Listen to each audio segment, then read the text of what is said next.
我不是死了吗？三江迷茫地睁开了眼睛。这时，不远处猪犬交战之声传来。小小野猪敢伤害我主人，吃我一记必杀技！一条大黄狗猛然窜出，一口咬住野猪屁股上，疼得野猪嗷嗷直叫。你丫的是猎狗吗？就会攻击后门，无耻的狗子！我不是，我没有，你别乱说！野猪转身愤怒地朝大黄狗追去。猪哥，有话好好说，别追我的行步！这不是大黄吗？三江满脸震惊，但下一秒，身后传来一阵喊声：“江哥，我来了！”这声音莫非是……三江转过头，只见一个高大魁梧的青年，手持长矛，满脸兴奋地冲入战场。野猪仿佛感受到了高大青年的威胁，竟然不再去追大黄，径直沿着青年冲去。完了！这一幕不是35年前自己第一次和小玉上山打猎时的情景吗？难道人死后还能看见过去发生的事？就在这时，往日的记忆如潮水般涌来。三江乃是家里唯一的男孩，与野猪冲杀的青年人名叫李宝玉，是三江的发小。在这个靠山吃山、靠水吃水的年代，刚长大成人的他俩就萌生了入山打猎的心思。两家当然不同意这俩小子胡来，于是三江和李宝玉趁着爸妈不在家的时候，偷着牵家里的狗就进了山。记得上一世野猪先后挑翻了自己和李宝玉后，便冲破了2条狗子的围杀，逃之夭夭。不过现在有前世10几年的打猎经验，这个野猪我杀定了。这个时候，李宝玉与那野猪已经开始交锋。李宝玉奔着野猪脊背猛然一刺，然而这里正是野猪挂甲的地方，锐利的长矛并不能刺破猪身。野猪趁机前冲，用力过猛的李宝玉止不住身形，被野猪狠狠地挑飞了出去。李宝玉家的狗子看到主人被挑飞，瞬间急了，直奔野猪冲去，但却被野猪一下撞得翻滚了出去。狗子爬起来继续奔向野猪，一群土鸡挖狗之辈！有爆炸！嘿嘿！大黄趁机再次咬在了野猪最脆弱的地方，疼得野猪一阵惨嚎。现在当务之急是先救宝玉，万一野猪奔着宝玉这边来了，野猪那几百斤的体重，踩上一蹄子，不死也是残废。三江来到李宝玉身边，蹲下身扶起李宝玉的脑袋，在他脸上拍了拍，一阵标准的治疗后，李宝玉哼哼了2声，悠悠醒了过来。宝玉，你没事吧？江哥，我没事，就是脸上火辣辣的疼。奇怪，我应该没有伤到脸上啊。先别在意这个了，宝玉，你受了伤，赶紧离远一点。我今天说什么也要把这野猪拿下。江哥，这野猪有点莽，你小心一点。放心，我有把握。安顿好了李宝玉，三江转身向野猪而去。三江有着前世经验，深知在围猎中，人一定要尽可能的避免与野兽正面相对，否则无论是野猪还是熊类，不管有多少条狗攻击他们，在看到人的一刹那，他们的首要目标就变成了人。三江很有耐心地从野猪身后慢慢地向战团内部靠近，野猪的注意力正被2条狗子牢牢吸引。当三江靠近到一定范围时，野猪越发不安了，猛地朝身前的狗子冲去。竟然不把我放在眼里，真是叔叔可忍，婶婶不可忍！大黄勃然大怒，再次咬住野猪后门。野猪正往前冲，猛地一扯，野猪凄惨的叫声在山林间回荡。野猪奋力冲破了包围，但没跑多远就停了下来，剧烈的喘着粗气，伤口的剧痛致使野猪已无法再次奔跑。天杀的狗子，就你妈知道攻击后门，你的良心难道被狗吃了吗？狗怎么你了？狗吃你家大米了？更何况我本来就是狗。江哥，野猪定死窝了。打猎也有规矩，之前2条狗子追着野猪翻山越岭，途中厮杀不断，边走边停，狗子能迫使野猪停下。在打围中，这就叫定窝。如果定了窝，野猪又跑了，那刚才定的这个窝就叫花窝。但要是狗子能迫使野猪定窝不动，那这个窝就叫死窝。只要野猪定了死窝，就该是猎人登场了。三江瞅准时机，拿起长矛从背后猛地朝野猪后门刺去。野猪发出一声撕心裂肺的惨叫。就在这时，李宝玉捡起三江掉落的大刀，冲到野猪近前，挥起大刀朝着野猪脖子上砍。野猪此刻因为伤口的剧痛已无力反抗。还记得那年在夕阳下的奔跑，那是我逝去的青春。一阵刀光剑影之后，野猪轰然倒地。哈哈哈，江哥，我们成功猎到野猪了。刚刚忙着追野猪，东西都落下了，赶紧去拿回来，等会吃野猪肉。李宝玉火急火燎地离开了。追了半天，又费了这么大的劲，该好好犒劳一下自己了。高端的食材往往只需要最朴素的烹饪方式。三江就地取材，经过一阵忙碌过后，我去，江哥这也太香了吧！几串肉串在火上烤得滋滋冒烟，周围满是肉香。哎，可惜现在没有酒，少了点感觉。江哥，要不我现在回去把我爸珍藏的好酒拿出来？还是别了，这一来一回的又要好久，而且你要是把那酒拿出来，你爸不得气炸了。三江接过李宝玉拿回来的袋子，从袋子里拿出几个和几张大饼和腌制好的咸菜，然后把肉和咸菜一同卷入大饼里，边上的狗子都馋哭了。这第一口先让观众老爷们先吃。主人给我留一份啊！这时三江傻眼，好家伙，这速度都堪比高铁了吧？一道黑影闪过，三江手中的卷饼不翼而飞了。卧槽，那么大一个卷饼！可恶的偷饼贼，别让我逮到你，不然我要死你！边上的大黄狗也是满脸气愤。对了，江哥高铁是啥铁啊？李宝玉满脸不解，就是一种非常快的火车。非常快的火车，不愧是江哥，真是见多识广。这都是小意思了。可是我们吃什么呀？三江这才回过神来，自己精心准备的卷饼被刚刚的黑影偷跑了，顿时感觉火冒三丈。三江走到大黄身边，摸了摸大黄的狗头，满脸悲愤。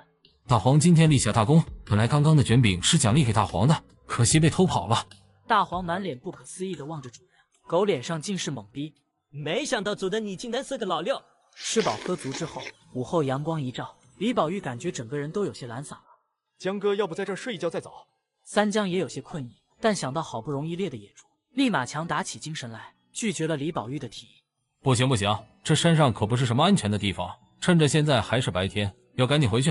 李宝玉从小就跟在三江屁股后面，他对三江自然是言听计从。两人拿出绳子将野猪捆绑好后，合力抬着野猪往山下走去。江哥，咱们猎到这么大野猪，回去肯定一堆人羡慕咱们。跟人羡慕有啥好的？吃到嘴里的才是真的。这年头，谁不想自己家里多吃点肉了？除了一些实在的亲戚、至交的好友，谁又愿意把肉分给别人吃？三江他娘王美兰回到家后，发现三江不在家，正好看到院子里，于是便问道：“小红、小娜，你们今天看到三江了吗？”两个闺女都摇头，说不知道三江去哪了。她也没有在意，毕竟这年纪的大小伙子，哪个能闲得住啊？不光是他，就连李宝玉他娘家小梅也是。而且王美兰和金小夫想起这俩小子一出来，可等到将近快5点的时候，依然没看到人。美兰嫂子，看到我家宝玉了吗？没有啊，我家三江也是从早上到现在没见着，我正想着出去找找呢。两人一合计，便准备出门找找，正好遇到李宝玉他爹李大勇回来。嫂子，你家男人让我捎回来的干豆腐，今天厂子里有个，他让你们娘几个先吃，不用等他了。大勇兄弟，这干豆腐你拿回去点呗，我们娘几个也吃不完。不用，我大哥能少了我的那份吗？对了，刚刚你们满脸着急的，咋回事啊？我差点忘了，宝玉和三江今天一整天没人影，我正和美兰嫂子出来找人呢。什么？都这么晚了，那俩小子还没回来？可不是嘛，平常一到饭点，那俩臭小子跑得比谁都快，今天也不知道咋回事。嫂子别担心，那俩小子说不定就是出去玩，忘了时间。就在这时，门外传来一阵惊呼声。我理个豆，这么大的野猪得有200-300斤了吧？何止啊，依我看至少300-400斤。这俩小子没带猎枪，竟然能猎到这么大的野猪。这么大的野猪，我要是上前讨要，年轻人绕不开面子，多少会给点。三江啊，这野猪是你俩猎的，分我们家点呗。钱是发达的时候，一大堆沾亲带故的亲戚和乡里乡亲，各种占便宜。后面被人做局，赔得倾家荡产的时候，这些亲戚更是有多远躲多远，背后嘲笑我，这辈子可不会再让他们占便宜了。秀琴婶子，我们俩辛辛苦苦猎的野猪，为啥要分给你啊？哼，这么大的野猪，你们两家也吃不完，分我们家点怎么了？年纪轻轻的如此小肚鸡肠可不好啊。就是，都是乡里乡亲的，要是我家猎的野猪，肯定全分给大家。我们家孩子猎的野猪凭什么要分给你们？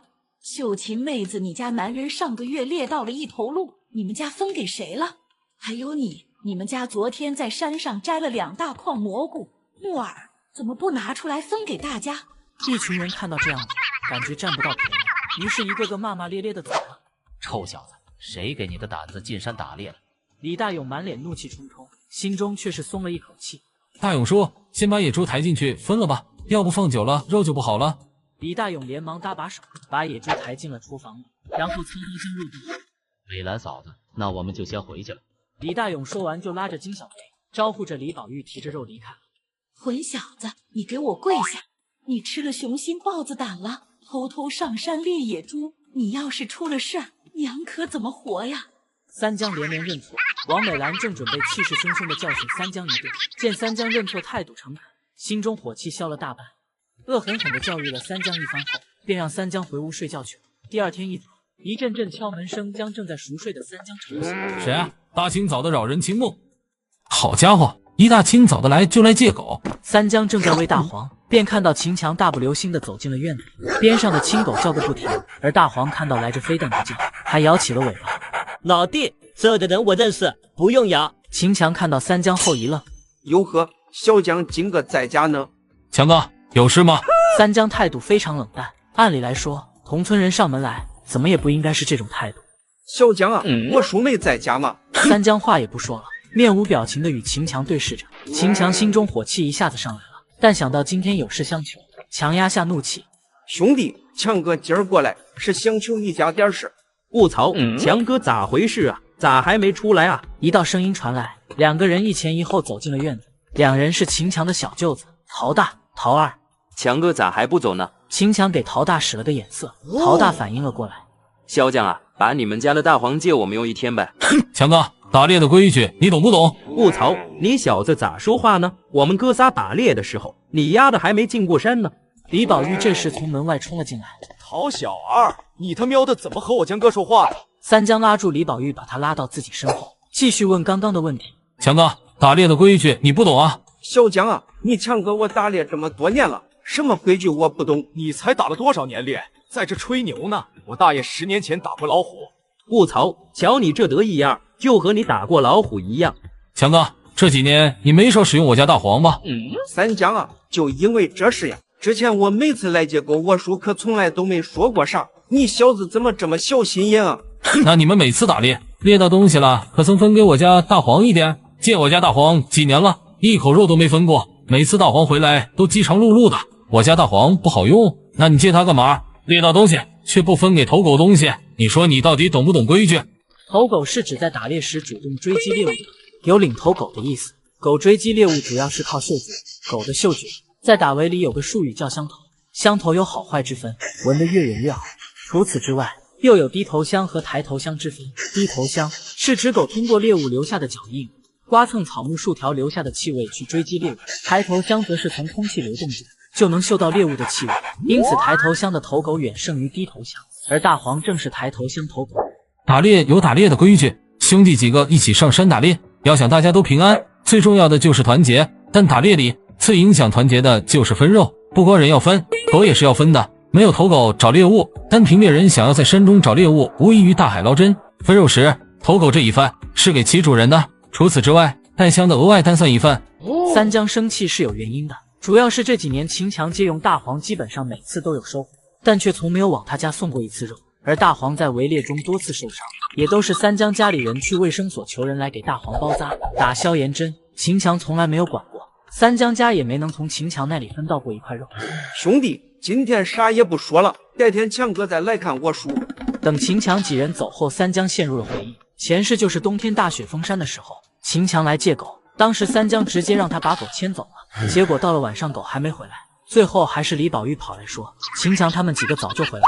当时三江心急如焚，直奔秦强家里，进去却发现几个人正在喝酒吃肉。三江连连追问下，秦强才支支吾吾说起来，原来秦强几个人带着狗上山，进山后大黄很快就发现了目标并且预警了。等秦强几人赶到的时候，大黄正在和一头野猪缠斗，秦强正准备开枪将野猪打倒，这时一声喊叫传来，秦强几人吓得落荒而逃。大黄因为和野猪缠斗受了伤，最终没能逃脱。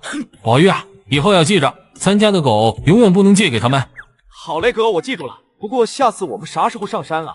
明天吧，明天上山要带把枪。昨天是运气好，就遇到一头野猪，要是遇到老虎、熊瞎子啥的，村里这会都在吃席了。还是带一把猎枪靠谱点。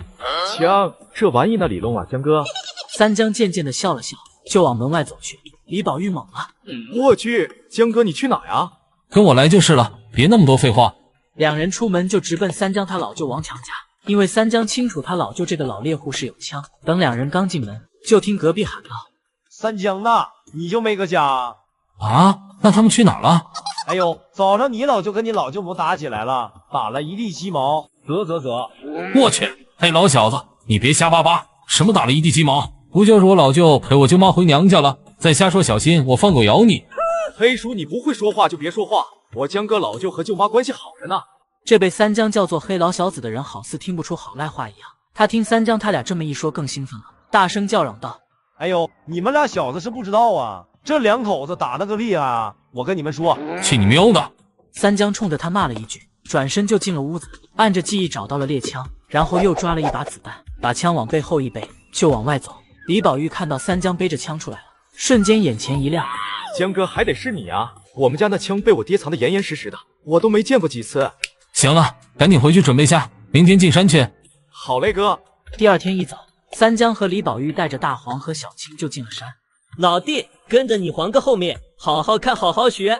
黄哥威武霸气。三江两人刚进山没多久，看到眼前的一幕傻眼了。好家伙！我去，强哥好大一头野猪！风水轮流转，今儿个可该我们哥仨吃肉。秦强三人兴奋地冲上野猪，走到近前才发现，我的妈呀，这是熊瞎子！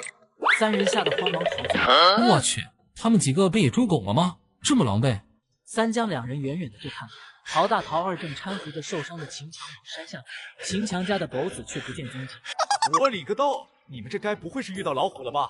秦强几人还沉浸在后怕中，听到李宝玉的声音，猛地抬头便看到三江两人。秦强看到三江背着枪，连忙提醒道：小江啊，你俩这是要去打猎，强哥跟你说，今儿个千万别上山。我去，强哥，你这话啥意思啊？今儿个我们进山就看到个大家伙，以为是野猪，没想到是熊瞎子。那玩意皮糟肉厚的，打了一枪片是没有，人都差点打进去。我去，强哥，熊和野猪啥的可不一样啊！你们怎么冒冒失失的就敢打熊啊？我们哥仨打猎这么多年了，这个我们能不知道吗？我理个道，打了这么多年猎，还能这么狼狈，真不愧是小二你啊！小李子，你他喵的知道什么？我们遇到了大黑熊，换成你小子估计能吓尿了，也就是我们跑得快。卧槽，黄哥，还好昨天你没跟着他们走。他喵的，总有高明想还在。好了，宝玉，你少说两句。强哥，那个熊瞎子在哪啊？小江啊，听强哥一句劝，那个熊瞎子，咱们没经验肯定是打不了的。强哥，这个你就不用担心了。再说了，这熊瞎子不打了，这段时间上山岂不是要一直提心吊胆的？陈强听到三江的话，想起赵父打过老虎，顿时心中了然，估计是探探位置，回去找赵叔来的。在得知了黑熊那个大概位置后，三江俩人继续带着狗往目的地走去。宝玉啊，这熊瞎子不像别的啥，等会我不让你上，你可千万别冲动啊！放心吧，江哥，我知道的。小青啊，等会看你黄哥眼色行事，这只是个大家伙。大黄很快发现了黑熊，并冲着前方跑去，边上小青也往前追去。三江见状，连忙把枪拿在手中，将枪上好膛后，快步向前走去。李宝玉紧跟其后，一头受伤的黑熊正在石头林里悠闲的打盹，刚刚吃饱喝足的他，丝毫不知危险正在悄悄逼近。卧槽，这么快就找到了，还得是黄哥你啊！低调低调。大黄嘴角都快咧到了，两条狗一前一后的朝大黑熊靠近。黑熊似乎察觉到了危险，猛地站了起来。两个小卡拉米，还不快从本大爷身边避开！一股寒气扑面而来，三江和李宝玉双双打了个激灵。三江还好，毕竟有前世经验；李宝玉浑身打着冷战，已然有点站不稳。三江见状，连忙扶住李宝玉：“你现在这些话小心点，等会黑瞎子要奔你这边来，你就赶紧跑。”两条狗子一前一后的围着黑熊受了伤，不敢冒人性。这时黑熊刚好瞬间愤怒的冲了过去。三江看着冲过来的黑熊，还是不是一枪，上头又是一枪，两颗子弹一前一后的命中了黑熊。黑熊重重的栽倒在地。两条狗子见状冲上去就是一顿撕咬。我理个道，江哥你这枪法也太准了吧！李宝玉这时走了过来，准备给黑熊。我去，现在可不能过去啊！黑熊生命力是很顽强的，不一定死透了。哦，原来如此，那江哥你赶紧补一枪啊！现在两条狗子都扑在黑熊身上，要是补枪的话，怕是会将狗耳朵震聋。三江持枪严阵以待，十几分钟过去，黑熊依旧纹丝不动。三江这才让李宝玉上前扶，要赶紧把熊抬回去。现在到镇上卖了还来得及，要不就要等明天了。好嘞，江哥。两人合力抬着黑熊直奔镇上去。到了收购点外，众人见到两人抬着的大黑，议论纷纷。我的老天爷，这俩小子打到黑瞎子了！啊，就这俩小年轻，怎么可能？黑熊吼一嗓子都能把他们吓尿了，还谈什么打熊？话不能这么说，虽然我也不相信这年纪的小子能打黑熊，但是事实在这摆着呢。啊，你丫的懂什么？我赌5毛，这熊肯定不是他俩打的。那小子好像老赵和老李家的吧？哦，怪不得，那就不奇怪了。毕竟人家老一辈的老虎都打过。啊，我才想起来家里鱼不忘收了。阿伟看到两人抬着黑熊过来，瞬间满脸欢笑。哟呵，今个还有大货！王老板正好想要熊，我这愁着呢，这就送来了。这俩小子不一定懂，可以好好压下去。两人将熊抬上了车，正好320斤。这熊的体格挺大的，骨架子也大，骨头少说也有70-80斤，还有一大堆杂七杂八的组织是不能要的，算下来差不多280克。我去，你咋不说熊掌和熊胆呢？那玩意怎么能和别的混为一谈？哎呦，这小子还是懂点门道的。小兄弟别急嘛，我还没说完，这样吧，算上2个熊掌和熊胆，我多给你们家200。不行不行，你要是还是不好好说个价，那我们就不卖了。三江招呼着李宝玉就要上马，阿伟见状瞬间起了。年轻人就是太着急了，这样吧，我给你们凑个整500。熊掌和熊胆都快这个数了，合着肉都白送给你了。就是，我们直接来你家就是信任你，你老想着坑我们。阿伟见三江比价钱，两人一番讨价还价之后，一共是636块2毛4，少1分都不行。小兄弟，我们这是诚信经营，这个你放心。阿伟将钱交给三江后，满脸笑嘻嘻道：“小兄弟，下次有好东西记得还拿我这啊！”一定一定。三江嘿嘿一笑，拿着钱便和李宝玉往家里走。到了家，三江拿出318块1毛2分给了李宝玉。李宝玉见状，刚想说什么，三江摆了摆手：“行了，都是兄弟，当然要平分，就不要推辞了。”李宝玉心中清楚，真按着打猎的规矩来。三江带着枪，头狗也是他家的，三江应该拿3/4。三江愿意和李宝玉平分，李宝玉也不跟三江客气。两人虽不是亲兄弟，但胜似亲兄弟。李宝玉走后，三江转身进了屋，看见家里的阵仗，不禁一呆：“我去，大黄小青丢了！”三江刚回到家，却没发现2只狗子的身影。见天色不早了，三江顿时火急火燎的就准备出门，迎面撞上一人，来人被撞的直接一屁股坐在地上，顿时破口大骂：“他喵的！臭小子，走路不知道看路吗？”三江也是有点生气，但听到声音不禁一愣：“爹啊，您咋不敲门呢？”他喵的，老子回自己家敲个锤子门，我看你这臭小子是皮痒了吧？赵父说着就要上前教训三江一顿。三江见状连忙转移话题：“爹啊，您回来的时候看到那俩狗子了吗？”听到儿子的话，赵有才的注意力成功的被转移了。臭小子，狗子不是被你带出去了吗？你还来问老子？三江连忙将狗子的事向赵有才说了一遍，随后补充道：“下山的时候，大黄和小青还跟着呢，后面不见了也没多想，以为是提前回来了，谁知道等我俩回家了，狗子还没回来，我这才想着出去找。”狗子跟着主人下山回家的时候，一般会先跑回家。赵父也明白这个道理，但大黄跟着赵父打猎多年，首次出现没回来的情况，因此赵父也有些急了。臭小子，上山打猎能把狗弄丢了，还不赶紧去找？赵父回屋拿着枪出来后，便和三江两人沿路返回寻找狗子，找了半天依旧没见踪迹，于是赵父提议两人分开寻找。完了，半天没找到，该不会是被当成点心吃掉了吧？想到2只狗子可能遭遇的危险，三江更加着急了。这时三江忽然想到石头林，于是连忙跑了过去。大黄很有可能在那边，记得在石头林的时候，大黄和小青当时是在的。三江火急火燎地跑到了石头林，但这里并没有狗子的踪迹，于是他又跑到了打到熊瞎子的地方，依旧是空空如也。三江瞬间感觉悲从心中来。大黄啊，你在哪啊？大黄！这时忽然一声吼笑传来，随之而来的便是一声枪响。三江连忙朝着声音的方向跑去，到了之后就看到赵父手里拿枪，赵父浑身紧绷，确定来者不是老虎后，长舒了口气，放下了枪。爹，您没事吧？我刚刚听到老虎的声音了，您没伤着吧？听到儿子的声音，赵父这才稍稍稳定了心神，随即便是一脸不屑道：“老子能有什么事？不过是个未成年的老虎罢了。老了，想当年老子能一枪崩了他。还打老虎呢？当初明明是10几个人看到老虎，就属你最紧张，开了2枪空枪把老虎吓跑了。要不是前世您老有次喝醉酒说漏了嘴，我还真被您蒙在鼓里呢。三江知道赵父只是在嘴上逞强，也不拆穿他，转移话题道：爹，您真厉害，不愧是当年打虎队的成员。赵父听到儿子的吹捧，满脸受用，正准备向儿子吹嘘一下自己当初的英勇事迹时，便听三江又接着道：对了，爹，您找到大黄的踪迹了吗？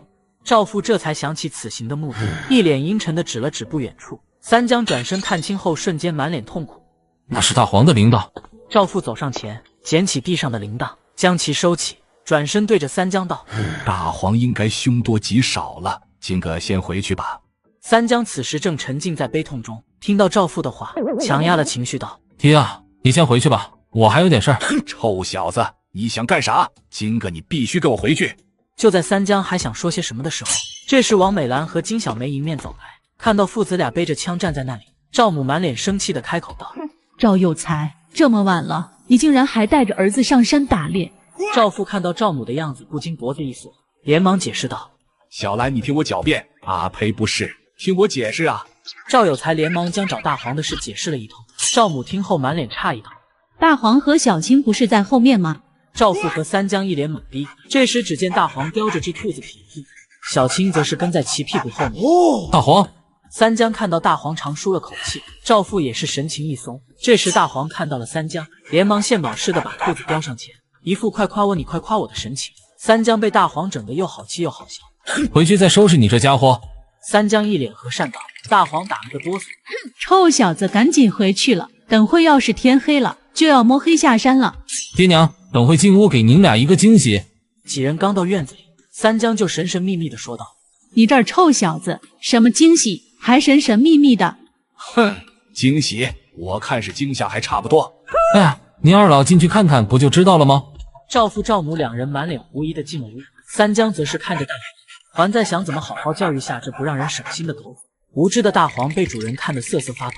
卧槽，黄哥什么情况？你猎到个兔子，主人现在不应该夸奖你吗？怎么那种眼神？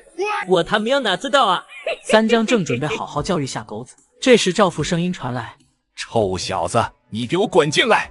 三江瞪了大黄一眼，转身进了屋。刚进屋便被屋里的阵仗吓到，只见赵父满脸怒气冲冲地走了过来，边上的赵母也是满脸气愤。我去，爹娘，您俩这是咋了啊？该不会是家里来贼了吧？听到三江说起贼这个词，赵父更生气了。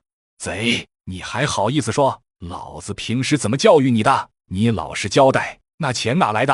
啊，那钱是我卖熊种的。赵父听到三江的说辞，顿时火冒三丈。你又偷了谁家猎到熊？一天天的好的不学，净学这些，赶紧人还回去。小江啊，那熊真是你俩打的，不是偷别人家的吧？我的爹娘啊，真是我和宝玉打的，不信您俩去问问宝玉。听到三江话，赵母想到自家小子从小做事大大方方的，心中稍安。真是你俩打的，给宝玉分过了。对啊，真是我俩打的，我们俩兄弟当然是平分的。要是别人下的套子，熊胆熊掌怎么着也不会留下，单凭熊肉肯定不可能卖600多块，难道真是这俩小子打的？赵父沉思了许久，然后悠悠开口道：明个老子和你俩一块上山，看看你这臭小子有几斤几两。三江听到后嘿嘿一笑：爹啊，明个你就瞧好了。赵父看到三江那得意样，哼了一声。第二天一早，父子俩喊上李宝玉，带着狗子就进了山。我去，这是天上掉馅饼。三江几人进山后直奔深处走去，这时前方草丛中忽然冲出来一头受了伤的野猪，几人瞬间懵了。我理个豆，这野猪这么想不开吗？自己送上门来了。哈哈哈，这种送上门来的猎物可不能放跑了，看我一枪结果了他。三江把枪拿在手中，就准备结果了这只送上门来的野猪。野猪似是察觉到了危险，忽然调转了方向，转身朝着林子深处跑去，致使三江这一枪打中了猪屁股。刚想补一枪时，野猪已然跑远了。我理个豆，这能让他跑了？那野猪受了伤，有狗子在，他跑不了的。几人说话间，狗子已然顺着野猪逃跑的方向追去。几人见状连忙跟上。他喵的，不会追不上了吧？放心，这家伙逃不过我的鼻子。我理个豆，这4条腿的就是不一样，受了伤还这么能跑。那肯定啊，毕竟多了2条腿。经历一番追逐，在天色渐黑时，几人来到了一片空阔地带。这时野猪已经被狗子堵住了。当三江几人赶到时，野猪已然在狗子的围攻下摇摇欲坠，站都站不稳了。他喵的，你丫的继续跑啊！今儿个要是不把你宰了，我这李字倒过来念。三江看着周围的环境若有所思。就在李宝玉正准备上前结果野猪时，三江忽然间开口了：“我去，这送上门的野猪，咱们把握不住啊！”江哥，你这是啥意思啊？这野猪都要到手了呀！臭小子，你发什么疯？到手的野猪都不要了。三江还没来得及说些什么的时候，周围忽然出现了一双双猩红色的影子，伴随而来的是一声声狼嚎。卧槽，我们这是进了狼窝了吗？赵父也是满脸凝重，在野外群狼的危险性甚至高于猛虎。听着狼嚎声越来越近，三江冲着声音的方向开了一枪，狼嚎瞬间停止了。三江见状，连忙和几人招呼着狗子。似乎是因为有野猪这个猎物，狼群并没有追上来。我理个道，我们也太倒霉了吧！没办法，就我们这几个人，面对群狼太危险了。哼，臭小子说的不错，打猎最忌讳的就是贪功冒进，哪有天上掉馅饼的好事儿？爹，您说的是天上掉馅饼的事儿，真不一定是好事儿。这时，几人看了下天色，李宝玉有些担心的开口道：“我理个道，看这天色，我们该不会今晚要睡大街了吧？”想睡大街还没地方呢，这周围荒山野岭的，有个锤子的大街。看这天色，今天是回不去了。不过这里离山神庙不远了，今晚就去那里过夜吧。听到三江的话，李宝玉瞬间松了口气。我理个道，还是江哥你有办法，要不我今儿个真要露宿荒野了。哼，臭小子说的不错，就去那里吧。几人赶到了山神庙里，点燃了篝火。这时李宝玉的肚子叫了起来。几人追了一下午的野猪，还没来得及吃饭，正这时门外传来一声撞击声。外面什么动静？小江江，你出去看看。三江两人连忙出门查看。我理个道，这是山神大人见我们饿了，送我们的礼物吗？我去，还真有这么傻的兔子啊！兔兔那么可爱，今儿个我们吃定了。三江两人出门就看到一只野兔昏死在门口，两人满脸懵逼。这时边上传来一阵窸窸窣窣的声音，三江心中有种不妙的预感。两人回头一看，顿时吓得一个哆嗦。我的妈呀，好大的蛇！一个硕大的蛇头从草丛探出，盯着几人边上的兔子。我去，合着这傻兔子是被这蛇给追的？老子当年抓蛇可是一把好手，今儿个给你们露一手。赵父一脸自得的从屋里出来了，待看清了蛇的大小之后，瞬间懵了。爹啊，您就是想让我提前继承家业，也不用这样吧？三江一脸狐疑的看着赵父，边上的李宝玉也是满脸诧异。哼，你这臭小子，老子不过是出来看看，你就敢咒老子？赵父绝口不提打蛇的事儿。三江看到大青蛇盯着兔子，于是连忙把兔子丢了过去。大青蛇咬住兔子后便离开了。我理个道，还好那大蛇走了，我差点看见我太奶。大部分蛇类视力较差，主要靠热感应器和嗅觉来捕捉猎物，因此对火有一定的恐惧感。蛇不仅怕火，也怕烟和比较刺激性的气味，而我们刚刚在里面升起了篝火，蛇本能的不想靠近这里，蛇纠结的不过是猎物罢了。小江江说的不错，夜晚在野外别的可以没有，火是安全保障的基础。第二天一早，三江几人便带着狗子继续寻找猎物。我理个道，这次运气也太差了吧，猎物都被抢了，好气啊！哎，没办法，那种情况我们能全身而退就不错了。再说了，打猎哪有次次都有收获的？说的不错，对于猎人而言，耐心是很重要的。这时前方传来一阵动静，一头鹿突然探出了头，看到三江几人后也不跑，站在那发呆。我理个道，这鹿看着好像不太聪明的样子。我去，这鹿傻狍子附体了吧？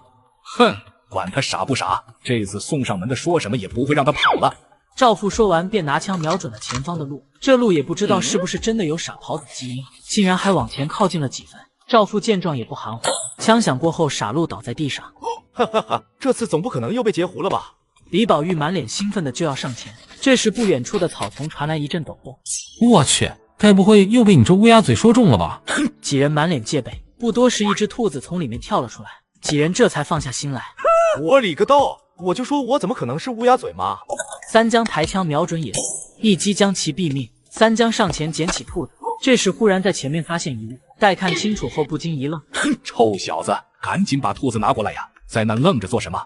我去，这是灵芝，这么大？啥那么大的灵芝？李宝玉和赵父走上前，走近一看，也都是一惊。我理个道，这么大的灵芝，我还是第一次见。哈哈哈，发财了，发财了！几人都是满脸兴奋。三江走上前，小心的将灵芝采摘。几人也没打猎的心思了，带着刚刚的收获，高高兴兴的就往山下走。几人刚下山，边上的吃瓜群众看到三江抱着的东西，议论纷纷。我的妈耶，那是啥玩意那么大？以我多年经验来看，那玩意绝对是灵芝无疑。灵芝？那么大的灵芝，那得值多少钱了？那不是发财了，要是我的就好了。这天还没黑呢，就说胡话，大白天的做啥梦？这运气也太好了吧！我天天上山都没见过这玩意，更别说还这么大。三江几人直奔收购点去，刚到收购点就被吓了一跳。我去，这个阵仗，你们想干啥？三江几人带着收获刚到了收购点，只见陶大、陶二抬着受伤的秦强走了过来，看到三江手中的收获，眼都瞪直了。秦强定了定神，开口道：“小江啊，你做事太不地道了！他喵的，你小子咋说话的？小李子，你丫的早抽是不是？”陶二听到李宝玉的话，瞬间虎气上涌，就要上前教训李宝玉，却忘了此时正抬着担架，导致秦强差点摔下来。陶大连忙瞪了陶二一眼，他这才反应过来：“小强啊，你刚那话啥意思啊？我家小江江怎么不地道了？”那啥，赵叔你也在啊？秦强看到赵有才，想到其这些年待他不薄，眼神有点躲闪，但又看到周围的人群，咬了咬牙开口道：“赵叔，是这样的。昨天小江不是在石头林打了头熊，那个熊我们哥仨打了一枪，也砍了几刀，为此还损失了3条狗。”秦强说到这里就没再说下去了，但话里话外的意思是想要分红。人家受了伤，又损失了3条狗，结果被三江捡了喽。对呀，这么一说，三江这事儿办的属实不地道。李宝玉听到周围的话，心中憋屈无比。三江也是满脸怒气，顿时就想开口，但赵父却抢先一步开口道：“小强啊，你这是啥意思？想要分红？昨个的事儿，我听小江江说过了。这么多年你那些事儿，叔不想和你计较，是因为我们不是一类人。但是昨个的事儿，作为过来人，叔告诫你一句，这人啊，得要脸才行。”陶二听到赵有才的话，勃然大怒，刚想说些什么，就被陶大制止了。陶二见状，冲着三江几人冷哼了一声：“他喵的，本来还想着收购点人多，提前把熊的事儿说了，先声夺人下，他们下不来台，只能哑巴吃黄连。没想到赵有才在，这下完了。”秦强几人被赵有才说的脸色难看，周围人看到是赵有才发话，不禁风向大变。老赵都这样说了，这事儿肯定是秦强那几个小子的问题。我就说嘛，三江那孩子毕竟是老赵家的，怎么会做出不懂规矩的事儿？确实，老赵的人品没得说，秦强这几个小子太不是东西了。干啥呢？都干啥呢？听到周围人的指责，秦强几人不知所措。这时只听一声吆喝传来，秦强他爹秦大山走了过来：“赵老哥，今个这事儿是我家强子不懂事儿，强子还不快给你赵叔认个错？”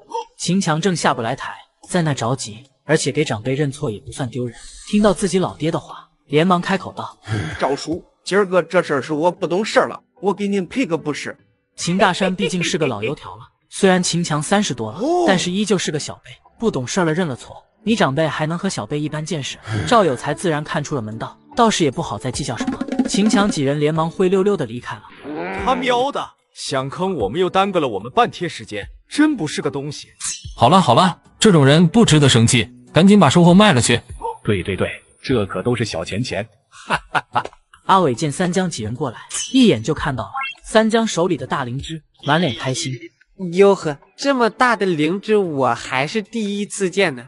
你小子可别想着坑我们啊！赵老哥哪里话，这周围10里8乡的谁还不知道我阿伟最诚信？鹿和兔子以及灵芝分别上称之后，这么重的灵芝确实非常少见，不过咱们这边的灵芝不少。你搁这巴拉巴拉的水时间的，你小子直接说多少钱？这种品相的野生灵芝最近是78块3毛6分钱一斤，一共21斤，算下是1645块5毛6分钱。鹿的话是234斤，一斤按照1块5毛3，别急我算下，1、2得3，是358块2分钱。这个兔子的话3斤，一斤是1块2毛3分钱，合一起是2007块2毛7分钱。这次没少算啥吧？哪能嘛，小兄弟说笑了，上次只是没睡好。赵有才仔细的算了下，确认价格后，接过钱又数了数，然后几人便回去了。到了三江家里开始分钱，一共是2007块2毛7分钱，3人平分的话，算下来一人是669块9分钱。哈哈哈，这一波进山试赚的盆满钵满啊！李宝玉拿着钱兴冲冲的离开后，王美兰和2个闺女回来了，看到2人手中的钱，瞬间懵了。你们爷俩今儿个不是进山了吗？这钱哪来的啊？这时赵父一脸自得的将事情的经过讲了一遍。啊，大哥，俗话说得好，见面分一半，你赚了这么多钱，分我一半呗。去，一边去，要钱问爹要去。听到三江的话，赵秀儿转身对着赵父说道：啊，爹啊，三江是不是把老舅的枪给偷跑了？今儿个老舅还过来问了。哼，老子就说你小子哪来的枪，原来你是拿了你老舅的，你没和你老舅说吗？啊，他哪说了啊？老舅差点以为家里进贼了，老舅当时可气了。好啊，臭小子，你还不快给你老舅还回去！啊，就是，三江，你想要枪和爹说啊，干嘛去偷老舅的枪啊？赵秀继续在拱火，三江听得一阵恼火。杏儿，回来再收拾你！哼，臭小子，你说什么？三江见赵父那架势，吓得连忙往外跑。我先去我老舅家里了。三江刚出门，便看见李宝玉鼻青脸肿的走过来。我去，宝玉，你咋搞得鼻青脸肿呢？听到三江的话，李宝玉瞬间止不住眼泪，好半晌才说道：刚刚我出门的时候，经过一个巷子里，一群不知道从哪冒出来的人，二话不说就揍我，边打边说什么叫你在我里个斗，打得老狠了。啊，那钱没被抢吧？那倒是没有，他们好像就是为了专门揍我一顿。那就好，以后说话注意点。我知道了，江哥。对了，这么晚了，你要去哪呀？去我老舅家里还枪。啊，那我们以后怎么打猎啊？这个你就不用操心了，我自有办法。三江告别了李宝玉后，直奔老舅家里。到了之后，刚好遇到在院子里老舅王强，看到三江不禁笑骂道：你这臭小子，不声不响的就把我枪拿走了，我都以为家里进了贼呢。哎呀，老舅啊，我这不是想着这反正枪放着也是放着，不如让我拿来用用。第二天一早，三江刚打开门便被吓了一跳。我去，三江不好了，俺们今天在林场遇到熊瞎子了啦！我去，林场咋会有那家伙啊？我操，臭小子，还有心思问这个呢？还不赶紧去救人！赵父转身进屋拿了枪后，父子2人连忙跟着王富贵往林场遭遇熊瞎子的那边赶去。富贵哥，刚刚没来得及问，现在那边啥情况啊？俺也不知道呀，刚回来俺就赶紧过来找你们了。那你们是怎么遭遇的熊瞎子啊？俺们今天在林场砍树，刚砍倒一棵大树，就看到一个黑黝黝的脑袋冒了出来，当时把我们给吓坏了。还好当时那熊瞎子好像是被树倒下的动静吓到了，愣在了那里。那人应该都安全了吧？俺记得王二麻子一开始没反应过来，现在不知道咋样了。只能祈祷黑熊嫌弃他长得丑，下不去嘴了。在得知王二麻子的情况后，几人加快脚步朝事发地赶去。另一边，只见一头黑熊正不断地拍打着眼前的大树，吓得树梢上那家伙哇哇大哭，嘴中不停地念叨：我的亲娘啊，玉皇大帝，太上老君，如来佛祖保佑！王二麻子又想到那些跑得一个比一个快的家伙，不仅气愤道：那些家伙跑得也太快了吧！分钱的时候一个个豪气干云的，结果遇到危险都跑得比兔子还快。这时大树突然传来一阵抖动，差点把王二麻子甩下去，吓得他不断求饶，也不管下面的熊听不听得懂。熊哥，熊大爷，求求您放过我吧，我保证只要您老放了我，我改天给您带蜂蜜吃。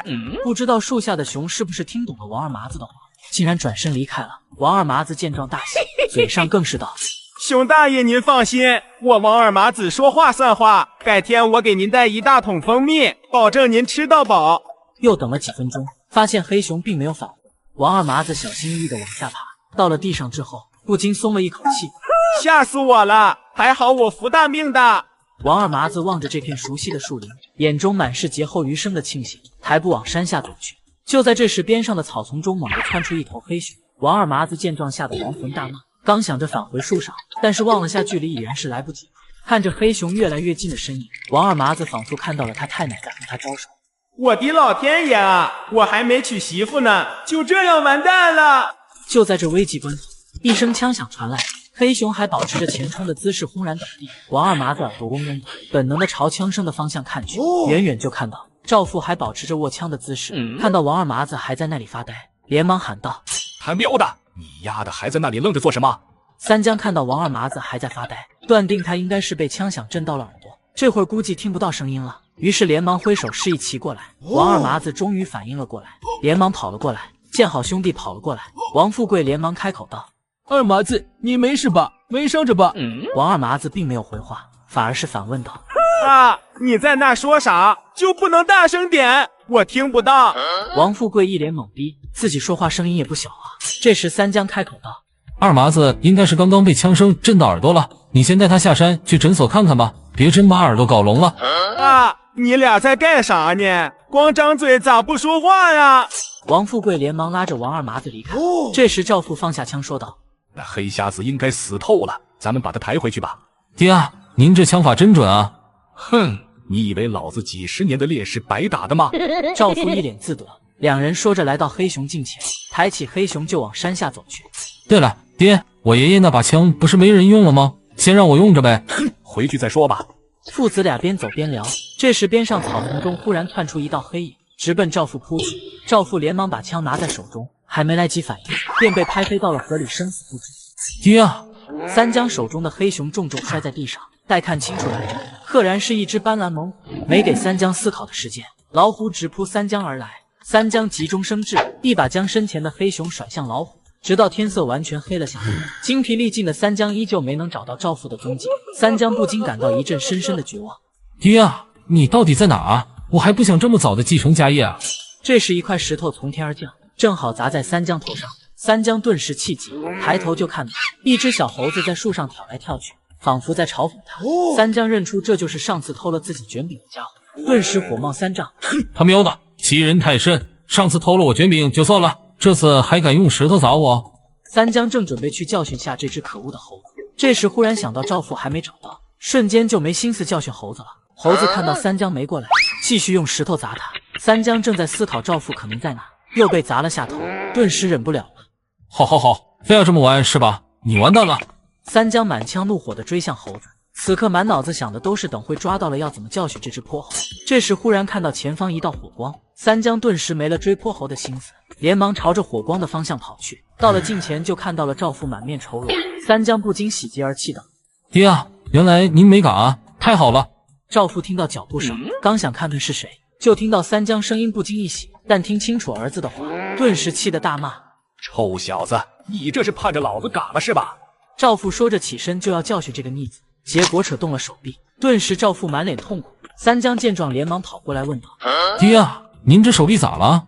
赵父哼了一声，这才道：“应该是骨折了，还好当时落水里了，要不估计你小子都见不到我了。”啊，那爹我们赶紧下山去诊所看看啊！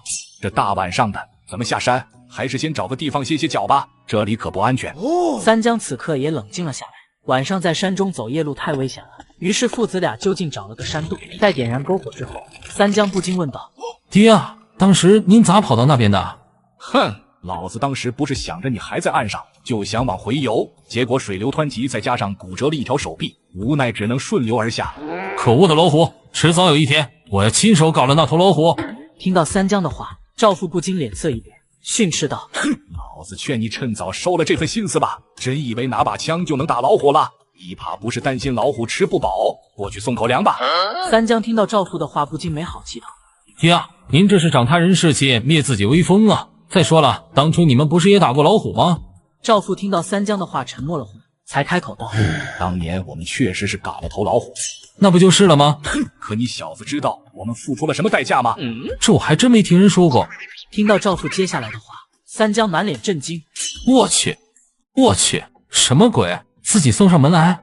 三江正在听赵父讲述当初打虎的凶险之时，赵父的肚子咕咕咕的叫了起来。于是三江便提议自己出去打个野味当晚餐。正这时，一头野猪忽然从外面冲了进来，差点撞到三江。没等三江反应过来，又有一大一小野猪跑了进来。你小子这是捅了野猪窝了？我也不知道啊，我还没出去呢。野猪一家并未攻击三江父子，反而是时不时的望一下洞口位置，仿佛身后有什么可怕的家伙一样。父子两人看到野猪的反常举动后，不禁神色凝重。野猪这种状态，怕不是被什么东西给追过来的吧？十有八九，看来今晚注定是个不眠夜了。仿佛是在回应父子两人一样。这时洞口外传来一阵阵狼嚎，赵有才仔细聆听，瞬间有了判断，是群狼，听声音至少有10几匹。我去把洞口堵住，不能让狼群进来。先把野猪赶出去再说，看看能不能把狼群引走。那几个家伙现在只是在惊吓中，等缓过来了，你小子说不准要腹背受敌了。父子两人说着，就往山洞最深处退去。三江朝野猪的位置开了一枪，3头野猪被声音惊吓到，直接朝洞外跑去。很快，洞外就传来一阵阵野猪的惨叫和狼群兴奋的叫声。这几个野猪被吓破了胆，估计要过了多久就嘎了，这下难办了。果然没过多久，野猪的惨叫渐渐消失了，外面传来一阵阵撕咬的声音。三江看赵父眉头紧皱，于是故意开玩笑道：“爹啊，不用那么担心，我这枪法杠杠的。再说了，说不准那群狼吃完野猪吃饱了就离开了呢。除非你能震慑住他们，不然这个规模的狼群要是冲进来，枪并不能保证安全。”这时狼群似乎是嗅到了山洞里父子俩的气息，只见一个狼头探了进来，三江也不客气，直接一枪正去，那狼瞬间倒地，外面撕咬的声音也戛然而止，随即便是一阵阵远离的脚步声。看吧，我就说我这枪法准得很。这时三江注意到赵父的状态，想到赵父受伤，再加上没能补充食物，估计现在是又累又饿，于是连忙说道：“爹啊，要不你先睡会儿，今晚我守夜。”这群狼环伺的老子怎么睡得着啊？而且狼是非常有耐心的动物，它会不断的试探我们，一旦我睡着了，那群家伙说不得感觉威胁不大了，直接冲进来，到时候老子岂不是要在睡梦中嘎了？爹啊，这个你放心，有我在，他们进不来的，谁敢冒头我就嘎了他。对了，爹，还有子弹没？都给我吧。我现在最担心的就是这个，当时落水的时候，大部分子弹掉水里了，剩下的都在你那里了。这时狼群似乎又有些蠢蠢欲动了。三江听到赵父的话，连忙摸了下口袋，顿时苦笑道：“爹啊，好像就剩2发了。”两人都沉默了，毕竟外面还有10几匹饿狼，而子弹只剩2发了。三江想了下，说道：“动物都是怕火的，我去门口点个篝火，只要守住了洞口，这里面就是安全的。爹，你先休息会。”小江，你小心点，一旦有狼冒头，千万别心疼子弹。三江点了点头，随后就在洞口点燃了篝火。这时狼群似乎打算发起新一轮的试探，但是因为洞口的篝火并不敢靠近。篝火虽然会使狼感到害怕，但是这种害怕会随着时间慢慢减缓，这时候千万不能放松警惕。时间一点一滴的过去，篝火渐渐不再旺盛，周围再次响起了狼嚎声。三江此刻心情也越发低沉了。洞里能找到的柴火都烧了，接下来没有篝火就是最危险的时候了。听着越来越近的狼嚎声，赵父这时走了过来。三江看到后不禁疑惑地问道：“爹啊，你咋不休息啊？”老子不是怕你小子被吓着吗？而且这种场面老子也不是第一次见了。这时洞外传来一阵脚步声，又有一个狼头探了进来。三江没有犹豫，一枪将其打死。洞外传来一阵阵远离的脚步声，狼群似乎是离开了。三江这时忽然想到了什么，于是问道：“对了，爹，刚刚你说当初打老虎的事，后续咋样了？”赵父听到三江的话愣了一下，随即再次讲述了起来。那头老虎一开始把林场的猪给吃了，没过几天又吃掉了头牛。由于担心老虎伤人，所以当时集结了10几个打猎的好手。那天晚上我们照往常寻找老虎，它忽然窜了出来，当时离最前面的人大概只有几米。啊，那么多人没发现老虎靠近吗？而且林场那位置我记得只有一面靠山啊。老虎可怕就可怕在你完全没有反应的时间，当时我下意识的开了2枪，惊退了那家伙，大家这才反应过来，一人开了几枪，打死了那家伙。这不是没付出啥吗？赵父瞪了三江一眼，没好气道：“我们是10几个人，而且此事过后，直面老虎的那几个人被吓破了胆，一个直接卧病在床多年，还有个被吓得精神出了问题，其余几个人也都放下了手中武器，不再打猎了。”三江正想说些什么的时候，洞外再次响起了一阵阵狼嚎，随即是一阵阵脚步声。赵父当即脸色一变，开口道：“不应该呀，狼这种狡猾的动物，刚被枪声震慑到，按理来讲不会这么快的再次试探啊。会不会是狼王下令了？以现在的情况来看，10有8九是了。”听着越来越近的狼嚎声，父子两人心情非常沉重。三江紧了紧手中的枪，没过多久，狼群的声音已经接近了洞口。这时一个狼头探了进来，马上是第2个、第3个。三江深吸一口气，直接一枪打死了率先探进来的狼。听到枪响，刚才的2个狼头本能的缩了回去，洞外也传来了一阵阵杂乱的脚步声。打死头狼只能暂缓狼群的进攻步伐，狼王一旦再次下令，狼群势必会再次进攻。正这时，只听洞外传来一声悠久的狼嚎，外面杂乱的脚步声瞬间停止了。狼群像是得到了什么命令一样，齐齐的朝洞口这边冲来。爹啊，等会狼群要是冲进来，您记得躲我身后。哼，老子还有一条手臂能动的，没你小子想的那么柔弱。父子两人对视了一眼，心中已经做好了最坏的打算。就在这时，只听洞外传来一声枪响，随之而来的是第二声、第三声枪响。洞外原本快到洞口的脚步声变得杂乱，伴随着一声狼嚎，狼群迅速远离了这里。这个时间怎么有人在山里？而且听枪声不止一人，估计是见我们一直没回去，进山来找我们的吧。没多时，便看到李家父子和王富贵等人走了进来。赵有才刚想说些什么，忽然感觉眼前一黑，便晕倒在了地上。爹啊！几人连忙上前查看，一番探查之后，确定赵有才只是饿昏了过去。几人连忙抬着赵有才下山。路上，三江问起几人怎么这个点进山，王二麻子抢先开口道：“好兄弟，俺下午本想去你家道谢，但后面因为有事耽搁了，到了晚上才过去。结果去了才知道你和赵叔还没回来。俺当时一想就感觉不对，于是连忙喊人进山来找了。这次真的是多谢各位了，要不村里明天都要开席了。都是自家兄弟，说啥谢不谢的。开席我要做小孩那桌。”到了诊所之后，经过一番治疗，赵有才很快醒了过来，并且吵着要回家。三江正无奈时，王美兰和两个闺女这时走了进来，在得知赵有才的情况后，也都是松了一口气。王美兰在得知赵父要回去，立马训斥赵有才一番。啊，三江啊，你们不是有枪吗？爹受了伤，你就不会去打店吃的啊？怎么能让爹饿晕过去的？是不是你枪法太差了，打不到吃的？秀，你可以说我，但是不能说我的枪法不行。不信你问问爹，我枪法咋样？赵父随即把事情给几人讲述了一番，然后便让三江先回家休息。第二天一早，三江刚从屋里出来，便愣住了。我去，什么人？鬼鬼祟祟的。三江早上刚出门，就看到一个鬼鬼祟祟的家伙。三江顿时浑身一震，随即就想上前抓住这个家伙。来者听到三江大喝，也被吓了一跳，随即反应过来就是一幕。臭小子，说谁鬼鬼祟祟呢？爹，您咋今天就回来了？不是说多养几天吗？还有您这打扮，该不会是干啥坏事了吧？三江有些狐疑地望着赵有才，只见今天的赵有才不知道为啥黑金蒙面，怎么看怎么可疑。听到儿子的话，赵有才气得火冒三丈。臭小子，老子看着像干坏事的人，我要不是蒙个面，我这打扮被人看到了，我这老脸往哪搁呀？赵有才说着就摘下了黑金，看到赵父头上缠着绷带，三江更懵逼了。爹啊，您不是就伤着儿手臂了吗？怎么一晚上没见，您这又伤到脑袋了？赵有才听到这话，顿时一脸悲愤，过了好一会才一脸生气地说道：“还不是你娘那个虎娘们干的好事儿！就因为我昨个想要回家，她非要说我是脑袋摔出来毛病了，硬是要给我看脑袋。”这时，三江看到赵有才身后的王美兰，不禁疯狂使眼色，但赵有才似乎是没领会到，还在那里喋喋不休道：“老子好好的，那败家娘们多花了钱不说，还给老子缠成这鬼样子。你说说，我要是被村里人看到了，过几天岂不是传成了赵有才被老虎搞坏了脑袋？那我这老脸往哪搁呀？那败家娘们就是欠收拾。所以你想怎么教训那败家娘们？”赵有才浑身一震，连忙转头看去，就看到王美兰站在门口，顿时吓得亡魂大冒，二话不说直接往屋里跑。赵有才，你给老娘站住！老娘好心好意的给你看病，你还敢在背后编排老娘？很快屋里传来一阵阵赵有才的求饶声，三江不禁无奈，得了，老爹等会肯定要把气撒在我身上了。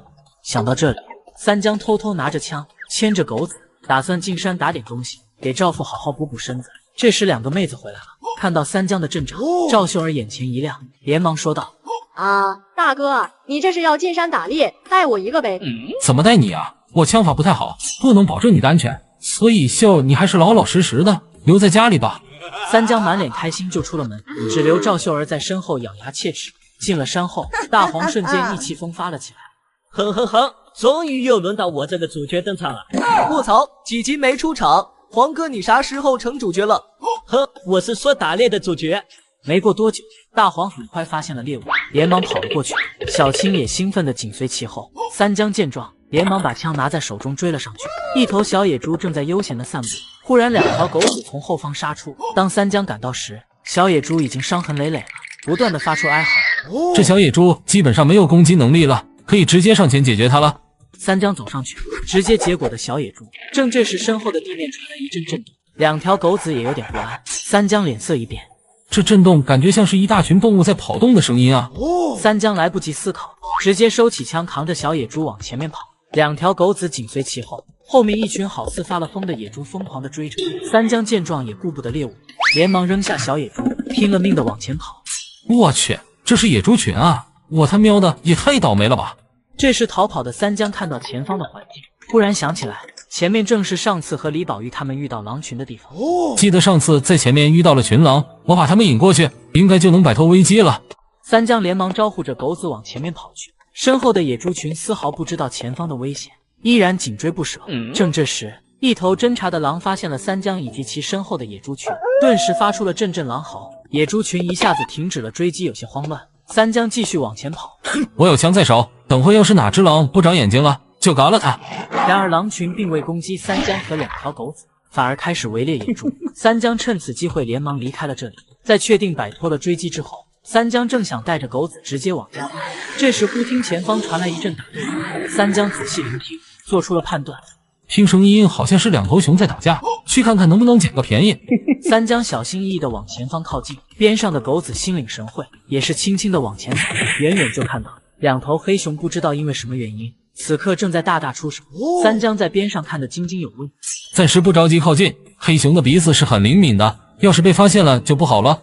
三江耐心地远远关注着战斗，此时两头黑熊已经打出了真怒，疯狂地攻击对方。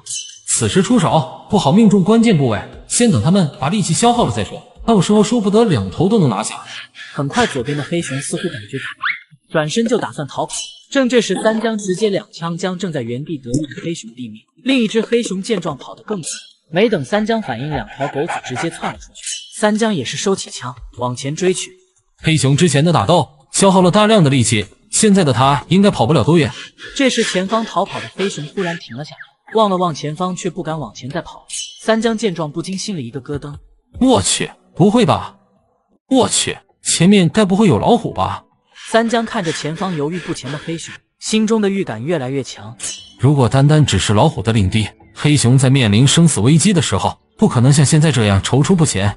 这时三江注意到，往日不管是面对黑熊还是野猪，包括狼群，一直都是意气风发、鼻孔看瘦的大黄，此刻也是有些局促不安，身子都在发抖。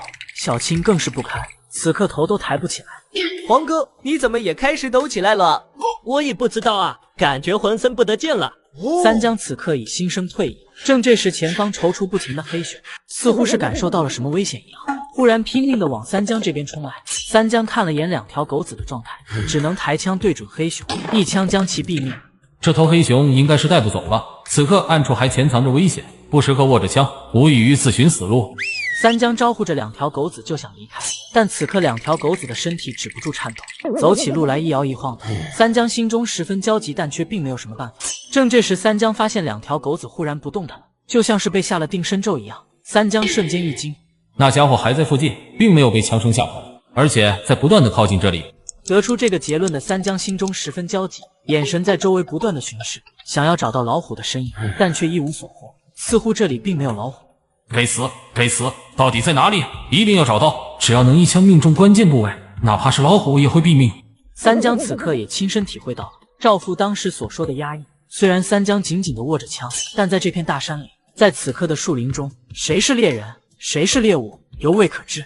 完了完了，我感觉浑身无力。黄哥、金哥，我俩该不会嘎在这里吧？闭上你的乌鸦嘴！啊，没想到我赵家村村霸也有今天。忽然，三江看到前方似乎有一道白影闪过，三江立马把枪对准前方。就在三江注意力都在前方的时刻，身后传来一阵毛骨悚然的感觉。三江心中一惊，不好，他在我身后。三江心中刚冒出这个想法，连忙就要转身，刚转过头，就看到一头猛虎朝着自己扑来，根本没有抬枪的时间。三江心中不禁一个咯噔，我去，难道今天我就要交代在这里了吗？狗子本能的害怕老虎，甚至站都站不起来，但总会有勇敢的狗子敢于直面老虎的凶威。主人遇到了危险，我要保护主人。就在这危急关头，三江边上的大黄看到主人陷入险境，一股不知哪里来的勇气，使其战胜了心中的恐惧，奋力的朝身前老虎撞去。老虎此刻正在空中，被大黄这么奋力一撞，身子出现了偏移，爪子擦着三江脸庞而过。就是现在！三江来不及思考什么，抓住这刹那的机会，转头抬手就是一枪。老虎也是感受到了危机，往边上一躲，这一枪擦着老虎屁股而过，没有命中。老虎转身没入边上的草丛中，三江朝着老虎逃跑的方向连击2枪。这时候三江心中那种危机感才稍稍减弱了几分。差一点就交代在这里了，还好有大黄那一撞，虽然没打中，但是那家伙应该暂时被惊退了。想到这里，三江这才反应过来。对了，赶紧去看看大黄怎么样了。三江连忙跑到大黄身边，此刻的大黄看到主人过来，还摇起来了尾巴。小青此刻也是一摇一晃的跑了过来。三江见大黄无事，而且2条狗子也能够正常走路，瞅了眼黑熊，心中暗道：现在还不能确定老虎何时返回，白玉黑熊又是个体力活，肯定走不快。罢了，狗命要紧。三江做出了决定后也不耽搁，收起枪便连忙招呼着2条狗子，快速的离开了这里，来到了2头黑熊之前打架的地方。望着死去的黑熊，三江此刻有点纠结。虽然说这里离刚刚和老虎交战的地方已然有了一段距离，但是这头黑熊死了已经有1会了，血腥味估计已经蔓延了很远了，想要带走估计不太可能了。这次进山没带宰杀的刀，熊胆都没法带走，可是最值钱的又是这个。三江此刻十分的纠结。正这时，大黄忽然对着前方一阵叫唤，三江连忙转过头，就看到一双猩红色的眼睛，瞬间做出了判断：是狼！该死！黑熊的血腥味引来了狼群，我必须马上离开这里。三江看着不远处的狼，又听到远方不断的传来狼嚎，瞬间决定马上离开这里。三江深知狼是非常有耐心的，自己一个人也没法带走黑熊，于是果断放弃了黑熊。但此刻的三江越想越气，真是忍一时越想越气，退一步越想越亏。虽然这熊我带不走了，但是你们也别想好过。三江直接拿下枪，抬手就是一枪，不远处放哨的狼瞬间毙命，远方狼嚎也瞬间消失了。虽然此刻狼群暂时被吓跑了，但是这不过是一时的，狼群可不会轻易的放弃猎物。感觉心中出了口恶气的三江，直接招呼着狗子就离开了这里。又是野猪群，又是群狼，又是老虎的，真是人生无常，大肠包小肠啊！走在路上的三江想到今天的遭遇，不禁感叹道。这时三江忽然想起来一开始丢掉的小野猪，我记得当时野猪群都在追我，说不定小野猪还在原地。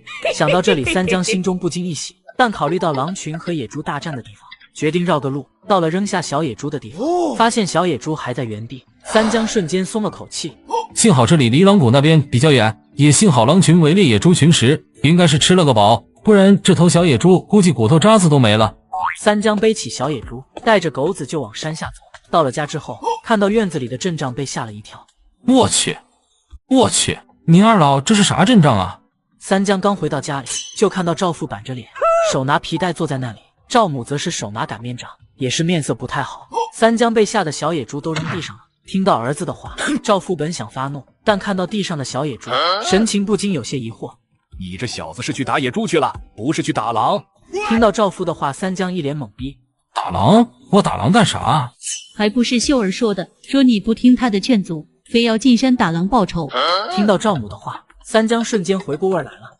肯定是那小妮子心里记恨，我上山打猎不带她，这才在您二老面前瞎说。不可能，绝对不可能！秀儿那么乖巧懂事，怎么会干这种事啊？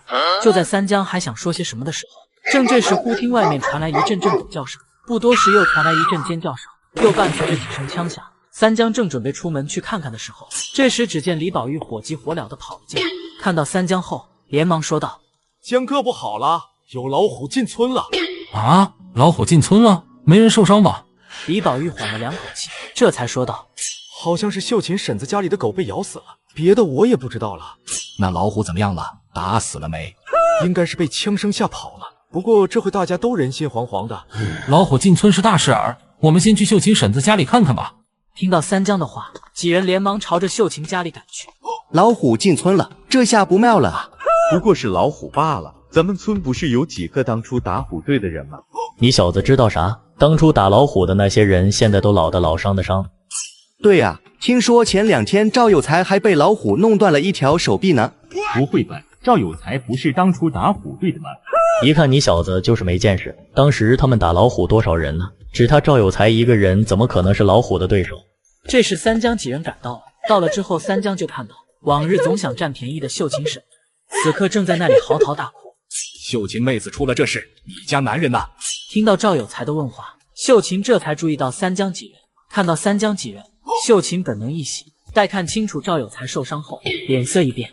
赵老哥呀，我家那个天杀的不听我的劝阻，非要打死老虎为狗子报仇，追着老虎往山里去了。你们快去救他呀！听到秀琴的话，三江几人脸色狂变，尤其是三江和赵父直面过老虎，非常清楚其可怕。而现在天色又是黑了下来，此刻独自追击老虎，无异于找死。得了，这大晚上的还敢追着老虎进山，怕不是老寿星上吊呢？就是，而且你看赵有才果真是伤到了手臂，打虎队的都被老虎伤到了，换成咱们这不是上去送菜吗？听到周围的议论，秀琴脸色越来越难看，自家男人生死不知，这些人还在这里说风凉话。老天爷呀，你看看吧，一群天杀的，我怎么这么命苦啊！边上的人听到这撕心裂肺的哭喊声，有人不禁动了恻隐之心。要是不把老虎打了，咱们不也有危险啊？呵，你小子还惦记着打老虎呢？这大晚上的，进山给老虎夹菜还差不多。确实，晚上进山打虎完全不可取，再怎么着也要等明天了。三江听着周围人说的话，心中清楚晚上进山确实不可取，但现在这情况，等到明天黄花菜都凉了。赵父似是察觉到了什么，连忙说道：臭小子，你想干什么？你可别胡来呀！爹，我都和老虎交手几次了，而且我又没说非要嘎了他，主要目的还是救人，您放心吧。赵大爷您放心，有我和江哥联手，什么野兽也伤不到我们。李宝玉听到三江决定进山救人，立马开心了起来。而赵父望着三江沉默了良久，这才开口道：优先保证自己安全，人要是实在找不到就算了，不要勉强。三江点了点头。边上的秀琴在听到三江要进山的时候，连忙跑了过来。三江啊，婶子求你一定要把你刘叔带回来呀！秀琴婶子，我尽量把人带回来。三江说完就带着李宝玉回到了家中，带上需要准备的东西就往山里走去。进了山后，望着周围黑漆漆的一片，三江正在思考刘叔往哪个方向追去的时候，这时忽听前方传来一阵惨叫，三江心中一个咯噔，连忙往声音的方向跑去。江哥，刘叔这是发现老虎了，情况估计不容乐观。大晚上的，等你能发现老虎的时候，老虎离你的位置可就太近了。啊，那岂不是完蛋了？先别想这么多了，赶紧过去看看。三江两人快速的赶往声音的位置，到了之后就看到刘大头坐在草丛中，此刻正一脸痛苦。刘叔，你没事吧？听到身后传来的声音，刘大头稍稍稳定了下心神，不等三江说些什么就开口道：三江啊，你俩千万别过来。三江两人非常疑惑，但是看刘大头一脸焦急的样子，似乎是这里潜藏着什么大恐怖一样。刘叔你不用怕，我江哥枪法杠杠的。李宝玉说着就往刘大头那边走去，三江则是小心的戒备着周围。这时只听李宝玉传来一声大喊：我操，谁他喵的这么缺德？三江不禁一愣，连忙问道：宝玉你咋了？没事吧？李宝玉一脸痛苦，刘大头则是一脸无奈道：都说了别过来，你小子还不听。三江越听越迷糊，这时刘大头才说道：这里不知道哪个缺德的家伙放的捕兽夹，之前追老虎的时候没注意被夹到了。刘叔你不早说啊，害得我白被夹。我都说了别过来，你小子还不听劝。三江不禁一阵无语，收起枪小心翼翼地走上前，刚想帮两人摆脱，这时忽听李宝玉一声大喊：江哥身后，身后！三江心中一惊，连忙转过身。我去，背后偷袭是吧？三江刚转过头，就看到一头猛虎直奔自己而来。三江下意识地往边上一躲，老虎擦身而过，没入边上的草丛中。江哥，你没事吧？三江并没有回答李宝玉，而是拿下枪，正在全神贯注地观察周围，心中也在不断地思考老虎可能在哪个位置。从刚刚老虎消失的方向而言，他现在应该在我前方。不过上次那老虎就是从背后偷袭的，我要多注意一下这点。这时三江身后一道白影直扑而来，不远处李宝玉和刘大头看到这一幕，心都提到了嗓子眼上，还没来得及提醒，那白影已到了近前。这时三江心中忽然有股危险的预感，立马蹲下身，堪堪躲过了一劫。果然我的想法是正确的，这头老虎明白枪对其有致命威胁，所以不会正面进攻，而是想以偷袭的方式解决我。完了，咱俩现在动都不能动，这不是活靶子吗？没事儿，咱俩现在是两个人，就算被嘎一个，另一个人改天还能去吃席。而且我听说老虎好像更加喜欢年轻人。不可能，就算是要吃席，也是我吃你的席。三江瞅了下不远处的两人，心中也十分担心，因为老虎若是迟迟拿不下自己，万一转换目标攻击另外两人，那么后果不堪设想。需要速战速决了。既然大概知道了老虎的进攻方式，看来需要赌一把了。只见三江忽然朝前方跑去，看得李宝玉和刘大头一脸懵逼。刘大头一脸恐惧道：“卧槽，小江，这该不会是想要卖了我们吧？”说什么呢？我江哥绝对不会干这种事。这可不好说，人在面临生死的时候，抛下队友这事可是很常见的。那是别人，我江哥肯定不会这样做的。此刻躲在一处草丛中的老虎也是有点不解，但野兽的本能在不断刺激着他的神经，内心逐渐被狩猎的本能填满，直接朝三江扑去。是生是死就看这一枪了。三江感受到身后传来的腥风，深吸一口气，停下了脚步，直接转身，没有丝毫犹豫的就是一枪，然后身体朝着后方躺去。老虎本能的感受到了危险，但此刻身体正在空中，想要调整方向已然是来不及了。给我死！子弹呼啸而出，直奔老虎而去。只听噗呲一声，子弹直接命中了目标。只听老虎发出一声痛呼，落地后直接亡命奔逃。三江连忙起身，刚想再来一枪，但却早就看不到了老虎的踪迹。他喵的，跑得真快！三江又戒备了回，确定老虎不在了之后，直接来到了李宝玉两人这边。两人此刻还处在震惊中，看到三江过来才稍稍回神。卧槽，小江这么猛吗？那一枪也太帅了吧！那可不，我都说了我江哥枪法杠杠的，只是有点可惜，刚刚要是直接再补一枪就好了。听到刘大头的话，三江不禁有些无语，没好气道：“我刚刚要是不往身后躺那一下，老虎那身子压过来，老虎有没有事我不知道，我至少要没半条命。”就是，不会吧，刘叔你连这个都不知道？刘大头被两人说的面色尴尬，嘴里却道：“我当然知道这个，就是觉得可惜呀，毕竟差点亲眼见到打虎嘛。”三江翻了个白眼，也不再说什么，走上前给两人把夹子打开。李宝玉喜极而泣道：“都被夹半天了，终于不用再被夹子夹着了，太好了！”你小子才被夹了多久啊？我都被夹一级了，我说啥了吗？刘叔你还说，要是你早点提醒我，我哪至于被夹啊？明明是你小子非要过来，我早都提醒你了。看到拌嘴的两人，三江连忙打断道：“好了，别吵了，赶紧回去吧。”三江正想上前搀扶两人，就听刘大头道：“小江，你还是拿好枪吧，我们俩互相搀扶着就行了。”三江想了下，确实如此，毕竟晚上需要时刻警惕着。三江在前开路，两人互相搀扶着跟在身后。几人并没有注意到，一双眼睛朝着几人离开的方向紧紧盯着。在看到三江时刻握着枪时，眼睛的主人并没有追上去。你俩这大晚上的，要是被人看到了，估计能把人吓得够呛。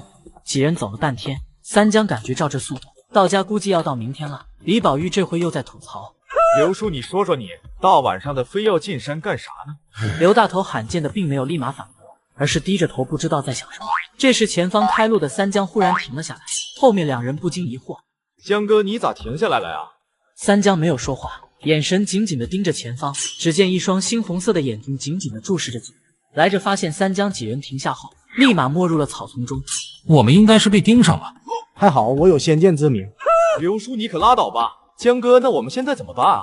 三江也在思考。李宝玉两人此刻最好赶紧回去，打个破伤风针，防止感染什么的。但是此时一时半会也回不去，再加上被野兽盯上，再贸然下山，危险大大提升。先去山神庙那边休息一下吧，实在不行就等天亮了再下山。李宝玉两人也觉得这样比较好，毕竟自己俩人这速度太慢了。几人到了山神庙里，点燃了篝火。刘大头忽然开口道：“那狗子是我从小养到大的，当时老虎一开始的目标是我婆娘，要不是狗子叫声吸引了老虎，我现在都不知道该怎么办了。”刘叔你放心，那个老虎挨了我一枪，等明天把你们送下山之后，我顺着痕迹肯定能找到他，到时候结果了他，也算是为你家狗子报仇了。对，那个家伙跑不了的。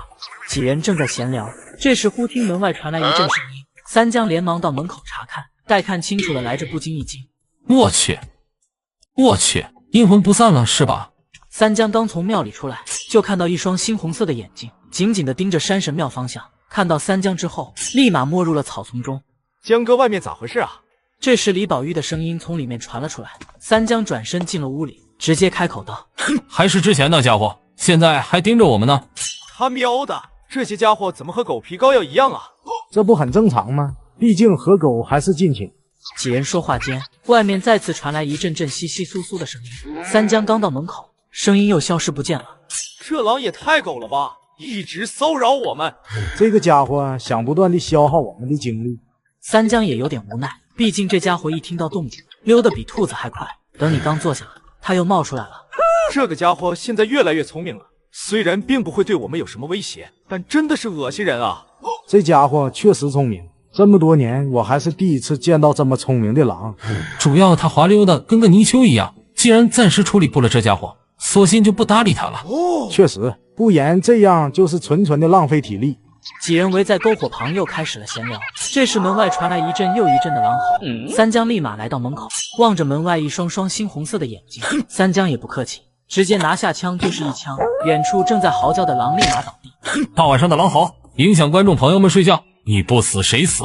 看到屋外的狼群作鸟兽散，三江这才收起枪，一脸舒坦的回到了篝火旁。江哥干得漂亮！看到三江走了过来，刘大头看出来了其精神不是特别好，思考了下，开口道：这样吧，要不今晚我守夜，这样明天你们还有精力进山。刘叔，你认真的吗？你行不行啊？你这臭小子，男人咋能说不行？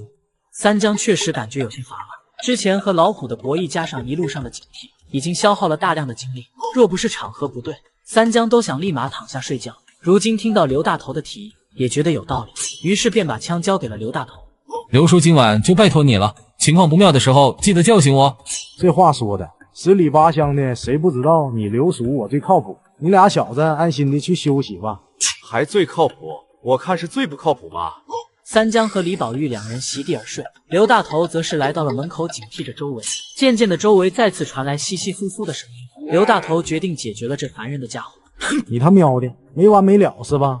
这时正在熟睡中的三江忽然听到了刘大头的惊呼声，猛然惊醒了过来。边上的李宝玉被其动作惊扰到，也是悠悠醒了过来。江哥怎么了？是天亮了吗？好像是刘叔出事了。啊，刘叔手里不是有枪吗？三江并没有再说什么，直接往门口走去。李宝玉见状也连忙跟上。不应该啊，刘叔手里有枪，怎么会不声不响的没影了？三江在门口看了一圈，并没有发现刘大头的身影，于是两人又出门寻找，但却一无所获。这时李宝玉好像是忽然想到了什么，脸色难看的开口道：他喵的，刘叔该不会是拿着枪跑了吧？听到李宝玉的话，三江翻了个白眼，没好气的说道：想什么呢？刘叔伤的比你严重多了，这大晚上的能去哪儿啊？李宝玉想了下，也觉得有道理，但还在那边嘀咕：我就是说说嘛，不怕一万就怕万一啊。三江懒得回应李宝玉的碎碎念。这时周围忽然再次传来一阵狼嚎，三江脸色一变，李宝玉更是大呼小叫道：我的妈耶！完了完了，现在枪都没有了，这下真要被别人吃席了。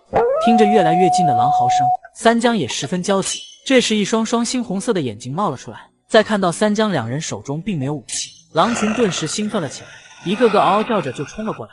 先退回庙里，里面有篝火，暂时还是安全的。三江两人直奔庙里冲去。这时李宝玉忽然传来一阵惊呼，然后直挺挺的朝前方倒了下去。三江顿时停下来，看到狼群快速的接近这里，咬了咬牙，连忙上前拉起李宝玉。好了好了，这下真被你这乌鸦嘴说中了，真要被吃席了。看着已然将自己两人包围的狼群，三江也感觉到了绝望。就在这时，李宝玉渐渐一笑：江哥，你瞅瞅这是啥？只见李宝玉不知道从哪拿出一把枪，直接递了过来。三江来不及思考什么，直接接过枪，将最前方的狼击毙。狼群近距离听到枪响，被吓得拼命逃跑。三江再次一枪将跑在最后面的狼击毙。望着手中熟悉的枪，不禁有些疑惑的开口道：宝玉啊，这枪你哪来的？李宝玉嘿嘿一笑，满脸得意道：就是这玩意儿刚刚把我绊倒的。三江听到李宝玉的话，像是忽然想到了什么，不禁脸色一变。不好，刘叔应该是遇到危险了，赶紧在周围找找，看看有没有什么线索。三江两人着急的周围寻找，这时只听李宝玉传来一阵惊呼，三江连忙跑了过去。只见李宝玉手中拿着一个怀表，这个好像是刘叔之前老是拿出来炫耀的那个东西。根据枪的位置和这个怀表的位置来看，刘叔失踪的方向应该就是前方。三江两人立马顺着方向找人，走了半天依旧没有发现刘大头的身影。刘叔果真不靠谱，那么大个人了，拿着枪还能出事？别想这些了，赶紧把人找到才是最重要的。三江两人继续往前寻找，很快发现前方有个山洞，两人小心翼翼地走了进去，瞅了下洞里，发现一个人躺在那里。李宝玉看清楚地上的人后，立马惊呼道：我的妈耶，那不是刘叔吗？三江两人连忙跑到刘大头身边，经过一阵检查后，确定刘大头只是晕倒了之后，两人不禁松了口气。三江想了下，开口道：“先带刘叔回山神庙那边吧，这里肯定不安全。”两人合力抬着刘大头回到了山神庙，似乎是感受到了周围的温暖，刘大头浑身一震，悠悠醒了过来。李宝玉见状，连忙开口道：“刘叔，你咋搞的？怎么躺在那边的山洞里啊？你不要过来呀！”李宝玉一脸懵逼。三江看出刘大头精神不太对，连忙拉住了正要开口的李宝玉。刘大头这时也看清楚了两人，不禁松了一口气。三江试探着开口道：“刘叔，您没事吧？”“我的妈耶，吓死我了！”“刘叔，您遇到啥东西了？之前您不是拿着枪的吗？”刘大头定了下神，缓缓解释了起来：“我当时听到外面传来稀稀疏疏的声音，想着应该又是那匹狼过来了，我就想偷偷过去解决了他。”说到这里，刘大头忽然停顿了一下，一旁的李宝玉满脸着急道：“后面呢？刘叔赶紧说啊，别吊人胃口了。”见李宝玉满脸着急，刘大头翻了个白眼，继续说道：“我过去之后发现只是个小兔子，然后这个时候我身后忽然窜出来一个大黑耗子，后面我就不记得了。”三江看出刘大头因为之前受到了惊吓，现在已经不适合守夜了，于是开口道：“好了好了，暂时别想这些了，我也休息的差不多了，下面我守夜吧。”刘大头也有些羞愧，也不再说什么，只能点点头。待两人睡下之后，三江正思考着明天追击老虎时需要提前准备些什么，这时外面忽然传来一声怒吼，三江连忙跑到门口，被来者吓了一跳。我去，哪来的大黑耗子？三江刚到门口，就看到一个黑乎乎的家伙直奔这边而来，三江被吓了一跳，下意识就是一枪，吓得那家伙直接转身就跑。听到枪声，李宝玉和刘大头也走了过来。江哥又有啥东西过来了吗？应该是之前抓走刘叔的大黑耗子，不过因为天色原因加上树木草丛遮挡，我也没看清是啥。刘大头瞬间满脸后怕，三江安慰了他两句。等到天色亮了起来，几人赶紧下山。到了家之后，大家伙看到刘大头好好的回来了，不禁议论了起来：“好家伙，还真给人完好的带回来了，真不可思议！”确实不可思议，三江不愧是老赵家的，确实有两把刷子。三江两人告别了刘大头后，刚想回家，这时一晚没睡的两家父母听到消息后连忙赶了过来，看到三江两人并无大碍后，都松了口气。小江、宝玉啊，你俩这一晚上累坏了吧？对，赶紧回去休息下。不累，我现在精神的很，我们还要进山打虎呢。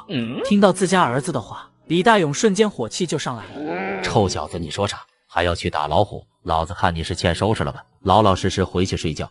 看到李大勇那架势，李宝玉被吓得脖子一缩，直接躲到了三江身后。三江只好耐心地将昨晚遇到老虎的遭遇给几人讲了下，听得几人连连后怕。赵有才则是沉思许久，开口道：“虽然那家伙受了伤，但是还是要做好万全的准备才行。”三江听到赵父没有反对，心中也是松了口气，直接开口道：“我俩刚刚正想回去准备下东西呢，结果你们就过来了。”周围人听到三江两人还有进山去打老虎，不禁倒吸了口冷气。我的妈呀，三江这小子也太拖大了吧！哪怕老虎受了伤，两个人也不保险吧？确实，也不知道老赵咋想的，还同意了。只是可惜赵有才受了伤，要不感觉机会还是挺大的。但愿能真的把老虎打了吧，要不感觉村子太危险了。李大勇见赵有才都这么说了，也就不再让儿子必须回去。李宝玉大松了口气。一群人回到了家里，把该准备的东西带上后，三江带着狗子直接出了门。刚出门正好遇到秦强几人。小江啊，你这架势是要进山打猎？三江点了点头，言简意赅道：“对，去打老虎。”听到三江的话，秦强几人齐齐一惊。待看到三江带着狗子之后，几人面色各异。陶二更是哈哈大笑，嘲讽道：“你小子真的是笑死我了！先不说就凭你还想打老虎这事，单打老虎带着狗子，你是嫌弃狗子命太长了吗？”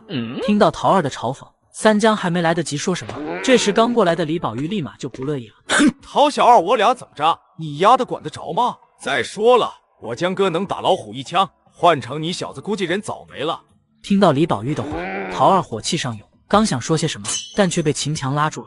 小江啊，虽然老虎受了伤，但打老虎毕竟是件危险的事儿，人肯定越多越好。这样吧，我们哥仨和你俩一起去吧。听到秦强的话，李宝玉瞬间不干了，满脸怒气道：“带你们有啥用？来蹭分红？大白天做什么白日梦？打老虎这事，有我和江哥两人就够了。”小宝啊，话不能这么说，毕竟多一人多一份力量，而且那老虎也只是受伤了，又不是已经死了。李宝玉也知道打老虎危险，但是依旧不松口。就算需要人，也不需要你们几个啊！现在村子里你们能找的还有谁？况且我们又不是不出力。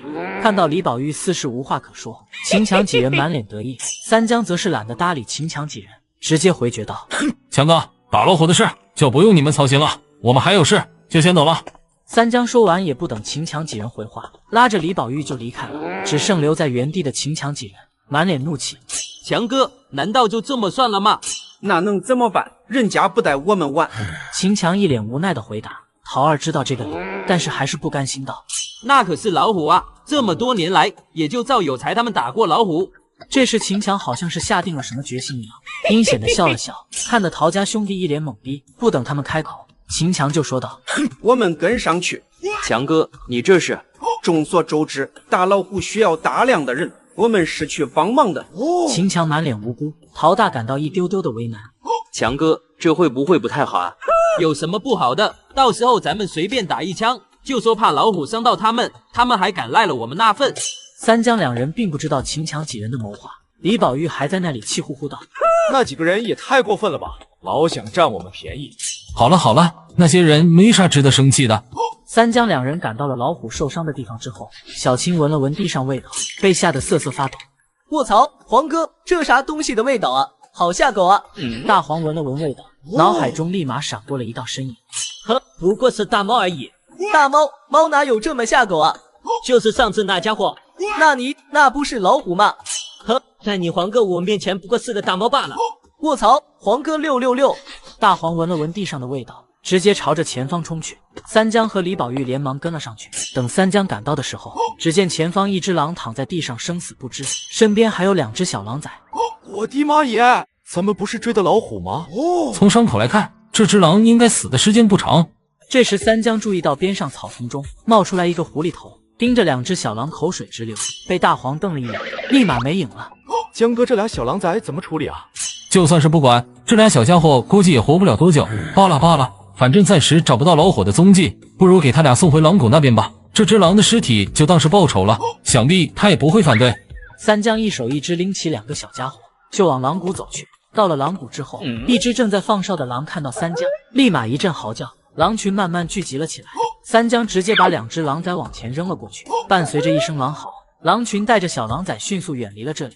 吓了我一跳，我还以为这些家伙想嘎我们呢。李宝玉满脸后怕，三江翻了个白眼，没好气道：“要是真有危险，我能带你过来吗？在狼群里有繁衍权利的只有狼王，那个死去的狼应该是狼后，咱们带着狼王子过来。狼王不清楚动机之前，肯定不会直接下令进攻的。”三江两人说着就离开了狼谷。后方一头浑身雪白的狼目视着三江两人离开。三江似有所感，回头一看什么也没发现。李宝玉见三江回头看，不禁疑惑道：“江哥，你在看啥呢？”“没什么，只是心有所感，好像有什么东西在注视我们。”李宝玉朝着后面一顿猛看，什么也没发现。啥也没有啊！好了，赶紧去找老虎，别在这浪费时间了。等三江两人赶到之前发现狼崽的地方，原本躺在那里的狼已经不见了踪迹。我的妈耶，那么大只狼呢？咋没影了？估计是被什么家伙给拖走了，我们顺着痕迹找找看。三江两人顺着痕迹往前寻找，不多时就在前方发现了那只死去的狼。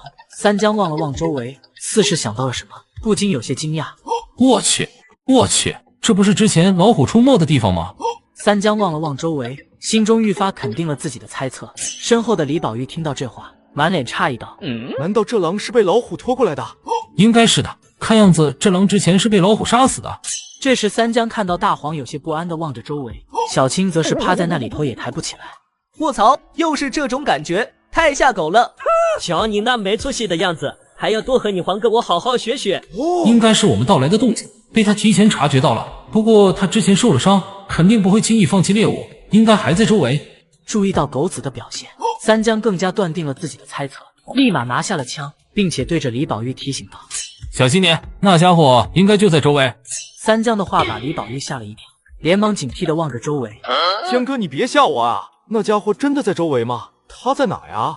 三江这时候并没有回话，而是不断地观察周围，心中也在思考老虎在哪。这时，只见大黄不断的冲着前方叫唤，三江立马全神贯注的盯着前方，同时提醒道：“宝玉，你看好身后，那家伙之前多次背后袭击。”好嘞，江哥，你就放心吧。这时，只见前方草丛传来一阵阵晃动，三江当机立断就是一枪上去，草丛立马停止了晃动。李宝玉满脸兴奋的转过身，嘿嘿嘿，江哥打中那家伙了吗？暂时不确定是不是那家伙，对付这种猛兽不能着急。时间一点一滴的过去了，三江依旧警惕着前方，感觉时间差不多了。三江缓缓的朝前靠近，后面李宝玉满脸激动的站在原地。待三江走上前，发现地上空空如也，三江心里一个咯噔，不好，上当了！这时三江身后传来一阵毛骨悚然的感觉，三江立马蹲下身，老虎擦着三江头发而过，等起身之后，已然看不到老虎的身影。那家伙果然还是一如既往的喜欢偷袭，不过要赶紧解决的，要不宝玉和狗子就危险了。三江警惕着前方，缓缓地往后方退去。这时忽听后方传来一声树枝断裂的声音，三江没有丝毫犹豫，转身就是一枪过去。听到子弹入肉的声音，三江心中一喜，听声音，这次肯定打中目标了。只见草丛一阵晃动，一头受伤的猛虎冲了出来，慌忙地朝远方逃离。只是此刻受了伤的他速度大不如前，由于老虎背对着三江，三江只能快速一枪命中了老虎的后腿。老虎因为身体的失衡，直接扑倒在地上。这下子十拿九稳了。就在三江正要上前再补一枪时，忽然只听后方传来一声枪响，子弹直接命中了老虎的头部。三江转身望去，就见秦强几人大步流星的走了过来。三江满脸怒气道：“强哥，你们这是啥意思？”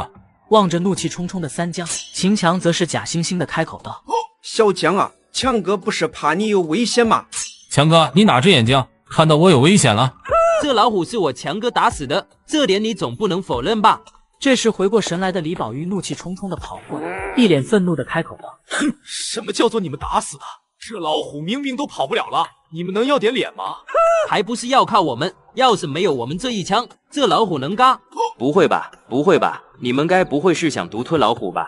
望着秦强几人那无耻的嘴脸，三江两人气得火冒三丈，而秦强几人望着生气的两人，秦强一脸得意的开口道：“小江小宝啊，听强哥一句劝，这老虎你们俩把握不住啊，你俩放心，强哥肯定会算你俩拿分的。”三江怒火上涌，正想说些什么的时候，这时只见一道黑影闪过，三江直接飞了出去，没入了草丛中，生死不知。两条狗子立马朝着主人的位置跑去。李宝玉几人被这突如其来的变故吓傻了。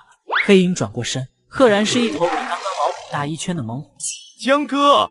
李宝玉发出一声惊呼，连忙朝三江被打飞的地方跑去。秦强几人直面这头猛虎，被吓得浑身哆嗦。卧槽，怎么还有老虎？我哪知道啊，不是说一山不容二虎吗？那万一是一公一母呢？你是不是觉得你很幽默？老虎没给秦强几人反应的时间，直奔几人而来。秦强连开了一枪，被老虎轻松躲过。秦强几人见状，撒丫子就跑。老虎并没有丝毫放弃的意思，继续追击。秦强回身连开数枪，这才止住了老虎追击的架势。几人趁机拉开了距离，迅速的离开了这里。卧槽，还好我们跑得快，只是可惜了小江两人了，估计是凶多吉少了。死道友不死贫道，谁让他俩跑得慢？另一边，李宝玉和狗子着急地望着地上的三江。这时，李宝玉注意到跑远的几人，瞬间破口大骂道：“他喵的！老虎快嘎了上来补刀！有危险了就抛下我们逃跑！真他喵的不算人！”这时，三江一阵咳嗽，悠悠醒了过来。李宝玉立马上前道：“江哥，江哥，你没事吧？”放心，还嘎不了。没等两人说几句话，老虎已然是朝着两人慢慢逼近了过来。望着老虎的身影越来越近，李宝玉不禁有些绝望道：“完了完了，这下是彻底完了。”三江也是一阵苦笑，刚刚被打飞的时候，枪不知道落到了哪里，现在自己又受了伤，两人和狗子似乎成了案板上的肉。谁能想到有两头老虎呢？老虎越来越近，大黄望着受伤的主人，勇敢地冲了上去，但却被老虎一巴掌拍飞了出去。小青望着这一切，被吓得动都不敢动。就在这危机时刻，老虎忽然停下了脚步，转身朝着后面发出一阵低吼。不多时，地面传来一阵阵野兽奔跑的震动。三江望着来者，不禁惊呼道：“我去，我去，这是狼群！”看到来者，三江感到一阵不可思议。李宝玉也是满脸不解：“我的妈耶，狼群啥时候这么勇了？”老虎不断的朝狼群发出低吼，狼群却丝毫没有停下来的意思。这时，三江忽然想到这是个机会，连忙对着李宝玉说道：“宝玉啊，现在老虎注意力被狼群吸引了，快去周围找找，看看能不能把枪找到。李宝玉听到三江的话，也是反应了过来，连忙在周围寻找了起来。也不知道大黄怎么样了，不过当务之急是赶紧找到枪。三江虽然心忧大黄，但是也知道目前最大的威胁还是老虎。望着不断靠近的狼群，老虎发出一声愤怒的吼声，狼群被吓得有些止步不前。这时只听后方传来一阵狼嚎，狼群像是得到了什么命令一样，立马向前冲去。正常而言，狼群是不可能主动向状态良好的老虎发动攻击的。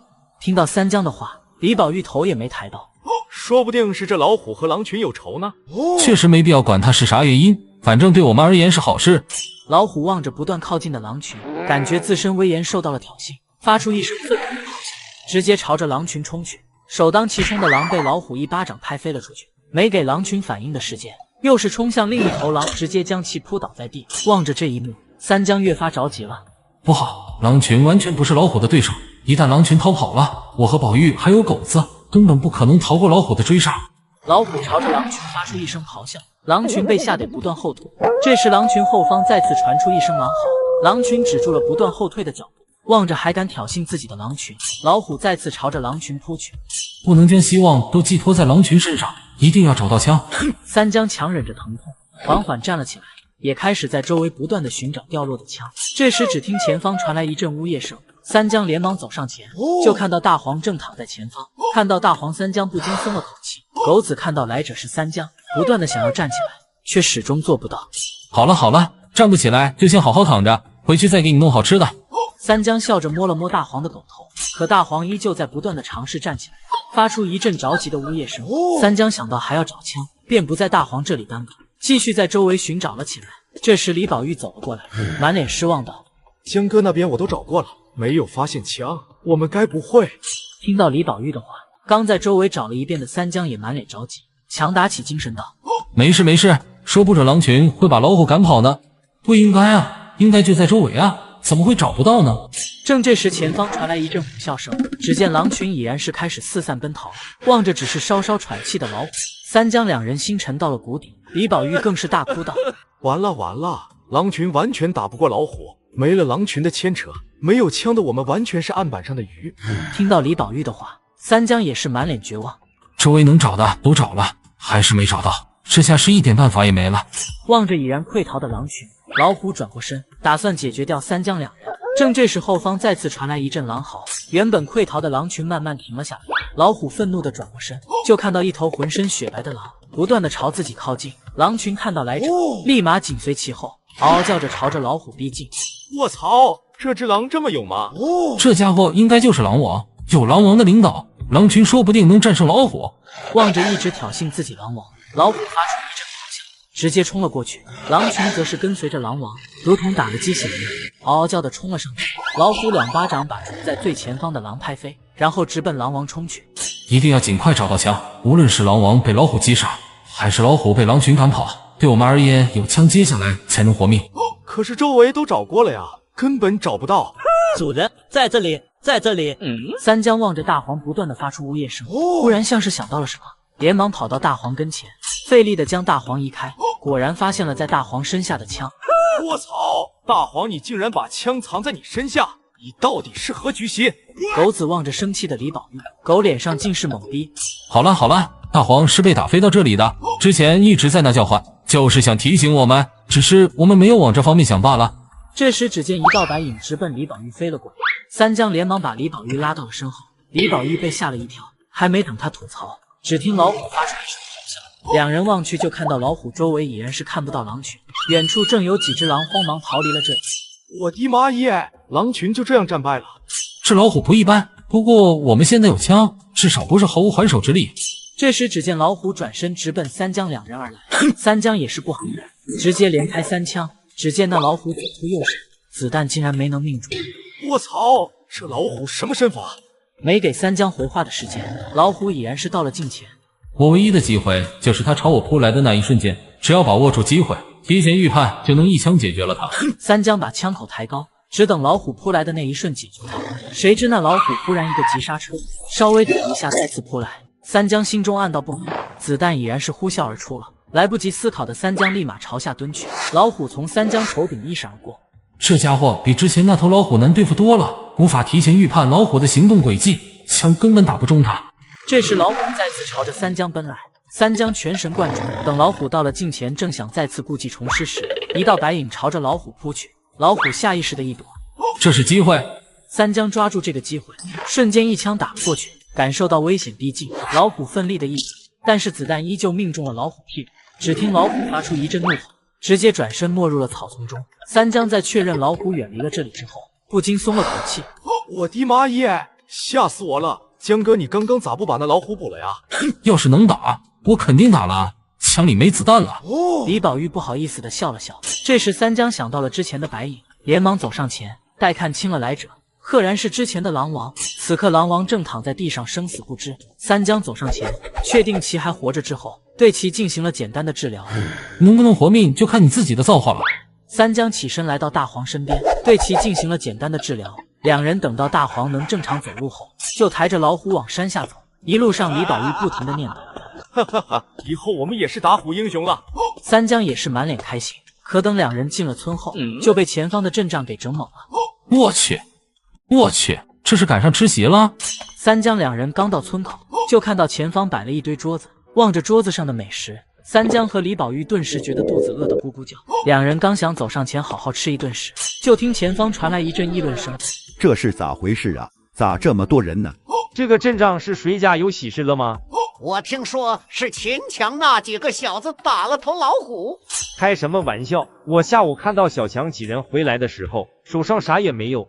这时只见秦强几人鼻孔朝天的走了过来，秦强更是一脸得意的说道：各位父老乡亲们，今个集结大家，就是想告诉大家一声，之前进村的那头老虎已经被我们哥几个嘎了。远处三江两人虽未听清楚秦强说了啥，但李宝玉却是一脸生气道：他喵的，那几人肯定没说啥好事。三江也觉得是这样，于是道：宝玉，你先在这等会，我过去听听他们说的啥。周围众人听到秦强的话，不禁倒吸一口冷气。不过很快也有人发出了疑问：小强啊，你说你们把老虎打了，那你们为啥两手空空的回来了？对呀，你该不会在消遣我们吧？听到周围人的质疑，秦强还没来及说些什么，桃儿就站出来道：我强哥亲手击毙的老虎，那还能有假？之所以没拿回来，是因为那里有2头老虎。众人被桃儿的话吓了一跳，纷纷感觉一阵不可思议。我哩个乖乖，竟然有2头老虎！这么一说，他们几人能完好的回来，确实厉害。小强啊，你们打老虎有遇到我家小江江吗？这时只听人群中的赵有才有些着急的开口道。秦强看到赵有才，立马做出一副伤心状。赵叔啊，我们今个在山上刚好遇到小江他们在追老虎，那老虎差点咬到小江，我看小江遇到危险了，就赶紧把老虎打死了。啊，那后来呢？我家小江江没事吧？我提议大家平分，小江则是不想给我们分，自己上前要带走老虎，导致第2头老虎偷袭了小江。估计是，说来这事也怪我当时要是不要那老虎就好了。所以今个除了庆祝打老虎成功外，就当是我给小江他们送行吧。这时正走过来的三江听到这话，不禁心里一阵无语。好家伙，还好没吃席，要不就成了自己吃自己的席了。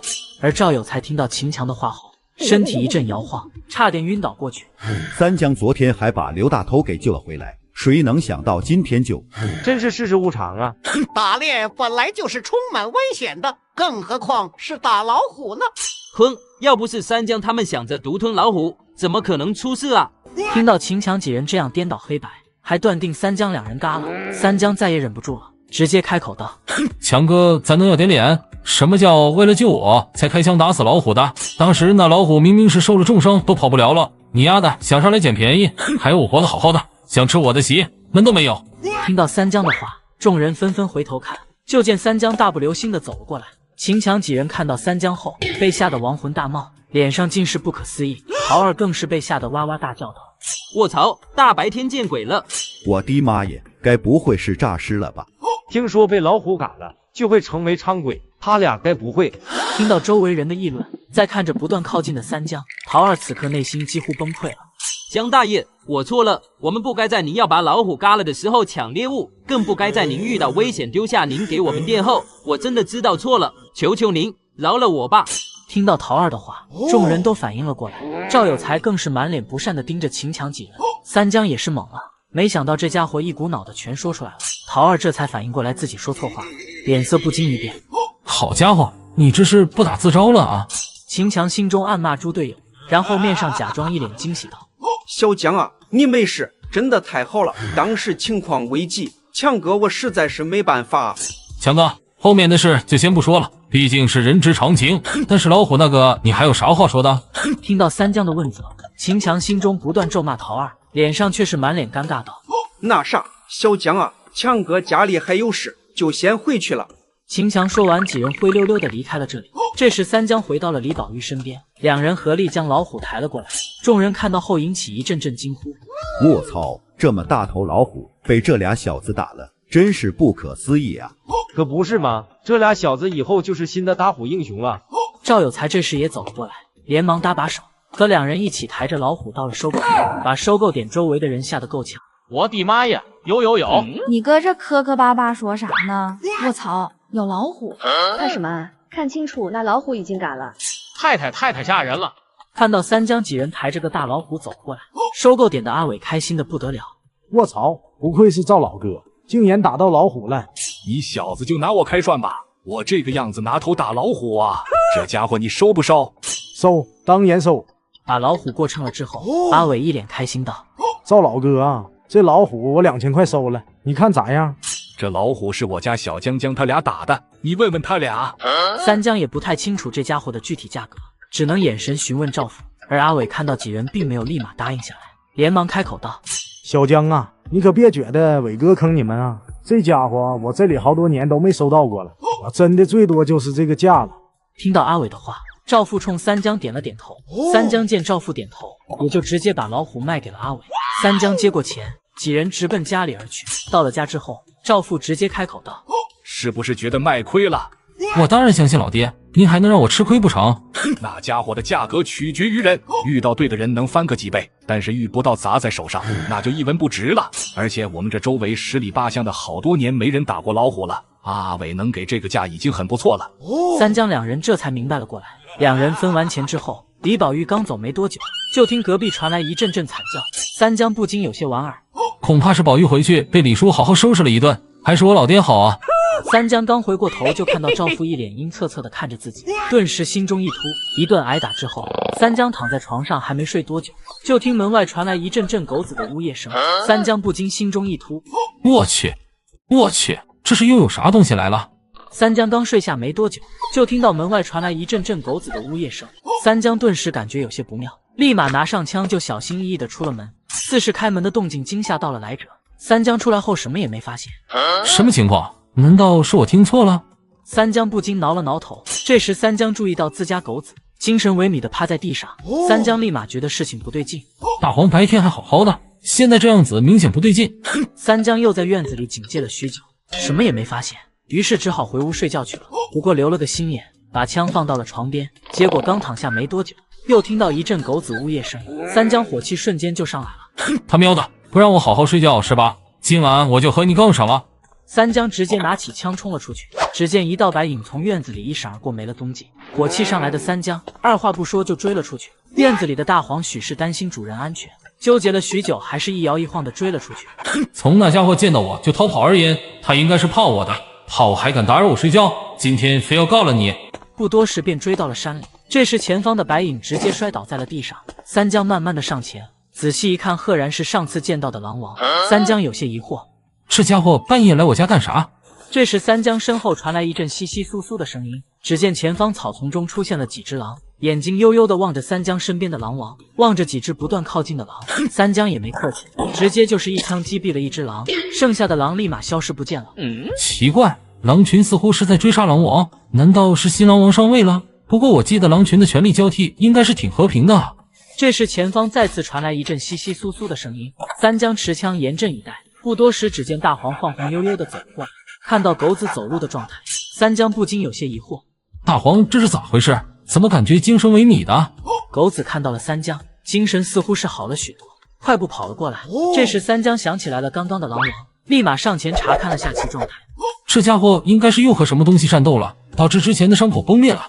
三江蹲下身将其一番治疗之后，刚起身准备回家，这时天空中忽然下起来了倾盆大雨，三江整个人都懵了。我操，什么鬼？怎么忽然下大雨了？这里离家太远了，一时半会也不可能回去，我需要先找个地方躲躲雨。感受到越来越冷的天气，三江来不及再思考什么，打算先找个地方躲躲雨。这时三江看到地上的狼王，想了下决定带着他一起。不带上他，就他现在的情况，被雨水一泡8成要嘎。三江来到了一处山洞中，点燃了篝火后，依旧感觉浑身发冷，不住地打着喷嚏。估计是着凉了，真倒霉，这怎么就忽然就下雨了呢？感觉到了温暖的火光，三江不禁感觉一阵困意袭来。三江心中不停地告诉自己，这是在山里，现在还不一定安全，要忍住，千万不能睡。但困意逐渐袭来，三江不知不觉中就睡着了。时间一点一滴地过去了，外面的雨慢慢停了下来。这时只听外面传来一阵窸窸窣窣的声音，大黄望着还在沉睡的三江，连忙上前蹭了蹭，可三江却丝毫没有苏醒的意思。主人，外面来家伙了，快起来干他丫的！狗子着急的在三江身边转来转去，可三江依旧沉沉的昏睡着，听着外面越来越大的声音，狗子越发着急了。主人，你快点醒过来啊！外面听声音好像来了一大堆，我干不过啊！这时外面传来一阵阵脚步声，很快一个个狼头冒了出来，一双双猩红色的眼睛直勾勾地盯着地上的三江和狼王，丝毫没有把狗子放在眼中。大黄望着一群狼盯着主人，心中也有些慌。他喵的，不就是仗着狼多，有种单挑啊！看着蠢蠢欲动的狼群，狗子望了望沉睡中的主人，勇敢地冲了上去，企图赶跑狼群。只要我还活着，就不会让主人遭受到伤害。狗子冲出山洞，和外面的狼群厮杀在了一起。不多时，外面响起来一阵阵狗子的惨叫声和狼群兴奋的嘶吼。就在这时，地上狼王悠悠醒了过来，望了望身前的火光，本能畏惧。听到外面的声音，狼王直接冲了出去。他喵的，狼多欺负狗少是吧？等我主人醒了，你们就完蛋了。这时，只见苏醒的狼王冲了过来。狼群见到气势汹汹的狼王，本能的感觉害怕。狼王发出一声狼嚎，只见从狼群中出现了一头独眼的狼，缓缓走上前。狼群这时也分成了两部分，彼此盯着对面，并没有插手的意思。我操！我就说狼群怎么会追杀狼王，原来是有了新狼王啊！狗子思考的功夫，两头狼已经交战在一起。老狼王因为声势没有痊愈的情况下，不多时就陷入了下风。狗子十分焦急，因为老狼王若是落败，自己狗命也要不保。刚想冲上前帮忙，就听到狼群发出一阵警告：他喵的，这些家伙在等狼王的决斗结果，不允许插手。就在这时，忽然传来一声枪响，并没有打中任何一只狼，但独眼狼却被吓了一跳。老狼王趁机直接将其扑倒，周围狼群听到枪响，直接吓得跑开了。狗子则是非常开心，主人醒了，太好了！只见三江还保持着握枪的姿势，精神状态却是不怎么好。他喵的，怎么感觉身体无力啊？还有这一枪怎么没命中呢？这时老狼王已然咬死了反叛者，望了下三江后，直接朝狼群离开的方向而去。三江感觉头昏眼花的，强打起来精神，保持着握枪的姿势。在确定狼群离开后，身体一阵摇晃，狗子着急的跑了过来。主人，你咋回事啊？三江费力的重新回到篝火旁，那种昏昏欲睡的感觉再次袭来。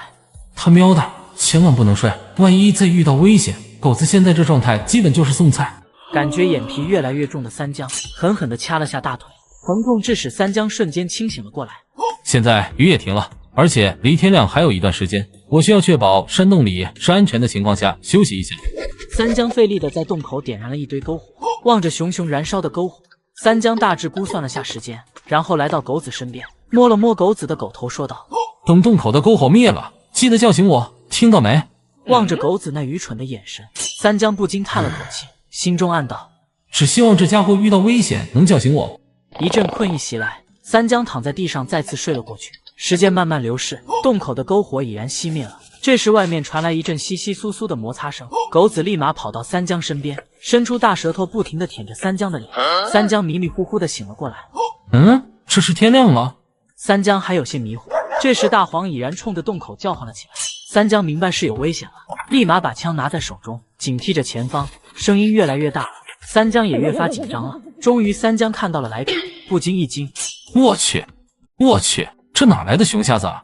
三江满脸震惊望着来者，只见一头浑身漆黑的大黑熊正晃晃悠悠地走进了山洞里，丝毫没有发现山洞里已然有了2个不速之客。此刻的大黑熊正沉浸在之前品尝到的美味蜂蜜中无法自拔。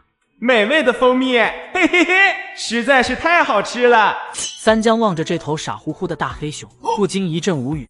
好家伙，这是真的假啊？我这么大个人都看不到。边上的狗子也是无语，望着这头傻乎乎的大黑熊，不禁一阵摇头。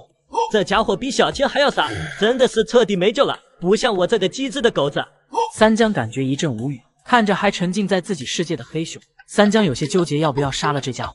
这家伙这么傻，要是吃了他的肉，会不会也会变傻啊？不对，我把它卖不就好了？想通了这点的三江正打算解决掉这家伙，这时大黑熊好像是发现了什么，忽然间猛地回头，就看到三江握着枪，直勾勾地对着自己。大黑熊顿时被吓得二话不说就往外面跑。怎么又是这天杀的家伙？熊，我啥也没干，这都追到我家里来了，惹不起我还躲不起吗？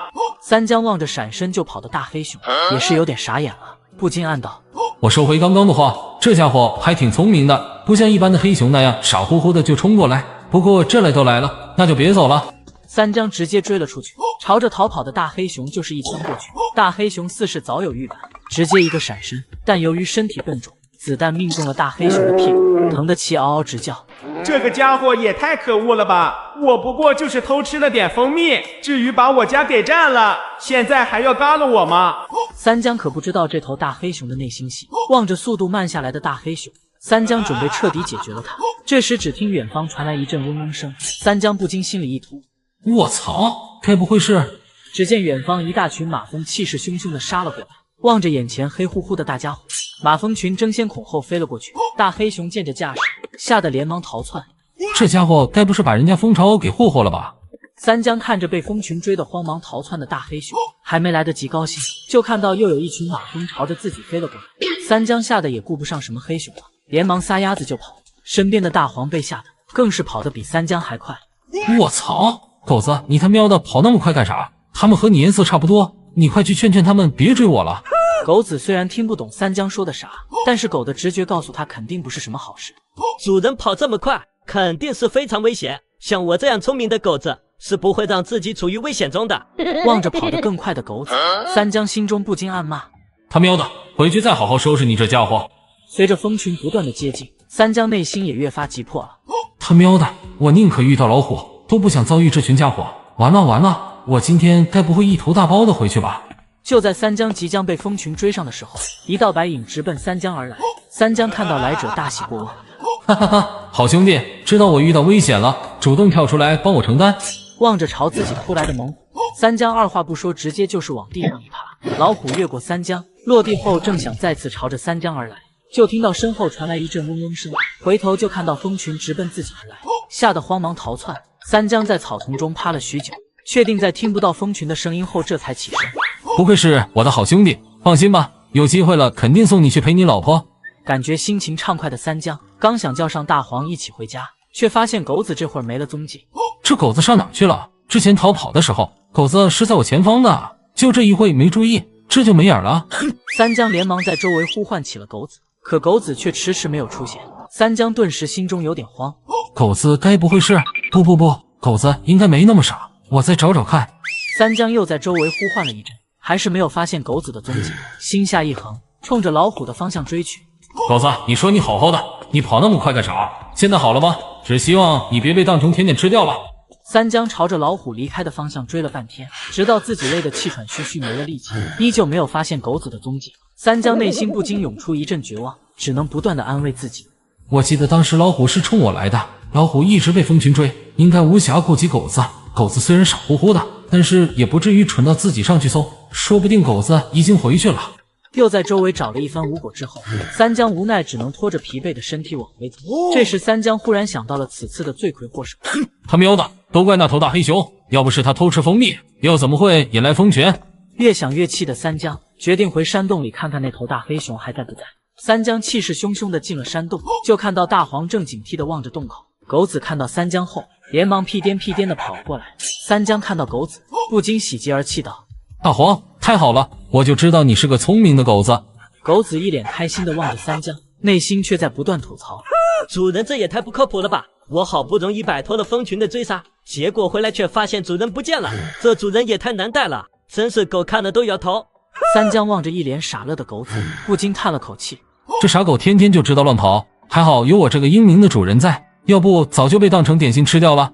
三江又摸了摸狗子的狗头后，想到现在时间不早了，连忙带着狗子往家里赶。这时前方草丛传来一阵耸动，三江立马把手搭在了枪上，望着草丛中缓缓出现的身影。待看清楚后，三江望着来者不禁有些不解，这家伙拦住我的去路干啥？只见来者赫然是白狼王，在其看到三江后，直接没入了草丛中。三江不禁有些不解，这是啥意思？出来吓我一下就走了？三江正在疑惑时，只见一只兔子被扔了过来。三江望了下兔子，又看了看已然转身离开的白狼王，心中不禁一乐。好家伙，这是给我送兔子来了啊！不枉我救了你几次。三江心情愉悦地捡起兔子，继续带着狗子往家里走。一路畅通无阻的到家后，三江刚进门就被院子里的情况吓了一跳。我去，老爹您这是咋了？三江刚回到家，就看到赵父脸色非常不好看的坐在那里。赵父听到三江的话，立马怒气冲冲的走了过来。你小子还问我咋了？老子问你昨天半夜出去干啥？三江被赵父这气势吓了一跳，连忙解释道：爹啊，我昨晚听到院子里来东西了，所以出门去追那家伙去了。赵父听到三江话，瞅了瞅三江，又瞅了瞅地上的兔子，满脸不可思议道：你小子可别跟我说晚上家里来兔子了。三江不禁一愣，连忙把昨天的事解释了一通。赵父听后这才脸色稍缓，然后忽然像是想到了什么，脸色又是一板，训斥道：你这臭小子晚上出门就算了，为啥不把门关上了？三江一脸懵逼，这才想起来昨晚出门匆忙，忘记关门了。看着赵父脸上严肃的样子，三江不禁心里一个咯噔，连忙问道：爹啊，昨晚家里该不会是进贼了吧？哎，确实进贼了，不过此贼非彼贼。看着三江懵逼的神情，赵父继续开口道：最近那只正在下蛋的老母鸡，昨晚被不知道啥东西给叼走了。三江听到不是钱被偷了，不禁松了口气，但又想到家里的老母鸡被叼走，立马火气就上来了。他喵的，偷东西偷到咱家了！爹，您在家里等着，我这就去把叼走咱家老母鸡的家伙给告了。三江不等赵父回话，怒气冲冲的就带着狗子出了门，迎面撞上了刚出门的李宝玉。望着三江怒气冲冲的样子，连忙问道：江哥，你这是咋了？咋这么大火气？三江把原因解释了一通，李宝玉也是一脸生气：他喵的，连我江哥家里的鸡都敢偷！江哥，我和你一起去！三江两人带着狗子怒气冲冲上了山，狗子一脸得意的走上前，鼻子一阵耸动后，很快就发现了什么，立马朝着前方跑去。三江两人见状连忙跟上，等两人赶到时，就看到狗子正满脸凶狠地盯着前方。应该就是这里了，宝玉你从后面包过去，别让那家伙跑了。李宝玉点了点头。三江拿着枪满脸警惕地往前方走去，这时只见草丛中冒出了两个狐狸头，望着黑漆漆的枪口被吓了一跳，望着狐狸的毛发，只听李宝玉的声音传了过来：卧槽，江哥这是纯色赤狐，我们发财了！哈哈哈，没想到咱们运气这么好。这时只见那两只狐狸头不断的一上一下，仿佛在求饶一样。三江见状不禁心中暗道：现在才知道求饶，早干嘛去了？三江正准备开枪打死这两只狐狸时，这时只听前方传来一阵阵滋滋声，又有两个小脑袋冒了出来，冲着三江不断的撒娇卖萌。望着几只灵性十足的狐狸，三江沉吟了下，开口道：给你们一个选择，跟着我走，以后吃喝不愁，要不就告了你们。李宝玉看到三江冲着狐狸说话，不禁有点懵。江哥，你咋确定他们能不能听懂呢？这两只狐狸这么有灵性，应该是能听懂的。那万一要是听不懂呢？那只能说他俩已有取死之道。两头狐狸似乎也明白，仅仅只是求饶并不行，犹豫了一会，把两只小狐狸往前推了推，然后快速地钻进了草丛中，没了踪迹。三江和李宝玉被狐狸夫妇这骚操作整懵了。不是吧？这是打算把孩子交给我们？这俩狐狸这么会玩吗？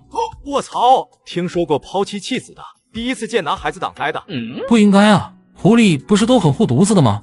三江两人呆立的功夫，两只狐狸已然不见了踪迹。三江两人不禁无奈，只能抱着小狐狸往回走。这时三江望了下天色，沉吟了下，然后说道：这天色估计到不了家里就黑了，先去山神庙那边歇歇脚吧，今天不着急回去了。等两人赶到山神庙，点燃了篝火后，这时只见狗子正满脸凶狠地盯着两只小狐狸，把两个小家伙吓得瑟瑟发抖。三江看到这一幕，不禁开口道：好了好了，大黄你就别吓那俩小家伙了。狗子似是听懂了三江的话，又狠狠地瞪了一眼两只小狐狸，这才善罢甘休。哼，看在主人的面子上，今天就先饶了你们。望着一脸神气的狗子，三江不禁一乐，正想说些什么的时候，只见大黄冲着门口疯狂叫唤了起来。三江和李宝玉对视了一眼，两人立马往门口走去。我倒是要看看，又是哪个不长眼的家伙欠收拾了。两人刚到门口，就看到两只狐狸远远地望着这里，边上还有2只被咬死的野鸡。2只狐狸看到三江后，立马又是一顿朝拜，起身后不一会就离开了这里。三江两人看得一愣一愣的。江哥，这俩狐狸是啥意思啊？我也不知道啊，管他啥意思呢？正好这会饿了，免费的食物不要白不要。三江走上前捡起2只野鸡，带回山神庙里，和李宝玉美美的吃了一顿。边上的狗子看得哈喇子直流，忽然狗子神色一动，好像是听到了什么，又朝着门外叫唤了起来。江哥，这时又有啥东西靠近了吗？我也不清楚，过去看看就知道了。两人来到门口后，就看到2只狐狸又来了，这次又带着1只兔子。看到三江后，2只狐狸又是连忙拜了拜，但却并没有像上次那样离开。卧槽，江哥，这俩狐狸到底啥意思啊？一直给我们送吃的，还有他们咋不走了？三江也在思考这个问题。2只狐狸看到三江站在那里不动，着急的嗷嗷直叫。忽然三江像是想到了什么，恍然大悟道：哦，我好像知道咋回事了。李宝玉望着三江那一副恍然大悟的表情，不禁一脸懵逼道：江哥，你明白啥了？那2只狐狸应该是想用猎物赎回自己的孩子，所以这次才没有离开。李宝玉听得一脸懵逼，三江也不管他，直接走到2个小狐狸跟前，拎起来就往外走。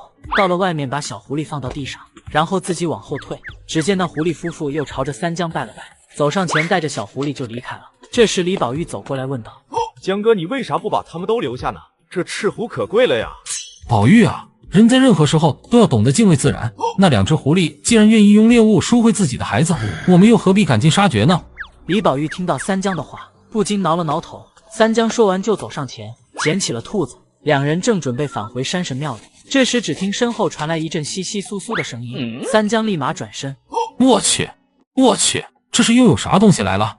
三江刚打算带着兔子回去，就听到身后传来一阵窸窸窣窣的声音。三江不禁有些纳闷，刚想上前查看，就看到一个硕大的蛇头冒了出来。三江被吓了一跳，我操，这家伙不是上次那个大青蛇吗？这次的兔子可不是他的猎物，他怎么又跑过来了？望着大青蛇，眼神紧紧地盯着自己，三江无奈只能把到手的兔子扔了过去。大青蛇看到丢过来的兔子，犹豫了一会，叼着兔子转身离开了。这时李宝玉的声音才传了过来：我的妈耶，吓死我了！想到大青蛇抢走了到手的兔子，李宝玉顿时又有些生气道：这家伙简直是明抢猎物啊，跟个土匪一样，太气人了。望着李宝玉那一副生气样，三江不禁开口道：人家就算是明抢，我们又能咋办？就当是破财免灾了。两人重新回到了篝火旁，感受到温暖的火光，李宝玉顿时感觉心情也慢慢舒缓了下来。忽然像是想到了什么，李宝玉一脸神神秘秘道：对了，江哥，你听说过后山宝藏的事吗？三江看着李宝玉那得意的表情，不禁有些无语道：这个事我当然知道啊，你咋还惦记这个啊？据说后山埋藏着惊人的宝藏，江哥你难道就不心动吗？望着李宝玉那一脸激动的神情，三江只能打断他的歪歪。这的传说从我爷爷年轻时就有了，这么多年过去了，就算是有宝藏，估计也早被人找到了。李宝玉闻言不禁脸色一垮，嘴里却在骂道：好他个王二麻子，亏咱们上次还救了他，我呸！那小子竟然拿假消息糊弄我。三江听到李宝玉这么说，不禁有些疑惑道：所以那家伙到底是和你说啥了？李宝玉还在愤愤不平中，听到三江的话，直接回道：他和我说后山的某个地方藏着惊人的宝藏，没想到那家伙竟然是拿我开涮的。好了，人家估计也就是日常吹吹牛皮，这种事你咋还当真了啊？李宝玉不禁挠了挠头，刚想说些什么，这时只听外面传来一阵奔跑声。三江听着奔跑声，立马做出了判断，听着声音貌似是野猪。江哥，你这耳朵也太厉害了吧，这都能听出来？野猪奔跑的声音还是很好分辨的，等遇到这些家伙次数多了，你也能分辨出来的。三江说完便来到了门口，望着朝这边冲来的野猪，三江也不客气，直接连开2枪，子弹一前一后的命中了李成。野猪奔跑的动作戛然而止，重重的摔倒在地上。这时李宝玉的声音传了过来：江哥，这野猪咋回事啊？咋大晚上的往我们这跑啊？不过江哥，你就这样把野猪赶了，会不会不太好了？李宝玉的话打断了正在思考的三江，三江不禁回道：那野猪上赶着来送，我能怎么办？只能成全他喽。就是可惜这家伙没带着野猪群一起来，一家猪竟然不整整齐齐的来。两人说笑的功夫，已然来到了野猪近前。这时忽听远方传来一阵沙沙声，三江两人立马戒备了起来。不多时，只见一个硕大的蛇头冒了出来。我操！这家伙又来了，这也太过分了吧！薅羊毛也不能逮着我们一直薅啊！听到李宝玉那愤愤不平的声音，三江却不这样认为。从野猪慌不择路的冲向这里来看，八成是后面有家伙在追他，而现在又只有这条大青蛇现身，八成就是他了。三江顿了顿，不禁叹了口气道：不过这家伙把我们当成了免费的打手，这点是真的气人。打工人、打工魂、打工都是人上人。说得非常棒，那要不以后宝玉你就给我免费打工吧。李宝玉尴尬地摸了摸头。阿爸阿爸阿爸！三江不禁翻了个白眼，望着大青蛇。三江深知这种大蛇的危险性太高了，丝毫没有和他抢猎物的想法。两人缓缓地退到了门口。奇怪的是，大青蛇并没有过来，反而是冲着三江凝视了起来。我操！江哥这家伙该不会是还想着把我们也当成点心吧？三江也有些疑惑，不过望着大青蛇丝毫没有靠近这里的意思，试探性的往前走了几步。只见那大青蛇再次看了看三江后，竟然直接转身离开了这里。李宝玉不禁有些懵。我操！这大家伙竟然改性子了，不打算当土匪了。三江听着李宝玉的大呼小叫，不禁没好气道：合着你巴不得他当土匪来抢我们猎物是吧？听到三江的话，李宝玉立马反驳道：那哪能啊，我只是觉得太意外了而已。好了，别在这水时间了，赶紧把野猪抬进去吧。三江两人说着，就把野猪抬进了山神庙。狗子望着抬进来的野猪，哈喇子直流。哈哈哈，这个家伙这么大，这次肯定有我的份了吧？望着哈喇子直流的狗子，三江这才想起来狗子好像今晚啥也没吃，估计是饿坏了。三江内心不禁升起了一丝丝的愧疚，于是从野猪身上割下一大块肉，将其放在火上一番烧烤之后，两人一狗美美的吃了一顿。果然只有像我这样优秀的狗子才能天天吃肉。因为有狗子的缘故，三江两人并不用守夜，于是两人美美的睡了一觉。第二天一早，三江两人抬着野猪往山下走。这时忽听前方传来一阵尖叫声，三江瞬间做出了判断，听声音应该是有人遇到危险了。宝玉，你在这看着野猪，我去看看情况。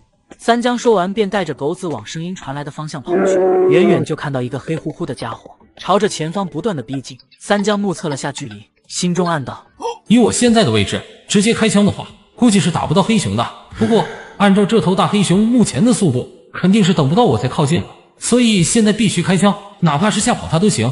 三江心中做出了决定，便不再犹豫，直接拿下枪就是一枪过去。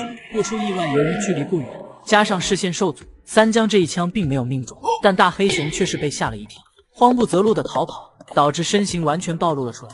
好机会！三江抓住机会，又是一枪过去，直接命中了黑熊的屁股。黑熊强忍着疼痛，快速的逃离了三江的视野。三江不禁暗道：可惜了，要是命中大腿的话，这家伙今天就要交代在这里了。边上的狗子望着大黑熊逃离了自己的视线，狗脸上尽是不解。主人这么远开枪干啥？等靠近点，那个大家伙不是死定了？主人果然是越来越靠不住了。狗子自然无法理解三江的想法。这时三江忽然想起之前的尖叫声，连忙朝前方赶去。到了近前，想了下当时大黑熊和其距离，不禁有些纳闷。我去，我记得黑熊离这里还有点距离吧？三江一脸懵逼地望着躺在地上的妹纸，内心十分不解。边上的狗子也是一脸懵逼。我记得黑熊好像没碰到他吧？这好端端的躺地上做什么？难道是想碰瓷？三江丝毫不理会狗子那智慧的眼神，望着地上生死不知的妹纸。三江决定对其检查一番，在对其进行简单的检查之后，明白了只是吓昏过去后，不禁松了口气。这里离宝玉那边有点远，没办法告知宝玉，而且这周围遍布危险的，谁知道那头黑熊会不会还会回来？直接放任不管肯定不行，先试试看能不能叫醒他。三江在边上呼喊了半天，喊得嗓子都冒烟了，可地上妹纸依旧没有醒过来。三江无奈只能放弃喊醒他，考虑到一直干等着不是事，心中不禁开始盘算道：在这一直等的话也不是事，毕竟也不知道啥时候能醒过来，万一醒得太晚了，今天我和宝玉估计还不一定能回得去，与其在这里浪费时间，我还不如先把人送到诊所。三江做出了决定后，也就不再犹豫，直接走上前将其抱起，快步的朝着诊所走去。狗子望着主人那急匆匆的步伐，终于像是想明白了什么，狗脸上露出一副恍然大悟的表情。哼，我说主人为啥老远就开枪了？原来如此，主人终于开窍了。三江被狗子智慧的眼神盯得一阵不自在，不禁心中暗骂：这傻狗不好好的警惕周围，一直盯着我干啥？回去再好好收拾他。另一边还在原地等待的李宝玉，等了半天，发现三江和狗子还没回来，不禁挠了挠头。真是的，不过是就个人而已。江哥这也太慢了吧！就这种速度，怪不得观众朋友们天天催更。一只路过的狼正在悠闲的走着，不知为什么忽然停了下来，仔细的在空气中嗅着，像是闻到了什么气味，不多时便确认了方向，直奔前方跑去。这边正在吐槽的李宝玉丝毫没有发现危险正在逼近。他喵的，这时间差不多都够到家了吧？江哥该不会是把我忘了吧？想到这里的李宝玉顿时一个人在风中凌乱。时间一点一滴的过去了，三江依旧没有回来。李宝玉望了望地上的野猪，又望了望周围，顿时感觉一阵头大。这野猪单凭我一个人，应该也拖动不了多远，根本没办法直接回去啊！再等下去，这天都要黑了，这下我该怎么办啊？这时正在唉声叹气的李宝忽然感觉浑身起了一层鸡皮疙瘩，本能的感受到危险，立马捡起地上的木棍警惕周围。不多时，只见一个狼头冒了出来，死死的盯着李宝玉和其身边的野猪。还好，就是一只狼而已，对我威胁不大。望着李宝玉手持木棍，狼似乎是感到害怕，竟然直接离开了这里。李宝玉虽然没什么经验，但是也经常听三江讲起狼的习性。江哥说过，狼这种家伙是不会轻易放弃猎物的。这家伙应该只是想让我放松警惕，好偷袭我。不过我也不用太担心，只要能撑到江哥回来就行，这波优势在我。在李宝玉焦急的等待中，时间一点一滴的过去了。这时周围传来一阵窸窸窣窣的声音，李宝玉不禁神色一变。听声音应该是来了不少家伙，不能继续留在这里了，这里太危险了，我必须马上离开这里。而且地上还有现成的食物，他们应该不会追我的。天真的李宝玉正打算离开这里，忽然后面也传来一阵窸窸窣窣的声音，李宝玉瞬间感觉一阵头皮发麻。完了，按照这架势，我应该是被包围了。江哥你在哪呀？你快回来啊！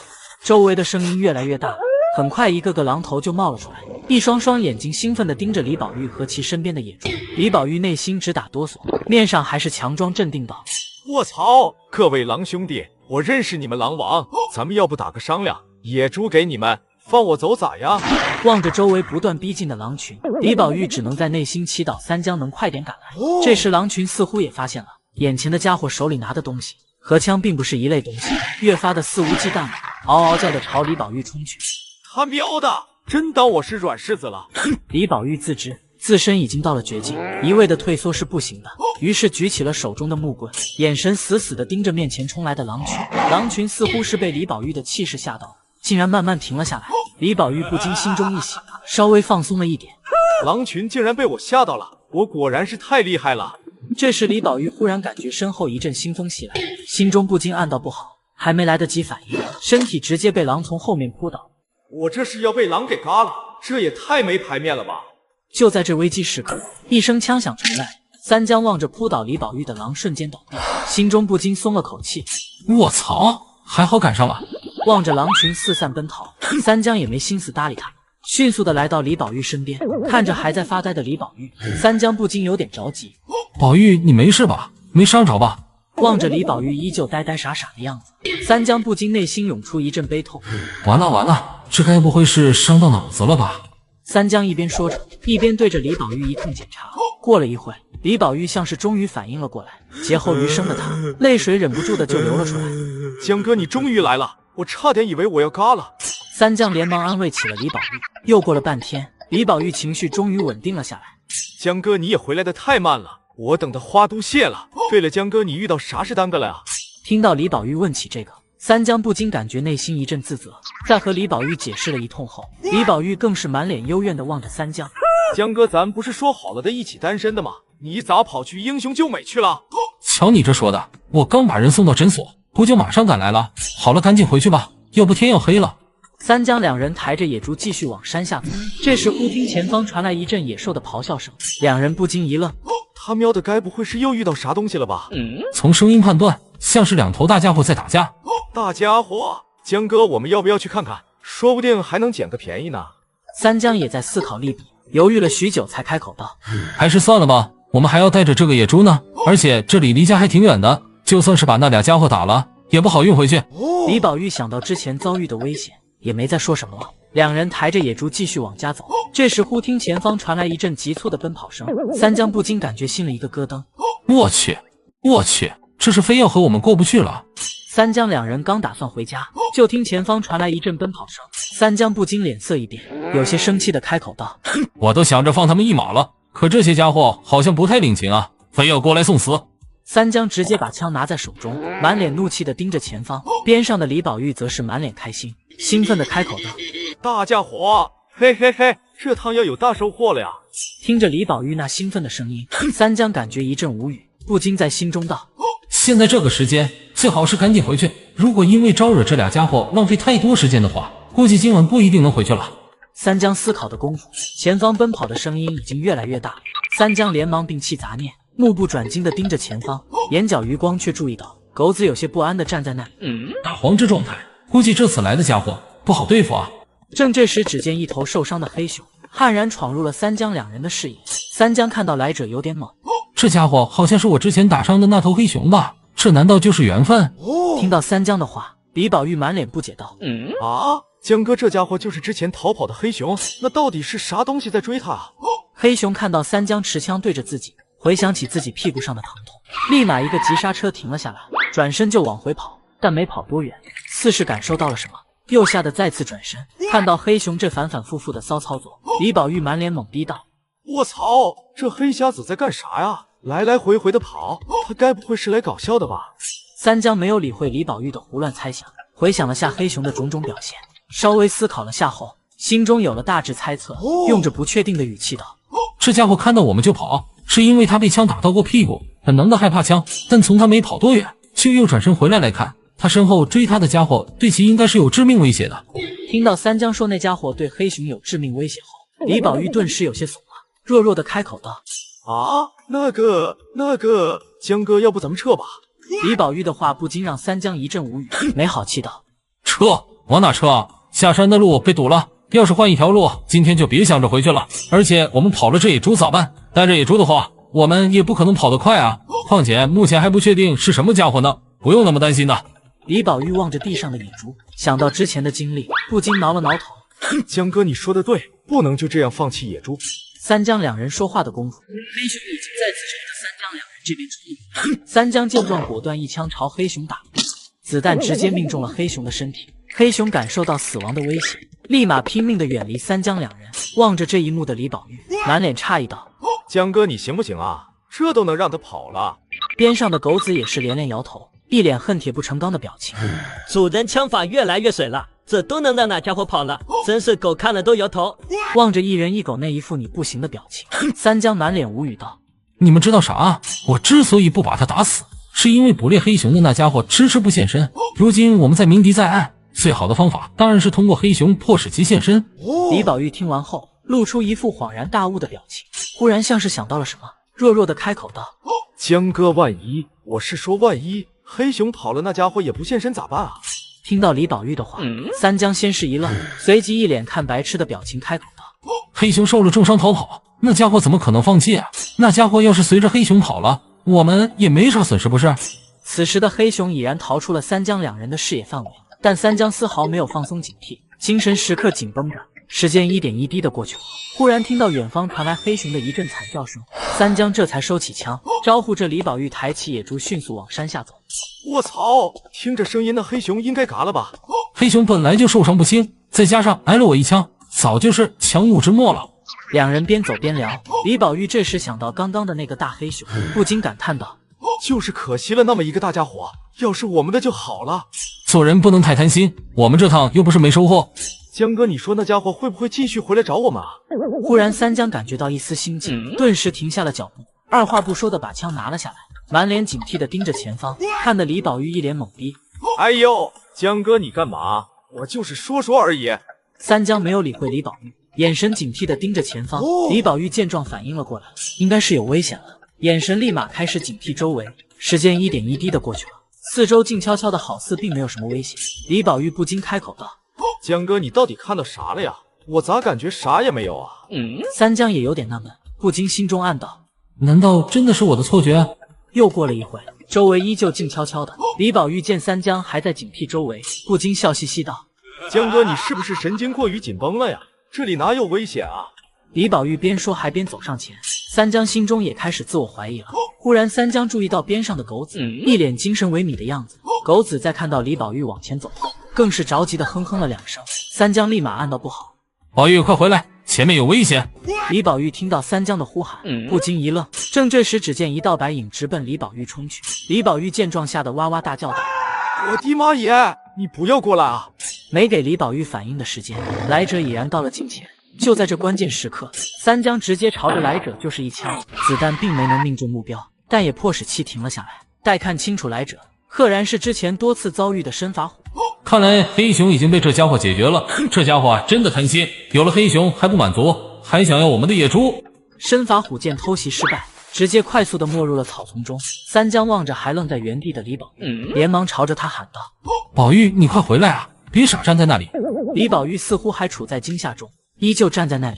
三江虽然心中着急，不过此刻并不确定老虎是否离开，只能继续警惕着周围。时间慢慢流逝，终于李宝玉好像反应了过来，连忙朝着三江这边跑来。我操！吓死我了！还好江哥你开枪及时。三江眼角余光在看到狗子跑了过来后，不禁松了口气，放下了枪，对着李宝玉道：“那家伙应该是走了，我们赶紧离开这里。”李宝玉刚刚经历危机，此刻只想赶紧离开，因此两人连忙抬着野猪快步往前走。这时忽然身侧传来一声树枝断裂的声音，三江不禁脸色一变：“我去，难道那老虎还在这里？”三江在听到旁边传来树枝断裂的声音后，立马脸色大变。边上的李宝玉在听到三江说老虎还在之后，被吓得浑身直打哆嗦，没给三江两人反应的时间，身法虎直扑三江而来。根据刚刚的声音判断，老虎应该已经离我们非常近了，现在跑肯定是来不及了，就地趴下或许还有机会。三江心中念头升起，便想迅速朝身前趴下。然而这次老虎距离实在是太近，还没等三江趴下，老虎便已然到了近前。完了，这次距离太近了，根本没有趴下的时间，我命休矣。然后当老虎错身而过之后，三江却惊奇地发现自己并无大碍，连忙就想朝身后摸去，却发现自己身后的枪早已不见了踪迹。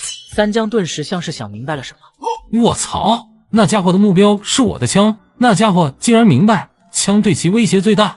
三江强行让自己冷静下来，并朝着周围观察，但却并没有发现老虎的身影。不过三江内心却十分清楚，老虎肯定还在附近。那家伙太谨慎了，即使明白我们对其威胁不大了，也没有贸然进攻。不过也有可能是那家伙在猫戏老鼠。三江心中明白，无论是哪个猜测，今天两人大概率是要栽在这里了。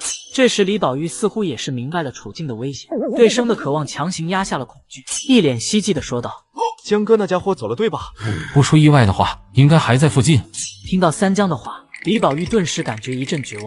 三江之前已经经历过多次生死危机，这次并没有之前那么恐惧了，反而是开起了玩笑。我记得武松打虎的时候就是用的木棍，咱们现在也有木棍，而且武松是一个人，我们有2个人，这波打虎稳了。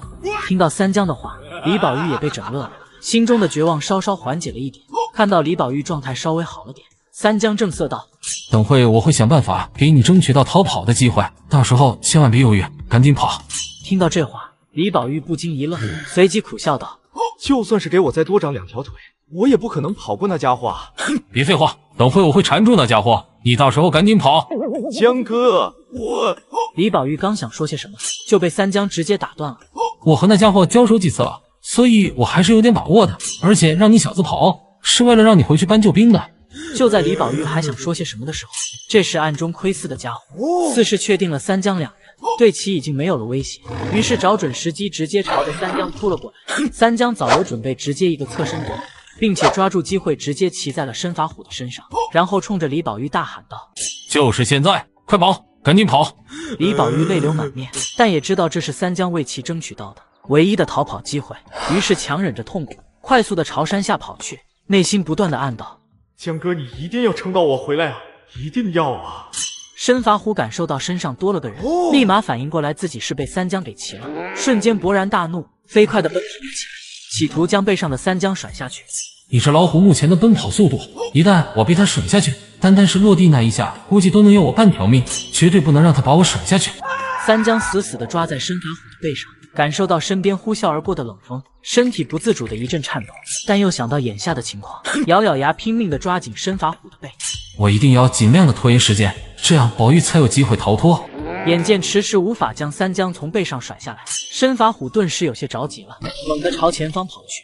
三江依旧紧紧地抓着身法虎的背。这时身法虎忽然一个转身，在惯性的作用下，三江被狠狠地甩飞了出去。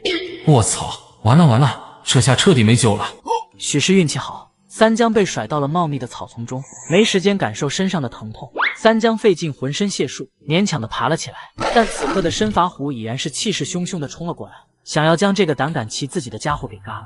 最后还是逃不掉被嘎的命运啊！望着身法虎距离自己越来越近，三江此刻已然没有了任何能反抗的手段。就在这危机时刻，狗子勇敢地站在了三江身前，望着狗子不断发抖的身体，三江不禁一阵苦笑。这傻狗怎么回来了？没想到我最后还是和狗子死一块了。狗子并没能阻止老虎，被其一巴掌拍飞了出去，但也迫使老虎停了下来。身法虎在拍飞了狗子后，继续朝着三江靠近。就在其距离三江只剩几步的距离时，竟然停了下来，然后在三江一脸疑惑的表情中，忽然直接转身朝着身前发出一阵低吼。这家伙这又是想到哪样啊？就在三江疑惑不解的时候，忽然只听前方传来一阵挑衅的吼声，只见一头威风凛凛的老虎冒了出来，直接朝三江他们这边走来。身法虎看到那家伙无视自己的警告，顿时勃然大怒，径直朝着对方直接冲了过去。我去，我这是遇到老虎抢地盘了！两头老虎瞬间厮杀了起来。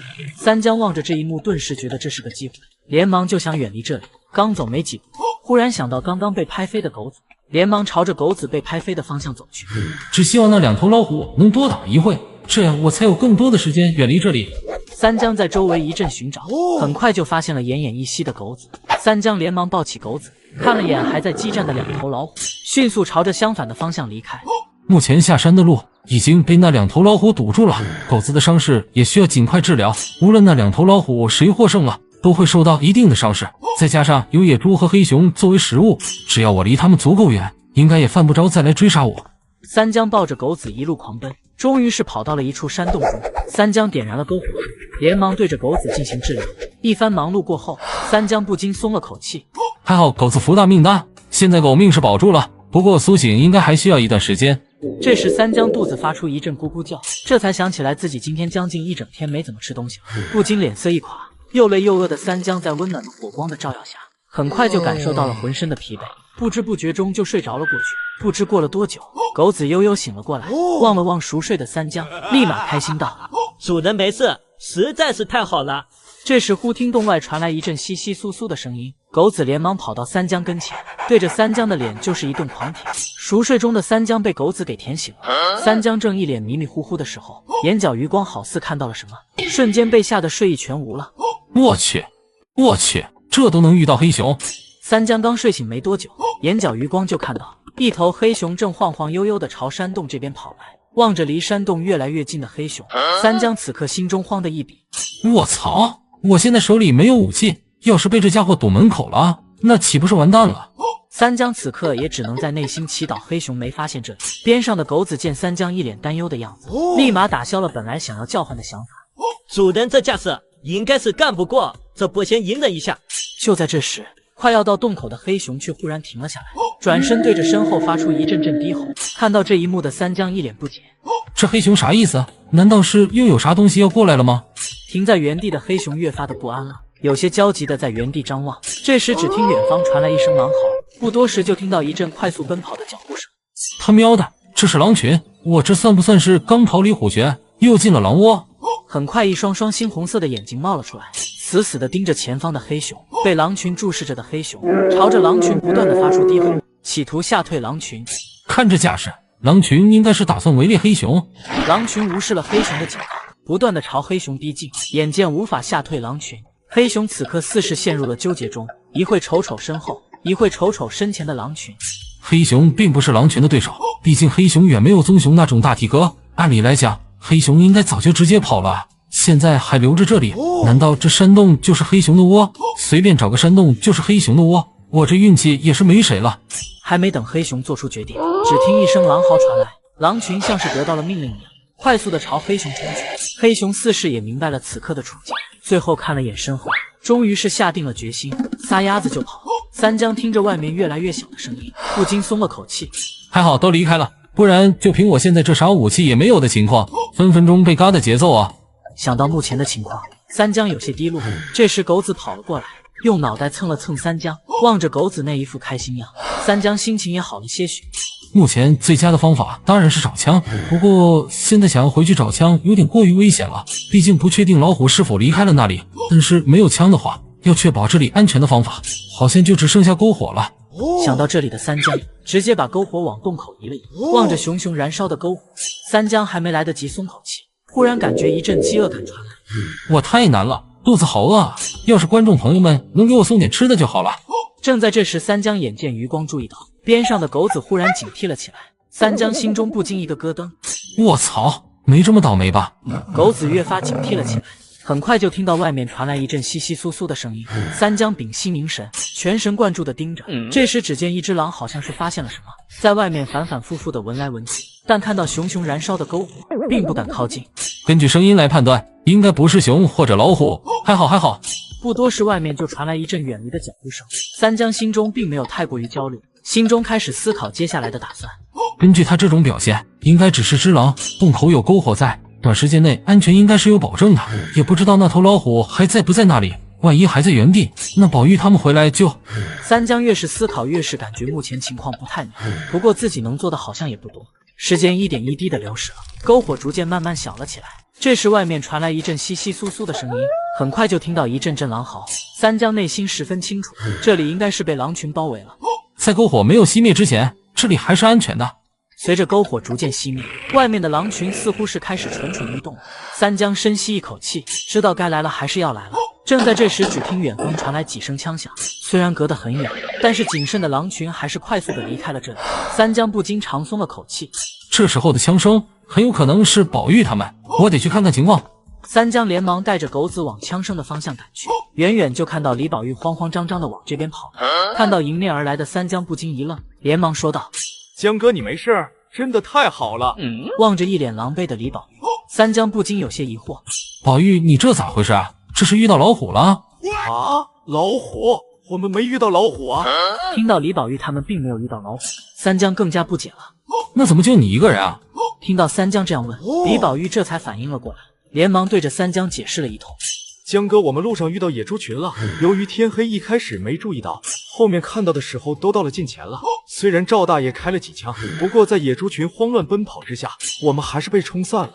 听到赵父他们被野猪群冲散了，三江心中非常担心赵父他们的安危，但又想到自己两人手里并没有枪，于是开口道：“宝玉，我们赶紧在周围找找，看看能不能把枪找到。”三江两人连忙在周围一番寻找，不多时就找到了之前三江丢失的枪。三江两人连忙朝着遭遇野猪群的地方赶去。到了之后，李宝玉仔细回想了下赵父他们当时逃跑的大概方向，三江两人径直往前走。经历一番追逐之后，前方的情况不禁让三江一愣。我去，这野猪大的离谱了吧？一群野猪正缓缓地朝前方的大树围去，为首的是一头体型硕大的野猪王，鼻孔里不断地喘着粗气，眼神死死盯着树上的那些家伙。我的妈呀，野猪群一直在下面盯着，咱们这咋脱身啊？脱身？现在这情况，我们拿头脱身啊，能保命就不错了。要我说啊，这野猪王也太小气了，不就是被尿头上了，大不了让他尿回来就是了，至于这样苦大仇深的吗？呵呵，要不你小子下去让他尿回来。听到刘大头这样说，王二麻子瞬间被噎住，随即像是想到了什么一样，一脸愤慨道：“不是我说啥，李宝玉那小子也太邪门了吧！”听到终于有人认同了李宝玉是扫把星这回事，刘大头满脸高兴，嘴上更是说道：“我早就说了，那小子运道不正常，你见哪个正常人撒泡尿能正好尿到野猪王头上呢？”听到刘大头提起这个，几人不禁一阵无语，毕竟这件事属实是李普他妈给李普开门，李普到家了。这时树顶上的赵有才想到了此行的目的，神色一片哀愁，不禁喃喃自语道：“也不知道小江江咋样了。”几人不禁一阵沉默。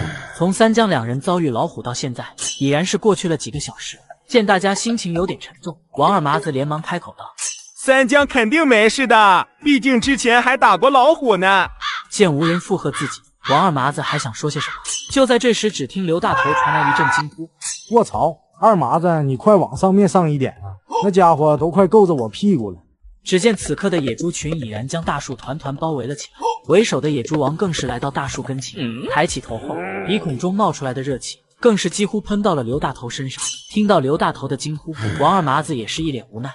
牛叔啊，我这卡在中间的人也是没有办法啊。富贵，要不你再往上面去点。赵叔，你看这还能往上再去点吗？赵有才听到几人的话，望了望自己身处的位置，不禁一阵火大。他喵的，老子又不会飞，我这都到树顶上了，还怎么往上？听到已经没办法再往上去了，再加上感受到一阵阵热气扑来，刘大头差点哭了出来。他喵的，真就应了那句话，遇到危险的时候，不需要你跑得最快，只需要你跑得比最后一名快就行。可问题是，现在老子是最后一名。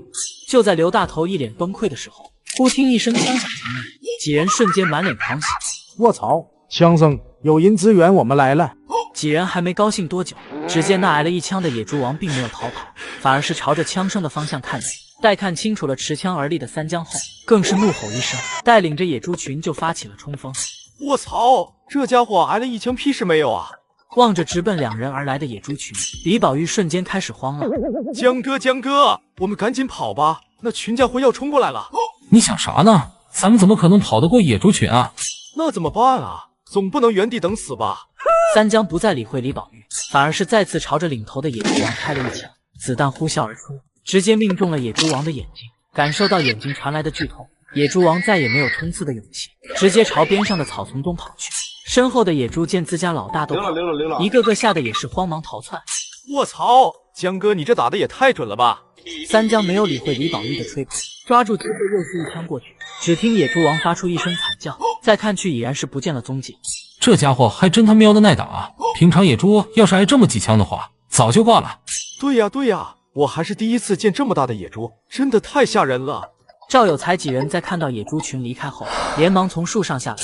这时三江两人走了过来，看到完好无损的三江，赵有才此刻有千言万语，最终只是说了句：下次别这么鲁莽了。看到气氛不对，刘大头连忙转移话题道：小江啊，你是咋从老虎手上逃脱的呀？听到刘大头问起，三江刚想说下自己的经历，忽听前方传来一阵窸窸窣窣的声音，李宝玉几人瞬间躲到了三江身后。三江满脸不可思议，刘大头满脸尴尬道：那啥，小江，我们刚刚在树上待了半天，现在纯属是腿麻了，这家伙就交给你了，我们相信你。刘大头身后的几人齐齐点头，三江不禁一阵无语。咱就是说，能不能当个人啊？伴随着草丛的一阵剧烈摇晃，一只小刺猬冒了出来。看到这一幕，李宝玉几人瞬间大眼瞪小眼。卧槽，吓老子一跳，原来是个小瘪三。三江也是一阵无语，收起了手中的枪。边上的刘大头满脸不解，就走，不是你一个小刺猬，谁给你的胆子冒出来的？眼见几人一直在纠结这个，赵有才连忙问起了之前的话题。三江将事情解释了一通，几人不禁感叹起三江的好运。这时李宝玉像是想到了什么，两眼放光道：俗话说两虎相斗必有一伤，江哥要不我们去看看，说不准还能捡个便宜呢。听到李宝玉的提议，刘大头几人瞬间心动了，望着几人那蠢蠢欲动的神情，三江只能打断他们的歪歪。先不说能不能找到受伤的老虎，就我们现在这状态，哪怕是找到了老虎，真觉得我们拿得下？小江江说的不错，哪怕是受伤的老虎，以我们现在这状态也不可能拿下了，还是回去好好休养下吧。听到三江和其父亲的话，李宝玉一脸惋惜。这时刘大头好像是反应了过来，指着李宝玉道：卧槽，不愧是先天坑队有圣体，差点又被你小子带坑里了。王二麻子和王富贵这才后知后觉，不禁一阵后怕。李宝玉听到刘大头这样污蔑自己，立马不干了。刘叔，你这话说的，啥叫被我带坑里了？我只不过是提了一嘴而已，还有我哪里坑队友了？呵呵，要不是你小子尿到野猪王头上，我们几个能被野猪群追杀吗？那不过是碰巧罢了，我哪知道那家伙睡在那里啊！伴随着李宝玉和刘大头的争吵声，三江一伙人已然到了家里。待和几人分别后，三江满脸疲惫地回到屋里倒头就睡。第二天一早，熟睡中的三江被一阵急促的敲门声给吵醒了。我去，这大清早的还让不让人睡觉了？被敲门声吵醒的三江非常生气，怒气冲冲的就出了门。见到来者是赵父后，顿时脸上的怒气被强压了回去，一脸郁闷道：爹啊，我这几天都没睡过好觉了，好不容易能多睡会，又被您老给叫起来了。老子都起来转了一圈回来了，你小子还没起床，睡懒觉可不是个好习惯啊！听到赵父的训斥，三江不禁一阵嘀咕，但在看到赵父快要发怒的表情后，连忙跳过了这个话题。爹啊，这大清早的叫我干啥呢？富贵过来找你了，应该有啥事？三江这才注意到站在门口的王富贵，不禁有些疑惑地问道：“富贵哥，你这一大早的就过来，是有啥急事吗？”听到三江问起这个，王富贵立马开口道：“三江啊，俺大伯家的2条狗子昨晚莫名失踪了，怀疑是被啥猛兽给吃了。”三江在听到王富贵这么说，立马精神了起来，连忙问道：“啊，能说说具体咋回事吗？”俺大伯昨个去周叔家里帮忙修水管去了，回去的晚，到家就睡了。今早起来发现2条狗子都丢了，怀疑是啥猛兽干的。想到之前你打过老虎，所以想找你去看看。三江听完了事情的经过，稍微思考了下，不禁有些疑惑道：“不应该啊，你大伯晚上睡得那么死，啥动静也没听到。”这个俺也不知道啊，俺就是听俺大伯这样说的，这不就赶紧过来找你了。三江在考虑到有可能是猛兽干的，于是也不再耽搁，立马回屋拿了枪，然后带着狗子跟随着王富贵往其大伯家中走去。走着走着，三江感觉到了不对，有些疑惑的开口道：“咱不是去你大伯家里吗？这咋往后山走了啊？”忘了和你说了，我大伯嫌弃上下山太麻烦了，最近在后山那边住了段时间，结果就遇到这事了。果然是个狠人。虽然说后山那边已经好多年没见过啥猛兽了，但一个人在那边过夜属实牛皮。三江两人到了后山林场后，就看到王大爷一脸着急的站在门口。看到三江来了之后，立马激动的跑了过来。小江啊，你可一定要找到我家狗子啊！我这都养了好多年了。我尽量找，不过您昨晚真的啥动静也没听到？听到三江的问话，王大爷脸上闪过一阵不自然。三江敏锐的注意到了这点，随即语气严肃的说道：“王大爷，你最起码情况和我说清楚啊！现在还不确定是不是猛兽，多一分信息多一分安全啊！”王富贵见似乎有啥隐情，立马帮腔道：“对呀对呀，大伯你把情况说清楚啊！”见三江两人一直追问，又想到自家养了多年的狗子，纠结了许久，这才缓缓开口道：“其实我昨个没回来。”那大伯你晚上住哪了？你为啥不回家？三江听到王大爷的话，不禁愣了一下，随即像是想到了什么，脸色变得古怪了起来。这时注意到，当王富贵的问题问出口后，王大爷脸色立马不对了，于是赶紧转移话题道：“对了，王大爷，你家狗子平时一般都在哪啊？”王富贵似乎并没有察觉到什么，还在那里一直追问：“大伯，你还没说你昨晚为啥不回来啊？要是你昨晚回来了，这狗子能丢了吗？”王大爷并未理会喋喋不休的王富贵，在告知了三江狗子的活动范围后，立马拉着王富贵往相反的方向走去。来，大伯告诉你我昨晚干啥去了。三江在看到这一幕后，不禁为王富贵感觉一阵惋惜。求知欲那么强干啥？这下好了，估计要挨揍喽。三江带着狗子来到了王大爷告知的地方，在经过一番仔细的寻找之后，狗子似乎是发现了什么，在周围嗅来嗅去了半天，忽然朝着前方跑去。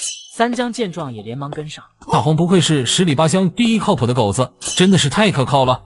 狗子带着三江跑了一段时间后，忽然停了下来，警惕地望着前方。三江见状，立马把枪拿在手中。很快，前方草丛一阵晃动，一个狼头冒了出来。三江在看到来者后，不禁有些不解：这里怎么会有狼？难道附近有狼群出没？这不应该啊！狼在看到持枪的三江后，立马没入了草丛中。三江并没有追击的意思，打算继续在周围寻找。正这时，狗子忽然朝着前方跑去。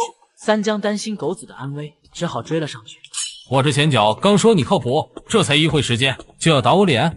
在经历一番追逐之后，前方的狼和狗子早已没了踪迹。跟在后面的三江不禁一阵无语：这傻狗脑袋进江湖了？跑那么快，我咋跟得上啊？而且他追那狼干啥啊？那明显就是一个侦察狼啊！这时前方忽然传来狗子的叫声，担心狗子安危的三江立马跑过去。到了之后，就看到狗子叼着一卷羊皮卷跑过来。这时三江肚子咕咕咕的叫了起来，这才想起来今天还没吃饭。天色不早了，先回去吃饭。至于这个羊皮卷，回去有的是时间研究。三江带着狗子找到了王大爷，将狼的事告知了对方后，然后就带着狗子离开了这里。三江的身影消失后，还在原地的王富贵不禁有些不解：三江哪来的羊皮卷啊？我记得来的时候啥也没带啊！听到王富贵的话，王大爷稍微思考了下，像是明白了什么，随即用无比肯定的语气道：那个羊皮卷很有可能就是一只流传的藏宝图，要不然你觉得三江那么火急火燎的想要回家干啥？王富贵满脸不可思议，随即像是想到了什么，有些疑惑道：那玩意不是都说是谣传吗？谣传？你小子还是年轻啊，这玩意要真的是假的，能流传这么多年。望着王富贵那一脸憨傻样，王大爷不禁叹了口气：我老王家咋就出了你这个憨傻小子啊？一点也没继承我老王家的聪慧。想当年你大伯我年轻的时候，村里哪个姑娘不想着嫁给我啊？哪像你。听到大伯说自己傻，王富贵立马不乐意了，连忙说道：我哪里傻啊？我比三江聪明多了，我都知道你昨晚没回来导致的狗子失踪。话说大伯，昨晚你睡哪了？饥肠辘辘的三江回到家后，随手将羊皮卷放到了桌子上后，立马冲向了屋子里。吃饱喝足的三江感觉一阵困意袭来，直接躺到了床上沉沉睡去。夜里熟睡中的三江被一阵脚步声惊醒，三江立马精神了起来。我去，这是家里进贼了！三江听到门外的脚步声，立马察觉到了不对，于是赶紧朝门口走去。三江刚到院子里，就看到几个人影快速的从大门口消失。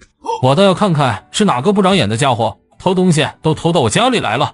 三江连忙追了出去，远远就看到两个蒙面的家伙正抬着大黄快速的往前跑。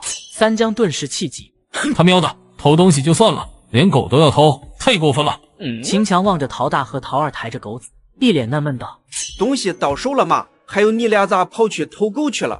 只见陶二嘿嘿一笑，一脸得意的开口道：强哥你放心吧，虽然东西藏得非常好，不过这可难不倒我，东西已经到手了。顿了顿，陶二又开口道：至于这狗子，我听隔壁二婶家的三姑妈的小舅子说，这狗子有招财体质，只是三江那家伙能找到藏宝图，全靠他。就在秦强还想说些什么的时候，这时只听三江的声音传了过来：他喵的，无耻的偷狗贼，给我站住！听到三江的声音，秦强几人被吓了一跳，陶大更是满脸担忧：这下咋办啊？这被人逮住了！我都说了别偷人家的狗，要不是因为这狗子耽误了时间，我们早回去了。这能怪我吗？还不是因为你走得太慢了。看到两人有吵起来的架势，秦强连忙打断了两人的争吵。好了，别吵了，把狗子扔到这不就行了？我不信他不管这狗子，而且这黑灯瞎火的，三江肯定也不知道我们到底偷了啥。秦强几人丢下狗子，快步的逃离了这里。三江到了近前，望着生死不知的狗子，又看了看已然远离的几人，没过多思考就来到了狗子身边，稍微检查了下，发现狗子只是晕了过去，不禁松了口气。还好狗子没事。话说那几人如果只是为了偷狗，不应该这样轻易放弃吧？难道还丢了什么东西？想到这点的三江偷偷的跟了上去，在看到几人进了秦强家里后，顿时心中有数了。原来是这几个家伙，先回去看看到底丢了啥东西。三江带着狗子回到了家中，在家里一番仔细的检查之后，不禁挠了挠头，感觉好像没丢啥东西。难道是我想多了？他们真的单纯的就是为了偷狗？想了许久依旧没有头绪的三江决定明天去秦强家里看看，于是也不再纠结，直接回屋睡觉去了。第二天一早，三江刚到秦强家门口，就见周围围了一大堆人。这是干啥呢？围了一大堆人，我也不知道，不过等人出来就知道了。这时只见秦强几人满脸笑容的走了出来，陶二望了眼周围的人群，突然注意到了人群中的三江，不禁脸色一变，跑到秦强身后，小声的嘀咕道：强哥，三江那小子来了，咱们快回去吧。秦强听到陶二的话，也注意到了人群中的三江，丝毫不以为意，给了陶二一个安心的眼神，内心暗道：三江找到藏宝图这事本来就没几个人知道，现在藏宝图在我手里，我现在只要高调的宣布是我找到的藏宝图，三江他单凭一张嘴又能做什么？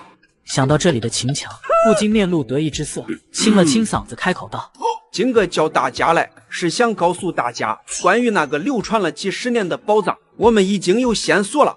啊，他们有宝藏的线索了？不可能吧？难道是……秦强的话瞬间引起了轩然大波，周围人更是窃窃私语了起来，也有人质疑道：众所周知，宝藏那个事是个谣传。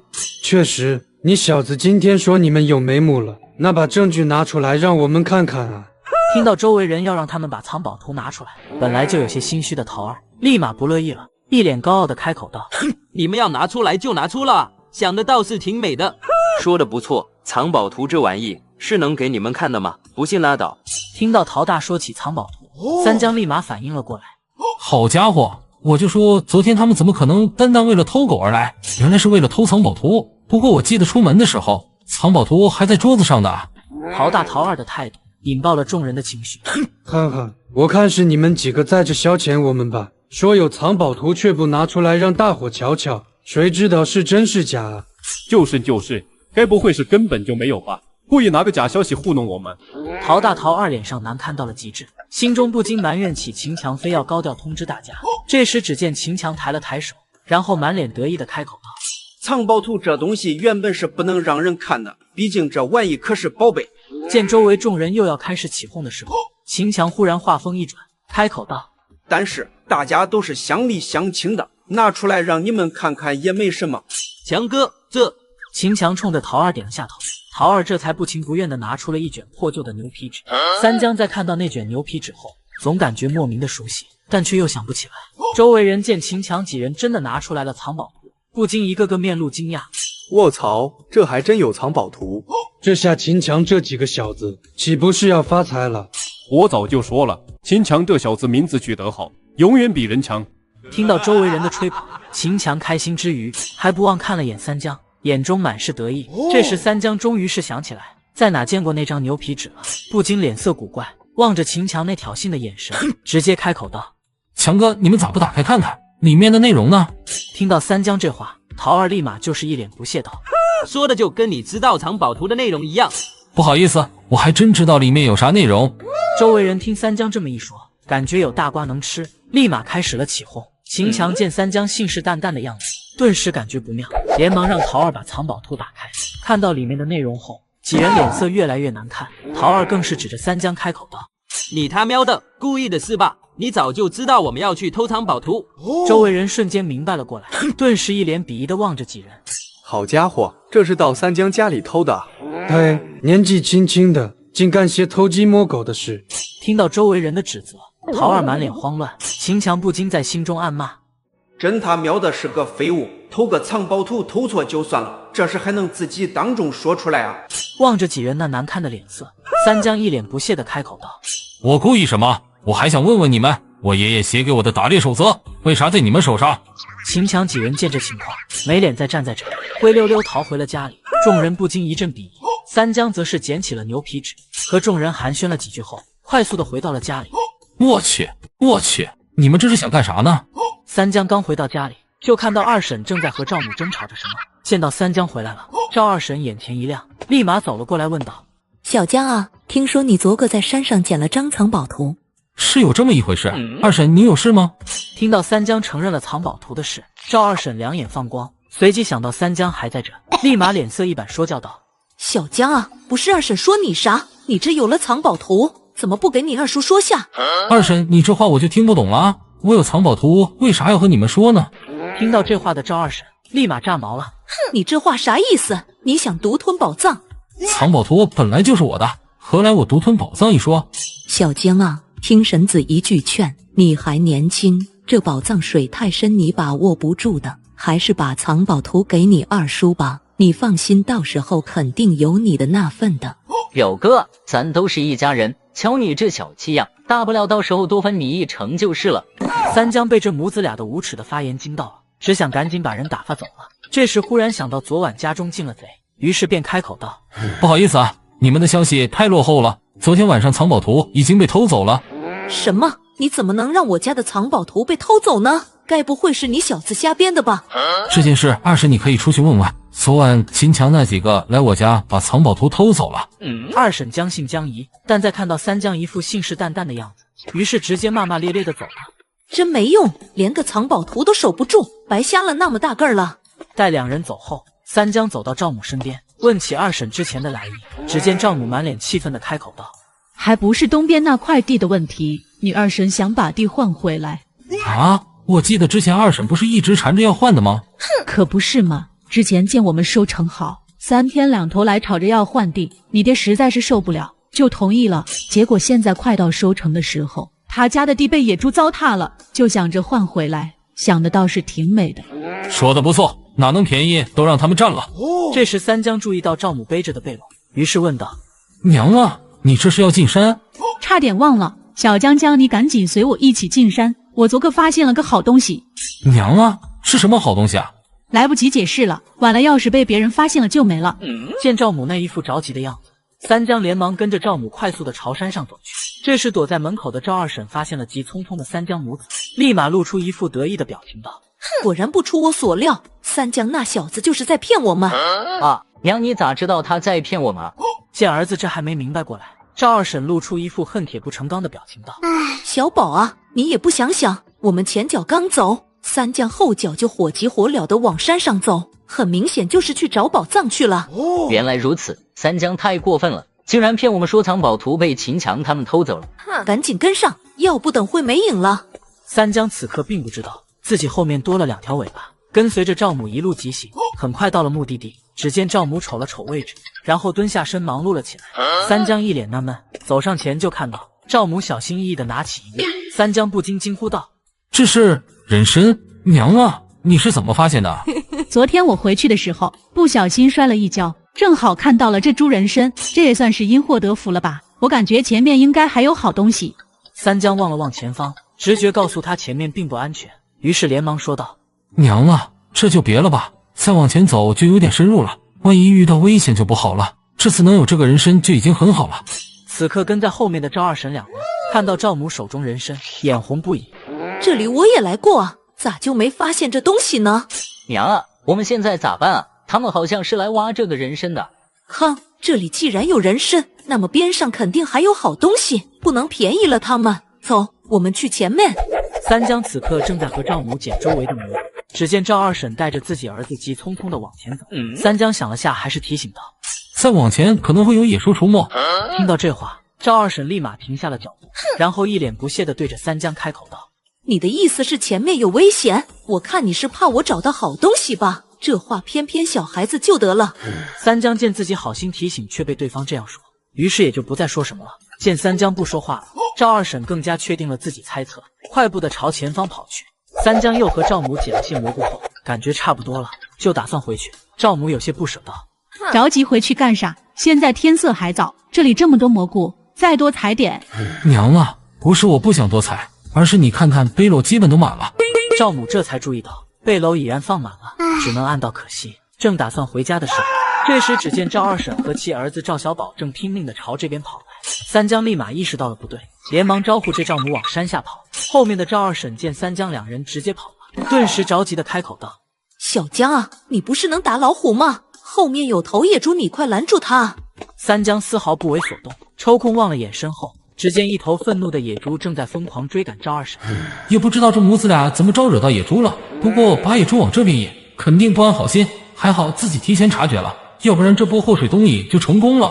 见三江丝毫没有停下了的意思，赵二婶只能在心中暗骂。眼见这野猪距离自己越来越近，赵二婶越发后悔自己没事去招惹这野猪干啥。就在这时，前方的三江和赵母忽然停了下来，赵二婶瞬间狂喜：小江啊，你终于想通了，太好了，快帮婶子拦住这野猪。对，表哥你快拦住这野猪。三江此刻没空搭理身后的两人，而是眼神死死地盯着前方，心已经沉到了谷底。我去，又是这俩老虎。三江望着不远处正在对峙的2头老虎，立马拉着赵母躲到了树后。这时赵二婶和赵小宝正快速地朝老虎的方向跑去。三江连忙提醒道：二婶别再往前了，前面有老虎。听到三江说前面有老虎，赵小宝被吓了腿都软了，连忙拉住了还要往前跑的赵二婶。娘啊，表哥说前面有老虎，不能往前跑啊。看到儿子竟然相信了三江说的话，并且还拉住自己不让自己跑，赵二婶瞬间就是一顿批评教育。我的傻儿子啊，那三江明明是跑不动了，想把我们拉下水一起对付野猪，而且你也不想想，我们来的时候哪里看到过老虎了？万一真有老虎咋办啊？娘啊，宁可信其有，不可信其无啊。不可能有老虎，今天老娘就把话放着了，要是前面有老虎，我直接吃翔，吃2坨。哼！教训完儿子后，赵二婶又朝着三江冷笑道：我的好侄子啊，野猪就交给你了，婶子我先走一步了。赵二婶说完后，直接满脸得意地拉着赵小宝快速地往前方跑去。三江望着不听自己的劝阻的两人，不禁感叹道：遇到老虎后这么勇的我还是第一次见。两头老虎仇人见面分外眼红，谁也没有后退的意思。想到上次因为这家伙来抢地盘，导致自己到嘴边的猎物逃脱，今天又来挑衅自己，终于身法虎再也忍受不住，直接怒吼一声冲了上去。对面的猛虎也是低喝一声，丝毫不怂地冲了过去。两头老虎战成了一团。小宝啊，你看看哪里有老虎？我都说了是三江在骗我们，你这傻小子还不信？这边的赵二婶还在一脸得意地对着儿子说教，忽然只见赵小宝脸上惊恐地望着前方，看到这一幕的赵二婶立马就生气了。哼，小宝你想干啥？还想假装有老虎吓唬老娘？你当老娘是吓大的？赵二婶说着就要抬起手教训下自家儿子，忽然赵二婶感觉自己好像摸到了什么，又仔细摸了下，感受到那结实的手感。赵二婶不禁心中幻想道，这感觉肯定特别壮实，要是我家那个没良心的也……看到自家老娘这么勇，赵小宝都快被吓傻了，连忙结结巴巴地提醒道：“娘，是，老虎。”老虎？那我摸到的岂不是？赵二婶又仔细摸了摸，忽然摸到了一条粗壮的尾巴，顿时心中一突，身体僵硬地转过头，就看到一个硕大的虎头正在和自己对视。赵二婶顿时感觉一阵天旋地转感袭来，直接晕了过去。远处的三江看到这一幕，忍不住感叹道：“我原以为刘大头孤身追老虎依然是天下无敌了，没想到今天又见到了敢摸老虎屁股的二婶。”身法虎此刻非常愤怒，自己好不容易干掉了想要抢自己地盘的家伙，结果又冒出来个不长眼的，竟然敢摸自己屁股。身法虎愤怒的几乎失去了理智，迫切的想要撕碎这个冒犯自己的家伙。虽然非常讨厌二婶一家，但是我还是做不到眼睁睁看着他们被老虎杀害，而且就老虎跟我们的距离，被发现也是迟早的事。赵小宝此刻只感觉浑身发软，已然是动弹不得了。望着朝自己逼近的身法虎，赵小宝内心已是彻底绝望了。就在身法虎即将扑向赵小宝的时候，一块石头飞了过来，直直地砸中了老虎脑袋。大家伙，看这里！身法虎在看到三江手中有东西后，本能感到警惕。三江望着在原地警惕的老虎，瞬间像是想到了什么。这家伙之前挨过我一枪，对枪特别敏感，再加上老虎并不能准确地判断出枪和我手中木棍的区别，我完全可以试试假装木棍是枪啊！想到这里的三江直接把木棍缓缓抬起，身法虎看到这一幕，直接后退了几步。有效果，这家伙之前和另一头猛虎搏斗，依然是受伤不轻了。只要我表现出让他没有把握拿下，以这头老虎的聪明，大概率是会退走的。想到这里的三江直接像握枪一样握住木棍。身法虎看到这一幕，冲着三江低吼了一声，然后转身进了草丛中。按照我对那家伙的了解，极有可能还在附近。时间一点一滴的过去了，周围依旧静悄悄的，仿佛老虎早就离开了这里。就在这时，只听前方传来一阵脚步声，三江立马紧张了起来。卧槽，该不会又有啥东西要来了吧？就在三江紧张的等待中，只见赵父慢悠悠的走了过来，看到三江拿个木棍站那不动，赵父满脸问号。三江看到赵父连忙喊道：“爹啊，您赶紧放枪空枪！”赵父虽然纳闷，但看到三江那一副着急的样子，也就没问什么原因，直接朝着天空就是一枪。再听到一阵窸窸窣窣的声音渐行渐远，三江这才松了口气。我就知道那家伙还在附近，还好没放松警惕。刚刚有啥家伙在附近？三江将事情的经过解释了一通后，赵父不禁后怕不已。赵小宝对着三江父子一阵感谢，然后就带着他娘赶紧离开了这里。这时三江想到了另一头死去的老虎，连忙招呼着赵父走过去。看到地上的老虎，三江开心极了，这白撞头老虎也算是因祸得福了。哈哈哈，这就是福祸相依呀！三江和赵父抬着老虎兴冲冲地下了山，直奔家中而去。到了家之后，三江被院子里的人吓了一跳。我去，这是把我家当成猪圈了？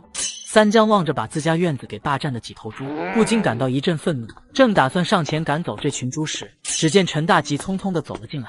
在看到院子里的猪群后，心中不禁庆幸道：“还好，猪没丢，要不完蛋了。”这时陈大看到了赵有才和其边上的老虎，不禁震惊道：“这是又打到老虎了，真不愧是赵叔你啊！你小子来干嘛？还有院子里的这群猪是咋回事？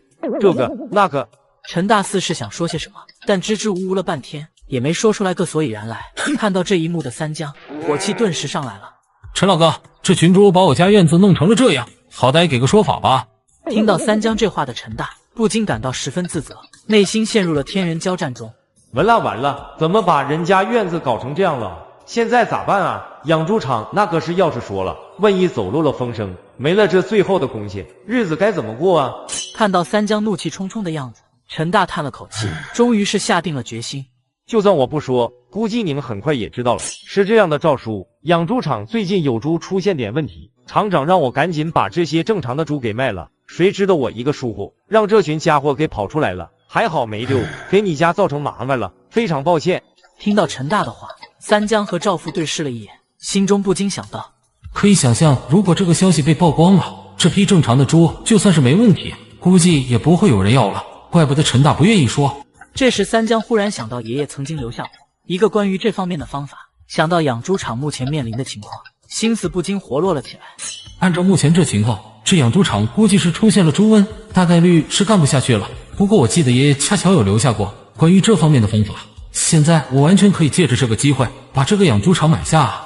就在三江思考的时候，只见李宝玉火急火燎地跑了进来。江哥不好了，听说养猪场闹猪瘟了。等下，我来查一下怎么救治。这信号这么差，你怎么查啊？我用的华为 Mate 60，连接卫星不怕没信号。新款华为不是很难抢吗？哪用抢？你直接去左下角领呗，里头8000台苹果15和华为 Mate 60，是人人有份。填个地址，隔天到家。怎么可能白捡手机？下载的基本都领到了，还有假吗？不信你去左下角试试，是不是一打开就能看到领取界面？哦，真有华为 Mate 60哎，还是 1TB 顶配的，直接领，够抢吗？链接在就有库存，现在还有不限量 iPad Pro 做保底，看到视频的都能领。会不会是套路啊？这说话的功夫，我刚领的华为 Mate 60都发货了。这么快？当然，我左下角是极速链接，完成任务，苹果华为秒发货，不信你去试试。马上去。陈老哥，你现在能带我去见下你们厂长吗？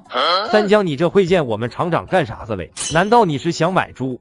陈大顿了顿，小声开口道：三江啊，老哥给你透个底，除了院子里的这批猪外，其他的或多或少都出问题了。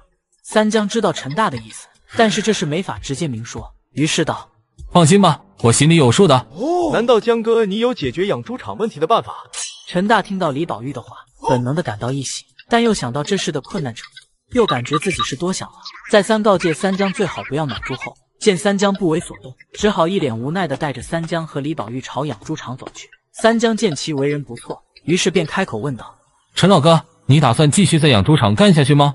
听到三江这话的陈大心中一阵落寞，不禁叹了口气道：毕竟干了这么多年了，当然想继续干下去啊。不过现在不是我想不想干下去的问题，而是没法干了。毕竟养猪场出了这事，估计马上就要完蛋了。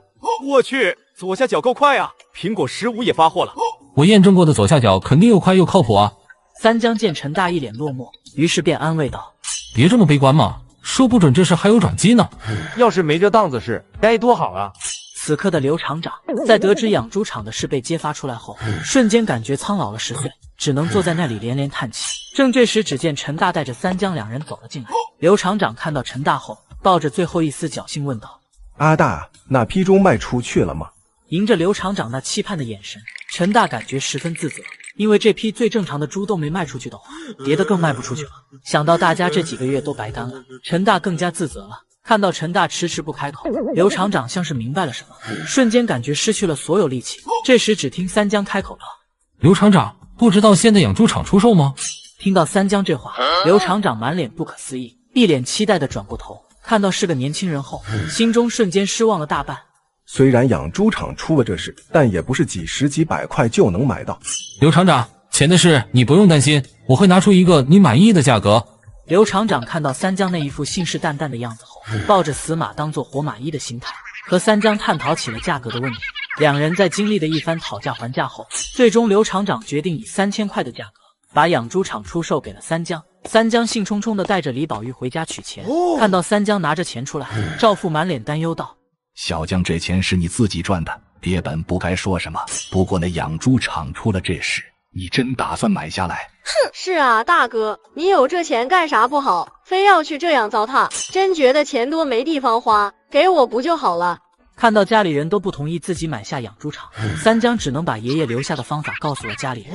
几人瞬间恍然大悟。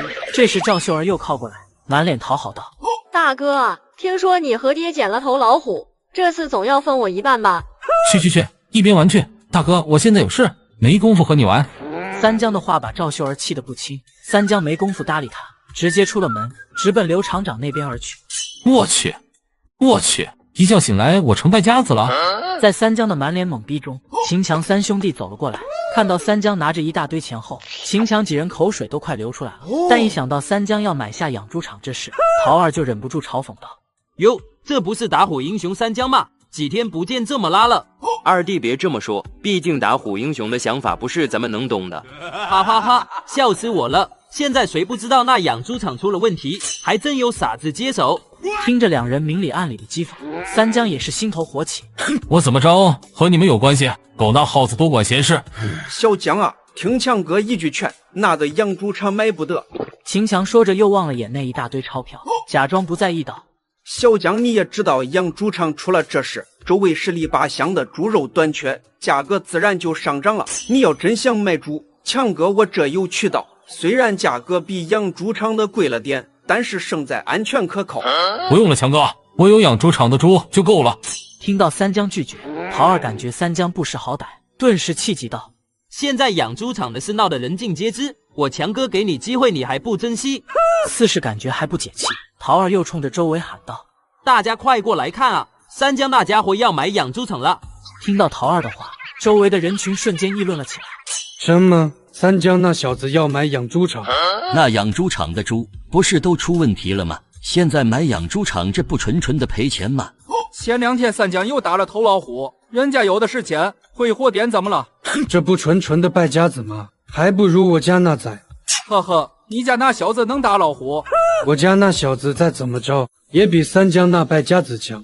你们还有心思谈论这个？养猪场出了问题，那以后猪肉岂不是要大涨价了？听到周围人的议论，三江也知道现在大家已经是先入为主了，只能对着大家保证道：“大家放心，等我接手养猪场后，我保证尽快解决养猪场的问题，大家很快就可以正常购买猪肉了。”解决问题？你可真会逗我开心，哈哈哈！你既然不相信的话，那以后就别买养猪场的猪肉。不买就不买，我陶二今天就把话撂这了，以后就算是饿死，也不会购买养猪场的猪。陶二说完还挑衅了看了三江一眼，三江懒得再搭理他，再把爷爷记载的方法告知了陈大后，陈大将信将疑的离开了。第二天一早，三江刚到院子里，就见陈大兴冲冲的跑了过来。三江啊，好消息！我昨天用了你教给我的方法后，今天早上起来，养猪场的猪都开始正常进食了。三江也感觉十分不可思议，这未免生效的太快了吧？想到之前那批正常的猪，顿时感觉明白了。这样来看的话，养猪场的猪应该症状本来就属于偏轻的，只是大家下意识的觉得情况严重。三江听到这个好消息也十分开心，两人满脸开心的往养猪场而去。等快到养猪场的时候，只见周围再次围了一大堆人。这时秦强几人走了过来，看到三江后，秦强一脸惋惜的冲着三江说道：“小江啊，收手吧，大家都是一个村的，你不应该祸害大家的。”强哥，你这话啥意思？我何时祸害大家了？你还想狡辩？你买下那的养猪场这事，就是在祸害大家，除非你能解决这个问题，不过那明显是不可能的。听到陶二诋毁养猪场，陈大瞬间感觉火气上涌。养猪场出事后，有问题的猪我们从来没卖过，何来祸害大家一说？而且猪的问题，我们养猪场现在已经治好了。呵呵，还治好了？我看你们是不到黄河心不死啊！正好，今天我把专业人士给找来了，我看你们今天还怎么狡辩。这时，只见有着几十年兽医经验的马兽医走了过来，陶二更加得意了。你们不是说治好了吗？只要能得到马医生的肯定，我就相信养猪场的猪没问题了。有什么不敢的？在陈大带着马医生离开后，秦强一脸假惺惺道：“小江啊，趁着现在马医生还没回来，老老实实给大家认个错吧。”强哥，你咋为这小子说话啊？小江毕竟年轻嘛，年轻人犯错了很正常。三江像看白痴一样看着秦强几人，心中不禁暗道：这几个家伙今天是抽风了，说话完全不过脑子。周围人也感觉一阵莫名，开始小声嘀咕道：三江虽然买了养猪场，但在三江买之前养猪场就出问题了，这是怎么着也不能怪三江啊。对啊对啊，我也没听说三江干啥坏事啊。确实如此，三江那小子虽然败家，但人品还是没问题的。听到周围人的窃窃私语，秦强这才反应了过来，顿时感觉有点脸红。不过陶二还是嘴硬道：等马医生回来，三江你那养猪场的问题，我看你还怎么狡辩。时间一点一滴的过去了，就在陶二等得不耐烦的时候，只见陈大一脸开心的跟着马医生走了出来，众人把目光都集中在了马医生身上。马医生见大家都看着自己，于是清了清嗓子道：经过我反复的确认，养猪场的猪现在和正常猪一样，基本上没有什么问题了。众人瞬间哗然，秦强几人则是满脸的不可思议，陶二更是完全无法接受这个结果。不可能，怎么可能没问题？是不是你在瞎说的？听到陶二的质问，马医生还没来得及说什么，周围人就开始骂道：陶二，你这家伙犯什么病，竟然敢质疑马医生？就是，马医生行医几10年的人品，岂是你一个毛头小子能质疑的？在众人的谩骂声中，秦强几人灰溜溜的逃走了。这时，只见李宝玉兴冲冲的跑了过来，带来的消息让三江一阵惊讶。我去，进行狩猎大会，还要让人自行组建狩猎队？三江被李宝玉带来的消息给惊到了，毕竟上次组建狩猎队还是10年前打老虎的时候，如今却不知为何又要再次组建狩猎队。宝玉，你这消息从哪得到的？他保真吗？这消息是我二大爷告知我的，说是因为最近野兽晚上袭击村子的情况越加频繁了，为了大家晚上的安全，才决定开展狩猎大会的。每次有大事都是宝玉他二大爷通知大家的，这件事肯定假不了。而且最近夜晚遭遇野兽袭击的情况确实也变多了。既然消息属实，那么接下来要考虑的就是狩猎队的人员问题了。三江眉头紧紧地皱在了一起，正在思考狩猎队的人员问题，但边上的李宝玉可不知道，以为三江不是很想参加这次狩猎大会，立马着急了起来。江哥，这可是大好机会啊！咱们哥俩的本事，随便加入哪个狩猎队，都能在狩猎大会中大放异彩。这样的话，那以后完全不用担心找不到媳妇啊！李宝玉的话打断了正在思考的三江，使其不禁翻了个白眼，没好气道：好家伙，原来你小子的目的是这个啊！迎上李宝玉那期盼的眼神，三江只能无奈道：我刚刚是在思考人员问题，我们自己组建狩猎队的话，就你我2个人太少了。听到三江要自己组建狩猎队，李宝玉瞬间狂喜了起来。我们自己组建，不愧是江哥。小易，自己组建狩猎队的好处是啥？掌握话语权和挑选队友的权利。这不是最新款普软70吗？太智能了吧！这我左下角领的，当然香。难怪大家都在晒，好像狩猎队有些人都还想要台 iPad。只要大家满意，都整上。之前说的普软70和15普入各加1万台，再加平板不限量送。申请好了，认准左下角链接，没货立马补。真的有？这升级难吗？不难，想要快就进入专属副本养龙寺，10倍刷怪经验，升级更快。而且厂商为了搞人气特权 ，VIP 全都倒贴免费，一包榨菜钱就能让你玩到爽。我这就下得去。那不然呢？加入别的狩猎队，就我们这年纪能有啥话语权啊？还是自己组建的好。兴奋过后的李宝玉逐渐冷静了下来，发现了重点。江哥这人选，你看谁合适啊？我心里大概有人选了，我们出发吧。李宝玉满脸激动，看着李宝玉那着急啊，三江不禁摇了摇头。两人先是去了王富贵家里，王富贵一脸纳闷，三江又仔细的解释了一通，王富贵这才明白了过来。不过在得知了这个消息后，王富贵纠结了许久，还是婉拒道：抱歉啊，三江，我可能没时间去参加这次狩猎大会了。上来就被拒绝，三江两人像是被泼了盆冷水。李宝玉十分不忿，刚想说什么就被三江抢先了一步。没事没事，那我们再去问问别人。望着三江两人离去的身影，王富贵无奈地叹了口气。两人离开王富贵家中后，李宝玉满脸不解，三江似是明白他想问什么，直接开口道：富贵和我们不一样，他过不了多久就要结婚了，眼下不想进山很正常，毕竟打猎可不是什么安全的事。李宝玉虽然明白了王富贵拒绝的原因，但是心里还是有点难受。三江知道这是需要他自己看开才行，于是便带着李宝玉到了下一站。王二麻子正在院子里溜达，看到三江和李宝玉走了过来，王二麻子不禁纳闷道：好兄弟，这是有啥事吗？这么着急？二麻子，是这样的。三江将狩猎大会的事情告知了王二麻子，本以为他需要思考一段时间，谁知王二麻子瞬间一脸惊喜道：不愧是我的好兄弟，有这好事第一时间想到了我。三江望着一脸开心的王二麻子，不禁有些莫名，迟疑着开口道：二麻子，你这意思是同意加入我的狩猎队了？那肯定同意啊，好兄弟，你那枪法我是绝对放心的。顿了顿，又想到自己的发小王富贵，立马对着三江说道：好兄弟啊，不知道咱们狩猎队还缺人吗？你看富贵咋样啊？听到王二麻子提起王富贵，三江不禁叹了口气，把之前的事告知了王二麻子。王二麻子听后一脸气愤：我看王富贵那小子是脑袋进水了。好兄弟，你们继续去招人，我去看看王富贵这小子。二麻子，别了吧！三江的话刚出口，已然不见了王二麻子的踪迹。三江无奈只能和李宝玉前往下一家。刘叔，你在家吗？听到喊声，只见刘大头一脸纳闷的走了出来，有些狐疑的望着李宝玉。哟呵，你小子竟然有礼貌了，我看看是不是今个太阳打西边出来了。听到刘大头这样调侃自己，李宝玉不禁小声逼逼道：哪有那么夸张？我一直很有礼貌的好吧？说说吧，你们这无事不登三宝殿的，是遇到啥事了吗？三江把狩猎大会的事告知了刘大头，随即邀请刘大头加入自己的狩猎队。刘大头明显有些异动，就在这时，只见周秀琴走了出来，直接冲着刘大头喊道：姓刘的，你是想气死老娘吗？这打猎可不安全啊！你上次去追老虎都快把我吓死了，你要是有个三长两短的，这个家该怎么办啊？老娘是绝对不会同意的。刘大头被自家婆娘说的面色尴尬，刚想说些什么，就见周秀琴又冲着三江语气不善道：三江啊，上次你把你刘叔带回来，婶子很感激你，不过这次你还是请回吧，你刘叔这次说什么也不能去。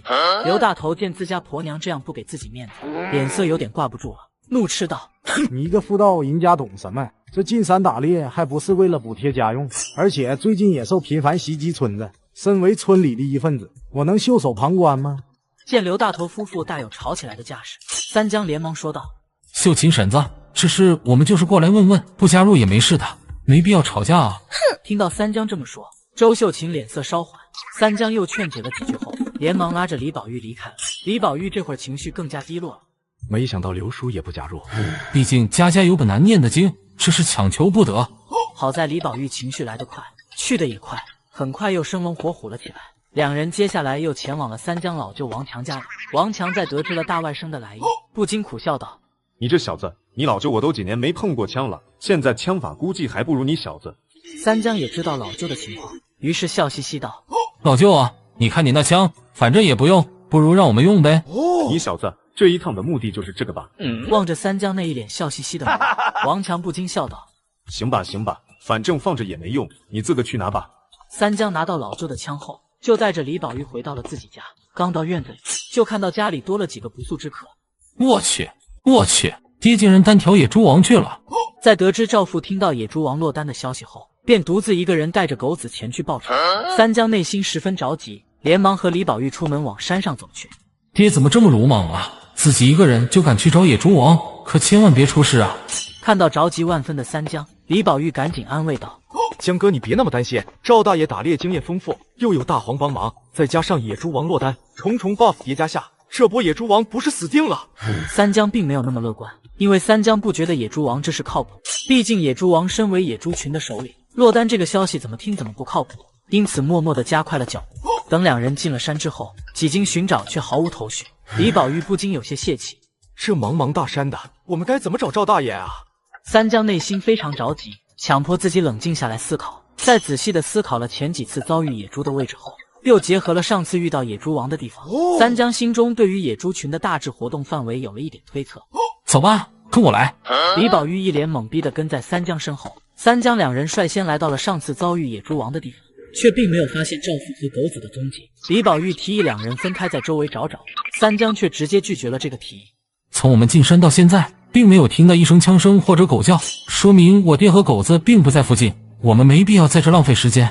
李宝玉听后恍然大悟。就在三江两人准备离开这里的时候，只听身后的草丛传来一阵窸窸窣窣的声音，三江两人立马警惕了起来。一头小野猪哼哼唧唧地探出了头，看到凶神恶煞的三江两人，吓得转头就跑。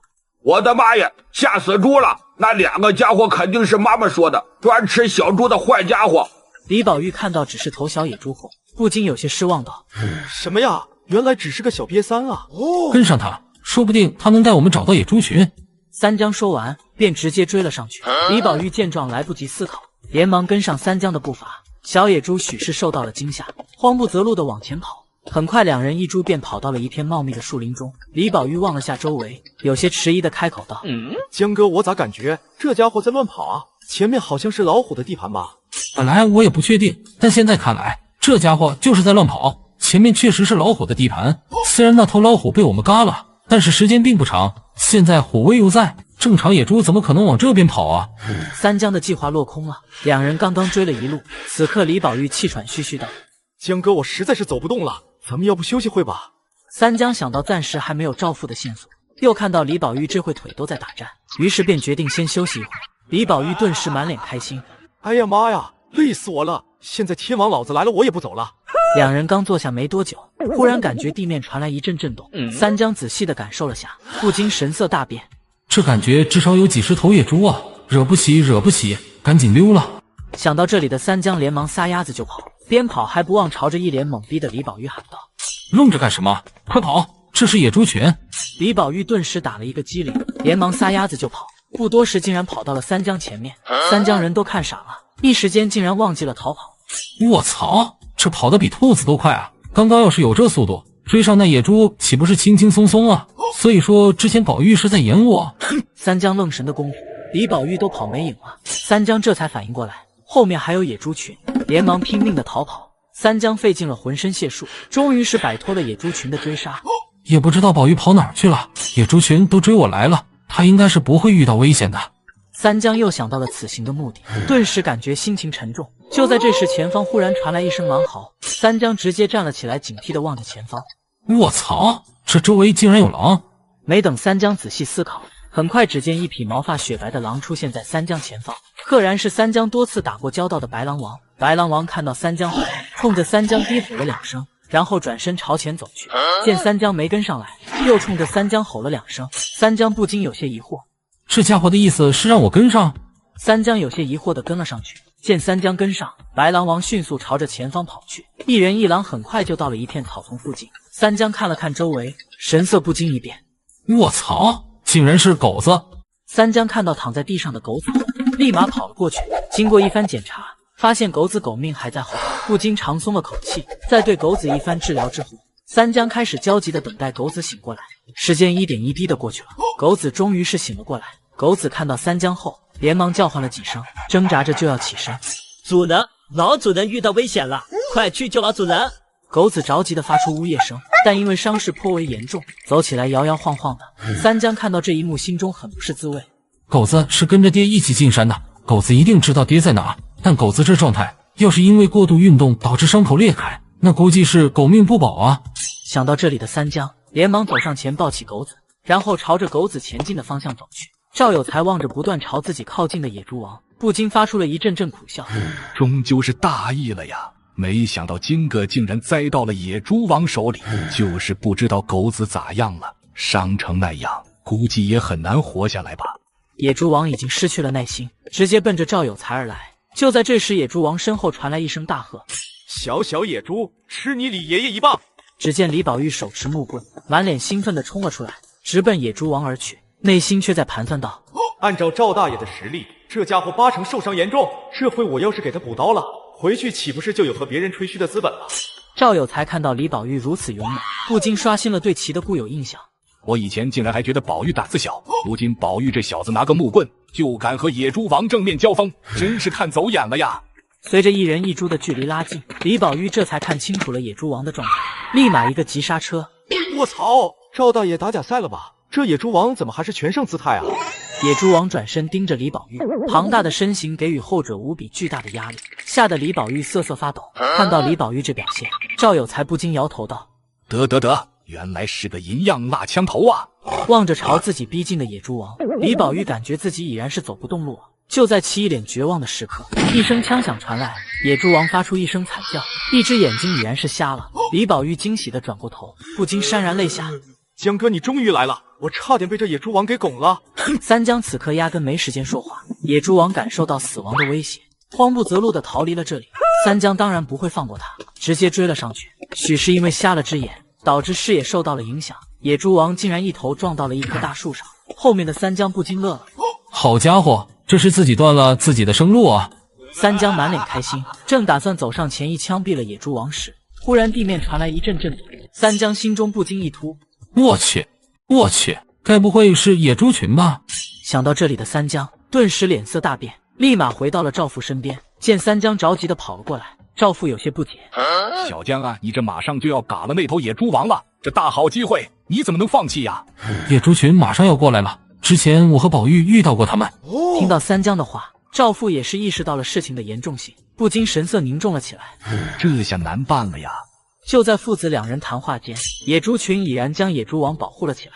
随着野猪王哼哼唧唧几声，野猪群的注意力转移到了三江几人身上。望着蠢蠢欲动的野猪群，三江不禁紧张了起来。叶和狗子现在都受了伤，这种情况下，我若是贸然开枪，万一激发了野猪的凶性，岂不是害了爹？想到这里的三江打算赶紧带着赵父和狗子离开这里。就在这时，身后传来一阵窸窸窣窣的声音，使得三江放弃了立马离开的想法，只能戒备地盯着身后。卧槽，该不会是老虎吧？他喵的，你丫的就不能说点好话吗？就在李宝玉还想说些啥的时候，这时只见一双双猩红色的眼睛冒了出来，伴随着一声狼嚎，狼群开始向着野猪群逼近。三江此刻心中慌得一笔，眼睛不断地在周围巡视，企图找到脱离险境的方法。这前有狼后有虎的，简直是把我们逼上了绝路啊！哪来的老虎？不是野猪群吗？他喵的，老子就是比喻一下，有问题吗？随着狼群不断逼近，野猪群越发的躁动不安了。这时只见仅剩了一只眼睛的野猪王站了出来，冲着野猪群一顿哼哼唧唧。很快一头头带着獠牙的公野猪站在了最前方，随时准备冲向狼群。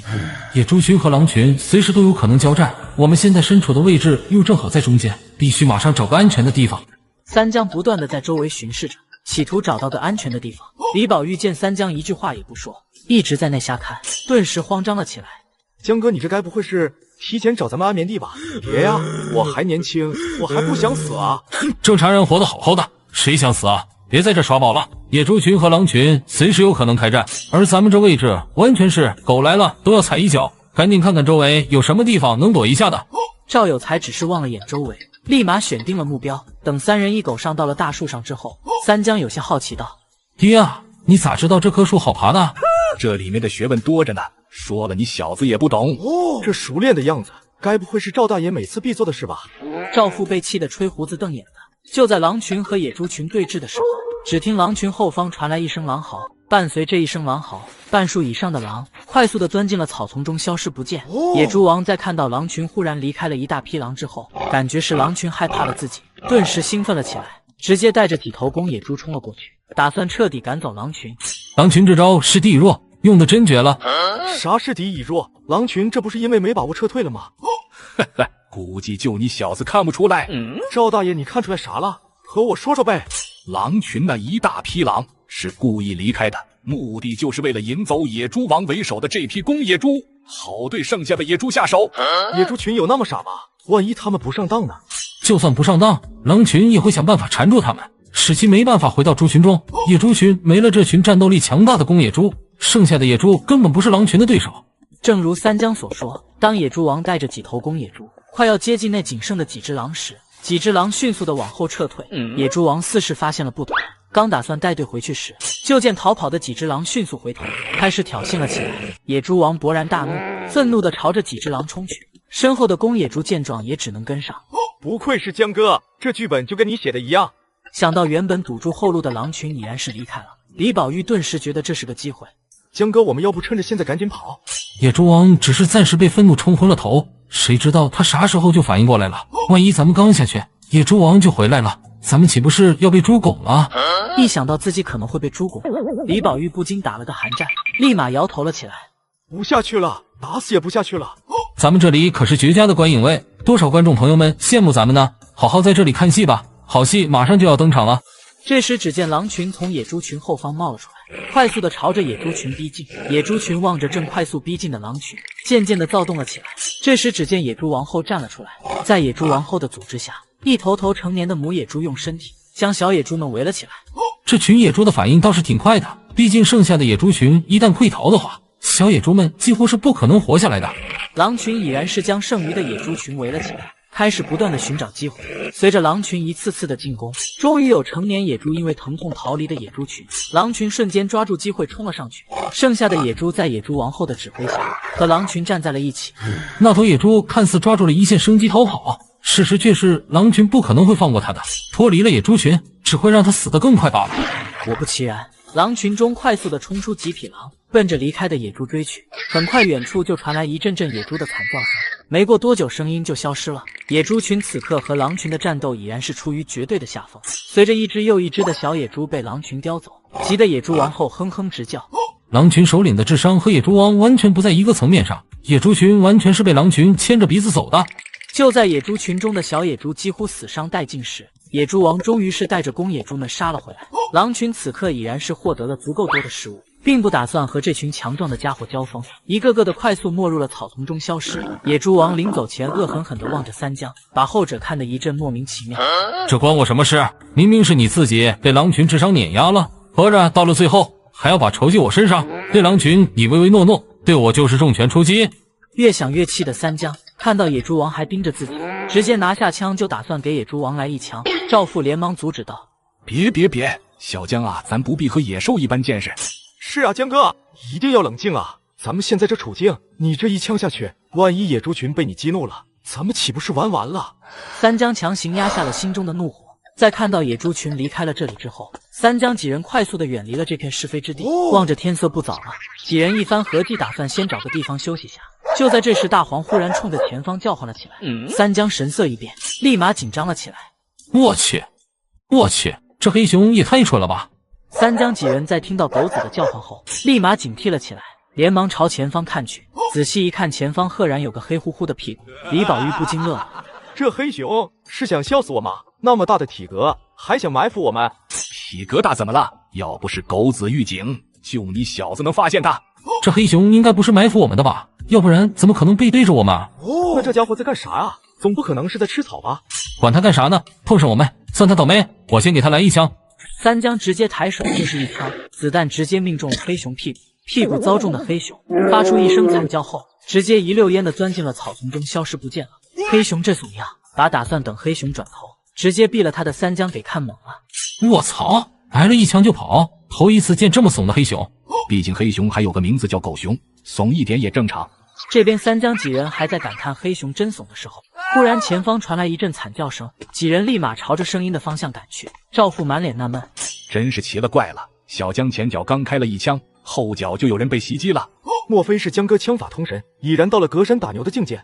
听到李宝玉的调侃，三江不禁翻了个白眼，没好气道：我要是真能那样，那黑熊不早就被我一枪打死了。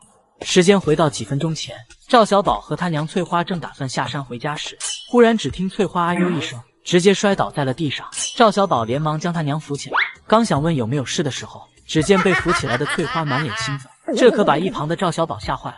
娘啊，你这摔了一跤，咋还开心起来了呢？该不会是摔坏脑子了吧？正在暗自高兴的翠花，在听到儿子说自己脑子摔坏了，刚想发飙，但又想到自己的发现，顿时满脸开心道：哼，你小子知道啥？老娘发现个好东西啊！摔一跤能发现啥好东西？娘这脑子果然是出问题了，回去还是得去医院看看。赵小宝虽然心中是这么想的，但却并不敢说出来。娘啊，不愧是你，摔一跤还能发现好东西。翠花也知道光是说没用，于是指了指前方。赵小宝满脸无奈的看过去，下一秒直接被惊到了。卧槽！只见前方不远处正有一株灵芝，母子俩开心极了。翠花正想上前采摘时，这时忽然传来一声枪响，把翠花吓了一跳。枪声，这周围有人，不行，我得赶紧去把灵芝摘了去。想到这里的翠花立马加快了脚步，朝着灵芝走去。正这时，忽听一阵黑熊的惨叫声传来，紧接着就见一头大黑熊冲了出来。翠花被吓了一跳，但是在看到大黑熊朝着灵芝的方向跑去，顿时着急了起来。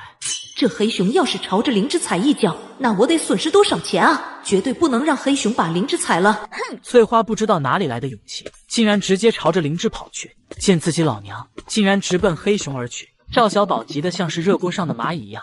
娘啊，你疯了，赶紧跑啊！翠花不管不顾，心中只有一个念头，那就是拿到那株灵芝。终于，翠花赶在黑熊之前把灵芝拿在了手中，不禁松了口气。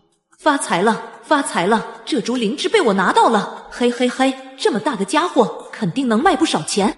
黑熊也被直冲自己而来的翠花吓了一跳，但看到翠花手中并没有黑油油的家伙，顿时感觉火冒三丈，在朝着翠花怒吼一声后，竟然直接冲了过去。翠花被黑熊的吼声拉回了现实，手中的灵芝直接掉在了地上，就连自己瘫坐到灵芝上面也没有丝毫察觉。老娘你快跑啊！眼见黑熊越来越近，赵小宝着急万分，就在黑熊即将扑向翠花时，一声枪响传来，黑熊发出一声惨叫，连忙躲进了草丛中，快速逃离了这里。想到刚刚看到的黑熊屁股上有伤口，三江十分确定这就是自己刚刚遇到的家伙。这黑熊不是个怂包吗？怎么敢袭击人了？还好赶上了。对了，江哥，那好像是你二婶，她竟然在这遇到黑熊了，也太倒霉了吧！赵小宝见老娘脱离险境后，不禁长松了口气，连忙朝着三江几人感谢道：“谢谢表哥，真是多亏了你了。”三江有点不好意思，毕竟是自己开枪导致黑熊往这边冲来，间接导致二婶遇险了。这时翠花终于是从恐惧中挣脱了，发现自己一屁股坐坏了灵之后，恶狠狠地望着三江：“刚刚是你开的枪吧？”见三江点头，翠花顿时火冒三丈，气急败坏道：“好啊，我就知道是你！你知不知道，因为你开枪导致黑熊跑了过来，让我差点死在这，而且老娘拿命抢过来的灵芝也没了。”见三江无话可说，翠花更加喋喋不休了起来，吵着嚷着要三江赔钱。我告诉你，今个没有个1800块，这是别想翻篇。赵小宝都有些看不下去了，想要劝解老娘，却被其狠狠地瞪了一眼。一旁的赵父终于是忍受不住了，直接开口道：“翠花妹子，我家小江江只不过是打了黑熊一枪，怎么就要赔你钱了？”大哥你也在啊，看在你的面子上，医疗费我就不要了，但是灵芝钱必须赔给我。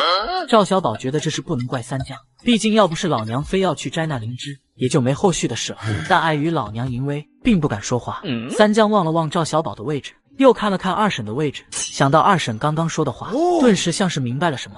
二婶，你这灵芝是在这摘的吧？见三江不提赔钱的事，反而是说起这个，翠花一脸莫名其妙。是又怎么样？这山又不是你家的，我在这摘怎么了？赵有才和李宝玉也是一脸莫名，不知道三江说这个干嘛。这时只见三江一脸笃定道：“二婶，你要不来摘灵芝，怎么会对上黑熊呢？”翠花听到三江说出实情，顿时脸色一变，嘴上却是不承认。我才没有呢，你有证据吗？我刚刚亲眼看到你自己走过来的，这还能有假？翠花见三江信誓旦旦的样子，信以为真，在知道要不到钱后，便骂骂咧咧的离开了。赵父和李宝玉一脸懵逼，明明三个人是一起过来的呀。三江似是知道他们在想什么，于是道：“在山林中危险本来就无处不在，二婶这样子又摆明了想要讹钱，那我撒个谎也没什么吧？”赵父和李宝玉也觉得是这样，几人经历了这事后，并不打算在山里过夜了，直接往家中赶。等三江到了家之后，就被一个消息给震惊到了。我去！前几天刚挖的人参竟然丢了！三江刚到家，就从赵母口中得知之前挖的人参不见了。听到这消息的赵父，火气立马就上来了。你这败家娘们，老子只不过是进了趟山，家里的人参就丢了。老子要是在山里待上几天，回来家里岂不是一根毛都没了？原本还满脸着急的赵母，听到赵父这话，怒气值直接拉满。赵有才，你什么意思？老娘只不过是比你先回来了半小时，这能全怪到老娘头上？见父母俩大有吵起来的架势，三江顿时感觉头大，连忙打断了两人的争吵。爹娘，目前人参应该刚丢没多久，正是找寻的最佳时间，你们怎么能因为吵架耽搁呢？赵父赵母也觉得是这个理，但毕竟两人刚刚差点吵起来了，这回都不太想开口。三江看到这情况，知道再让两人待一块，说不准就又吵起来了，于是连忙对着赵父说道：“爹啊，要不咱俩去屋里看看有啥线索没？”见儿子给自己找好了台阶，赵父冷哼一声，便和三江一起进了屋。三江来到抽屉边上，一番查看之后，三江更加疑惑了。真是奇了怪了，这抽屉并没有被破坏的痕迹，说明大概率是用钥匙打开的，但是钥匙又在娘手上，所以人参到底是怎么丢的？思考了许久的三江依旧没有什么头绪，决定去问问自家老娘，看看自己是否遗漏了什么信息。刚出门就看到赵秀儿满脸开心的走了进来，在看到赵母满脸怒气后，立马脸色一变，小心翼翼地问道：“娘啊，你这是咋了？”见赵母并不想说话，于是把目光看向了三江。三江把人参的事告知了赵秀儿，见赵秀儿一反常态的并没有特别惊讶，三江不禁疑惑了起来：“秀儿，你难道就不惊讶吗？这丢的可是人参啊！”啊，这有啥？说不定是被老鼠啥的给吃了呢。赵秀儿眼神有点躲闪，眼见赵秀儿这状态，又想到抽屉并没有被破坏的痕迹，三江顿时感觉自己好像明白了什么。有道是日防夜防，家贼难防啊！看秀这样子，八成就是他干的。三江忽然讲起了其他事，赵秀儿也不想谈论这个话题，于是便顺着三江的话题聊了起来。感觉火候差不多了，三江像是漫不经心地问道：“秀人参卖了多少钱啊？”放松警惕的赵秀儿丝毫没有察觉问题的不对，下意识的就说道：“没多少，也就5。”话刚出口，赵秀儿立马察觉到了不对，连忙捂住了嘴。三江以为是只卖了500块，一脸不可思议道：“500块就卖了？那人参差不多是100年份的。秀儿，你这明显是被坑了啊！你卖哪家收购点了？”赵秀儿在听到500块都是亏的，瞬间满脸气愤，直接破口大骂道：“什么500块都是亏的？他喵的，竟然骗我说53块已经是最高价了，气死我了！”听到赵秀儿的骂声，赵母一脸狐疑的走了过来，满是好奇道：“什么53块？你们兄妹俩在这聊什么呢？”赵秀儿见老母亲问自己，支支吾吾了半天，说不出口。赵母见女儿这问不出来啥，于是把目光看向了三江。三江这回也有些头疼，于是把事情告诉了赵母。赵母听后瞬间被气得火冒三丈，眼神不断的在院子里巡视。三江不禁有些疑惑：“娘啊，现在不都知道人参在哪了吗？你还在找啥呢？”见赵母不理会自己，依旧在寻找着什么，三江更加不解了。这时赵母眼前一亮，好似发现了目标，立马快步走了过去，直接拿起来一根木棍，气势汹汹地走了过来。自知情况不妙的赵秀儿将求救的目光看向了三江。三江见这情况，连忙说道：“娘啊，奏秀的事现在不急，当务之急是想办法，看看能不能把人参拿回来。”哼，人家捡了大便宜，怎么可能还拿得回来啊？说是这么说，赵母还是放下了手中的木棍。赵秀儿不禁松了口气。三江又仔细地询问了具体情况，在得知卖给了钱小强之后，立马有了主意。我们可以在不经意间透露出消息，秀儿把100年人参卖了53块。三江还没说完，赵秀儿就一脸着急道：“啊，别啊，大哥，那村里人不都把我当成傻子了？”三江不禁瞪了他一眼，没好气道：“你都知道53块卖100年人参是傻子，那村里人会不知道？我们只要表现得心平气和，那别人自然会觉得是这人参有问题。那万一别人就觉得咱们一家都是傻子呢？咱们家世世代代打猎，别人怎么会觉得我们能不识货？只要稍加引导下，钱小强极有可能会主动来退货。”虽然觉得三江这法子不一定靠谱，但目前也没其他办法，抱着试一试的心思，赵母往门外走去。第二天，赵秀儿把100年人参卖了53块的事，整个村子都知道了。听说了吗？赵家那你妈100年人参卖了53块，100年人参卖53块，你哪里听到的假消息啊？我是听我隔壁的二婶子舅舅表弟的儿子说的，消息绝对保真。呵呵，我敢肯定不会是人参。不是人参哪能是啥？总不可能是商路吧？这可说不准喽。这么一想，还真是。赵家世世代代打猎，怎么可能会不识货啊？得知这个消息的钱小强联想到昨天赵秀儿高高兴兴的把卖给了自己人参，瞬间感觉自己被坑了。我就说那赵秀儿怎么53块就卖我，原来是个假家伙。越想越气的钱小强决定直接上门退货。三江看到钱小强气势汹汹地走了起来，心中不禁松了口气，面上却是不太自然。是不是小强兄弟嘛？新哥有啥事？见三江这神态，钱小强更加笃定自己被坑了，顿时火冒三丈。干什么？我来退货了，这人参我不要了。三江本着做戏做全套的原则，顿时脸色一变，满脸着急道：“这东西都卖出去了，怎么可能退？不行不行，绝对不行！”见三江直接拒绝，钱小强彻底相信了这人参就是个假的，顿时破口大骂道：“一个商路就敢卖我53块，怎么不去抢？今个必须给我退了，要不以后我天天来你家里闹。”一番扯皮之后，三江不情不愿地把钱退给了钱小强。钱小强拿到钱后冷哼了一声，满脸得意地离开了。钱小强走后，三江不禁长松了口气。这时只见李宝玉兴冲冲地跑了进来，说出来的话直接给三江整懵了。我去，秦强他们竟然抓了头小老虎！三江被李宝玉带来的消息给震惊到，随即便是一脸不解：“宝玉啊，你在哪儿听到的这消息啊？”今天早上我看到秦强他们几个人正鬼鬼祟祟的往后山走，我本能的感觉他们没干啥好事，于是我就偷偷跟了上去，没想到竟然发现了这个秘密。话说他们抓了小老虎，为啥要跑后山啊？李宝玉不禁挠了挠头，表示自己也不知道。三江越发感觉困惑了，正想让李宝玉带自己去事发地看看时，忽然听到外面传来一阵惊呼声：“大事不好了，后山有老虎出没！”三江听到后山有老虎，瞬间掐灭了原本的心思，立马回屋拿上枪，和李宝玉一起往门外走。而就这一会的功夫，外面已经围了一大堆人了。卧槽，真的假的？后山竟然有老虎出没！我亲眼看到的那还能有假？要不是我机灵，估计你们都见不到我了。你们说这万一晚上老虎要是进村了咋办啊？卧槽，这么一说，这村子没法待了，咱们赶紧回去收拾收拾跑路吧。跑什么跑？区区一头老虎罢了，村里好几个打虎英雄呢。就在众人议论的时候，只见秦强几人忽然走了出来，直接吸引了众人的目光。看到大家把目光集中在自己身上，秦强一脸正气道：各位父老乡亲们，现在虽然只是后山有老虎出没，但是我们绝对不能放松警惕，人无害虎心，虎有伤人意啊！虽然知道大虎危险万分，但是我们哥仨还是决定站出来，和大家一起赶走老虎，还后山一片安宁。秦强的话说到了大家心坎上，一个个的连连点头。三江望着秦强这反常的表现，又联想到他们在后山抓到的小老虎，瞬间感觉一切都明了了。而李宝玉却压根没想这么多，秦强的话也调动了他的情绪。只见李宝玉满脸感慨道：没想到秦强这家伙竟然还挺有担当的。他有个屁的担当，那老虎就是被这几个家伙引到后山的。三江的话令李宝玉十分不解，没等其询问，三江便继续说道：之前你不是说他们在后山抓了头小老虎吗？而后山那地方几十年都没有猛兽出现过了，为何早不出现晚不出现，偏偏这个时候出现呢？所以那老虎是来找秦强他们的。好啊，自己闯的祸竟然拉着全村人一起去承受，真不是个东西。此刻的秦强几人还在卖力的表演，村里的众人被唬得一愣一愣的。就在秦强暗自得意时，眼角余光忽然注意到了人群中的三江，立马眼前一亮，竟然是三江那家伙，太好了，看这架势他肯定不会拒绝去打虎，必须想办法让他去。小江啊，你也来了，有你这打虎英雄在，这波大老虎岂不是稳了？强哥，我啥时候说要和你们去打老虎了？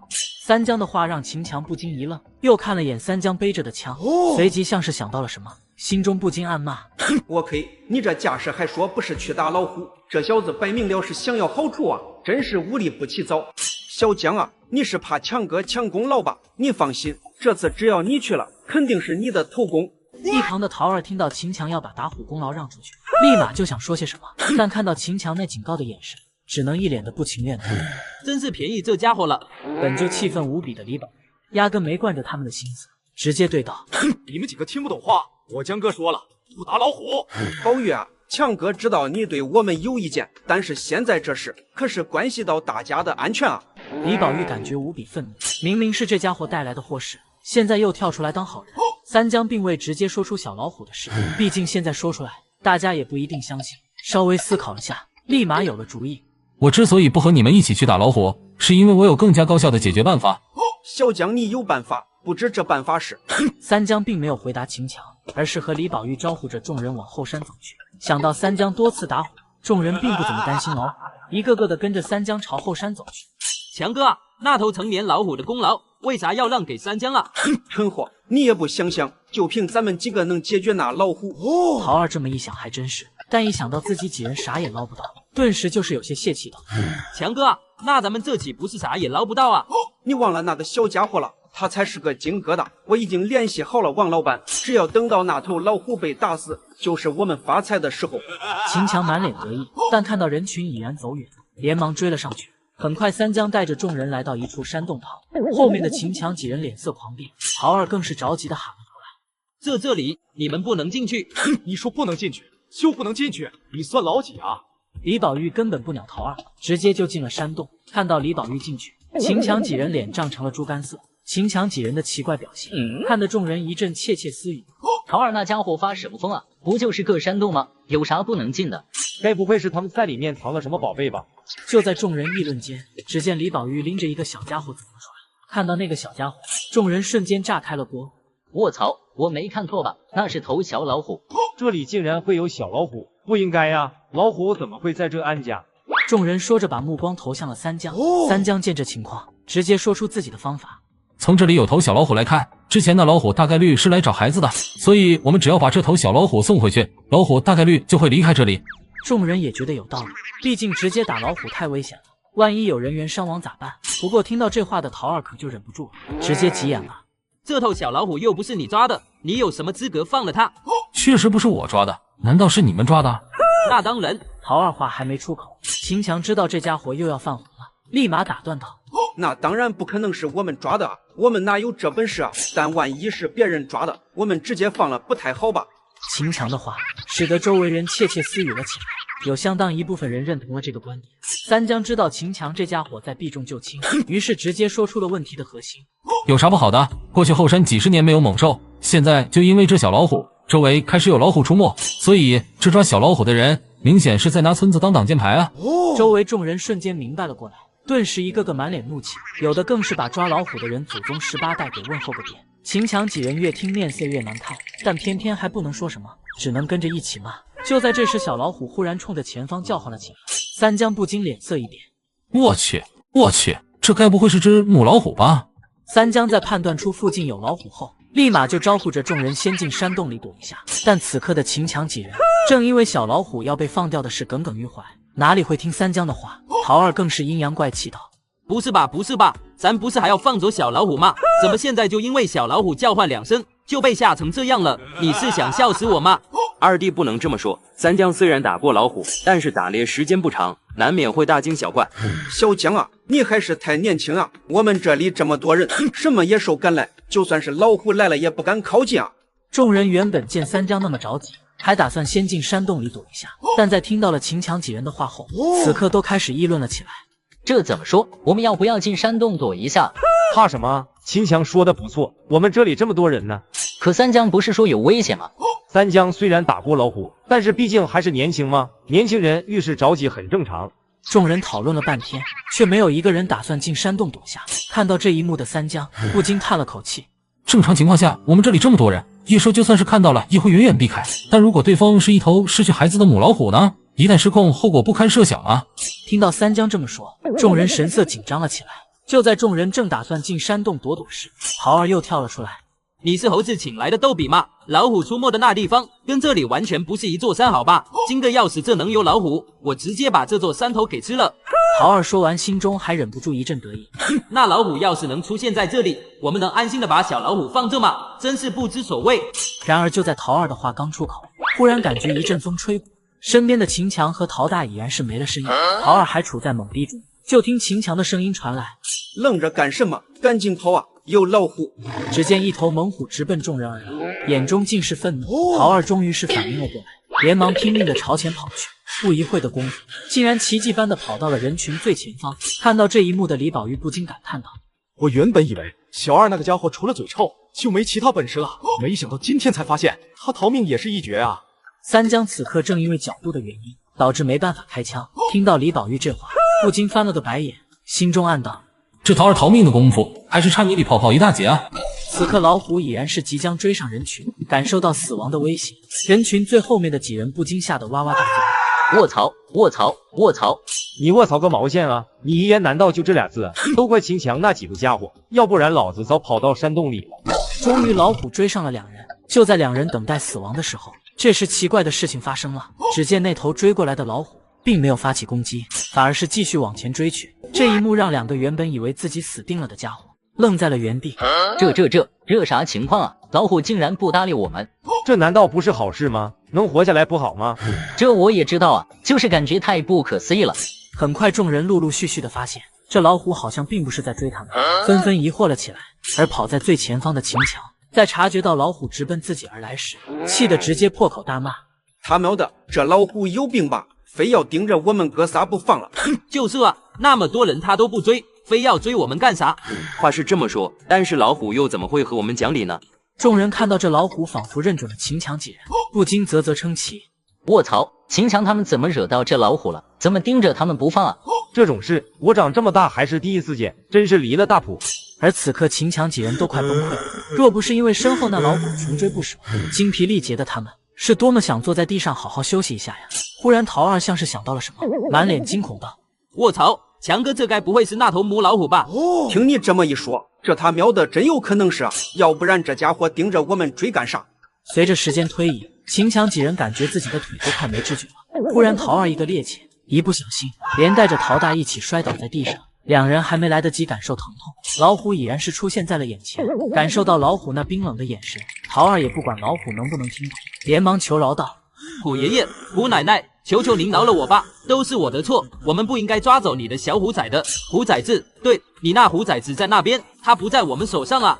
尽管陶二疯狂求饶，但老虎依旧在慢慢的接近。就在陶二即将被打死，三江把小家伙扔了过去。在看到找回孩子的母老虎并没有放过秦强几人的打算后，三江自然不能坐视不理。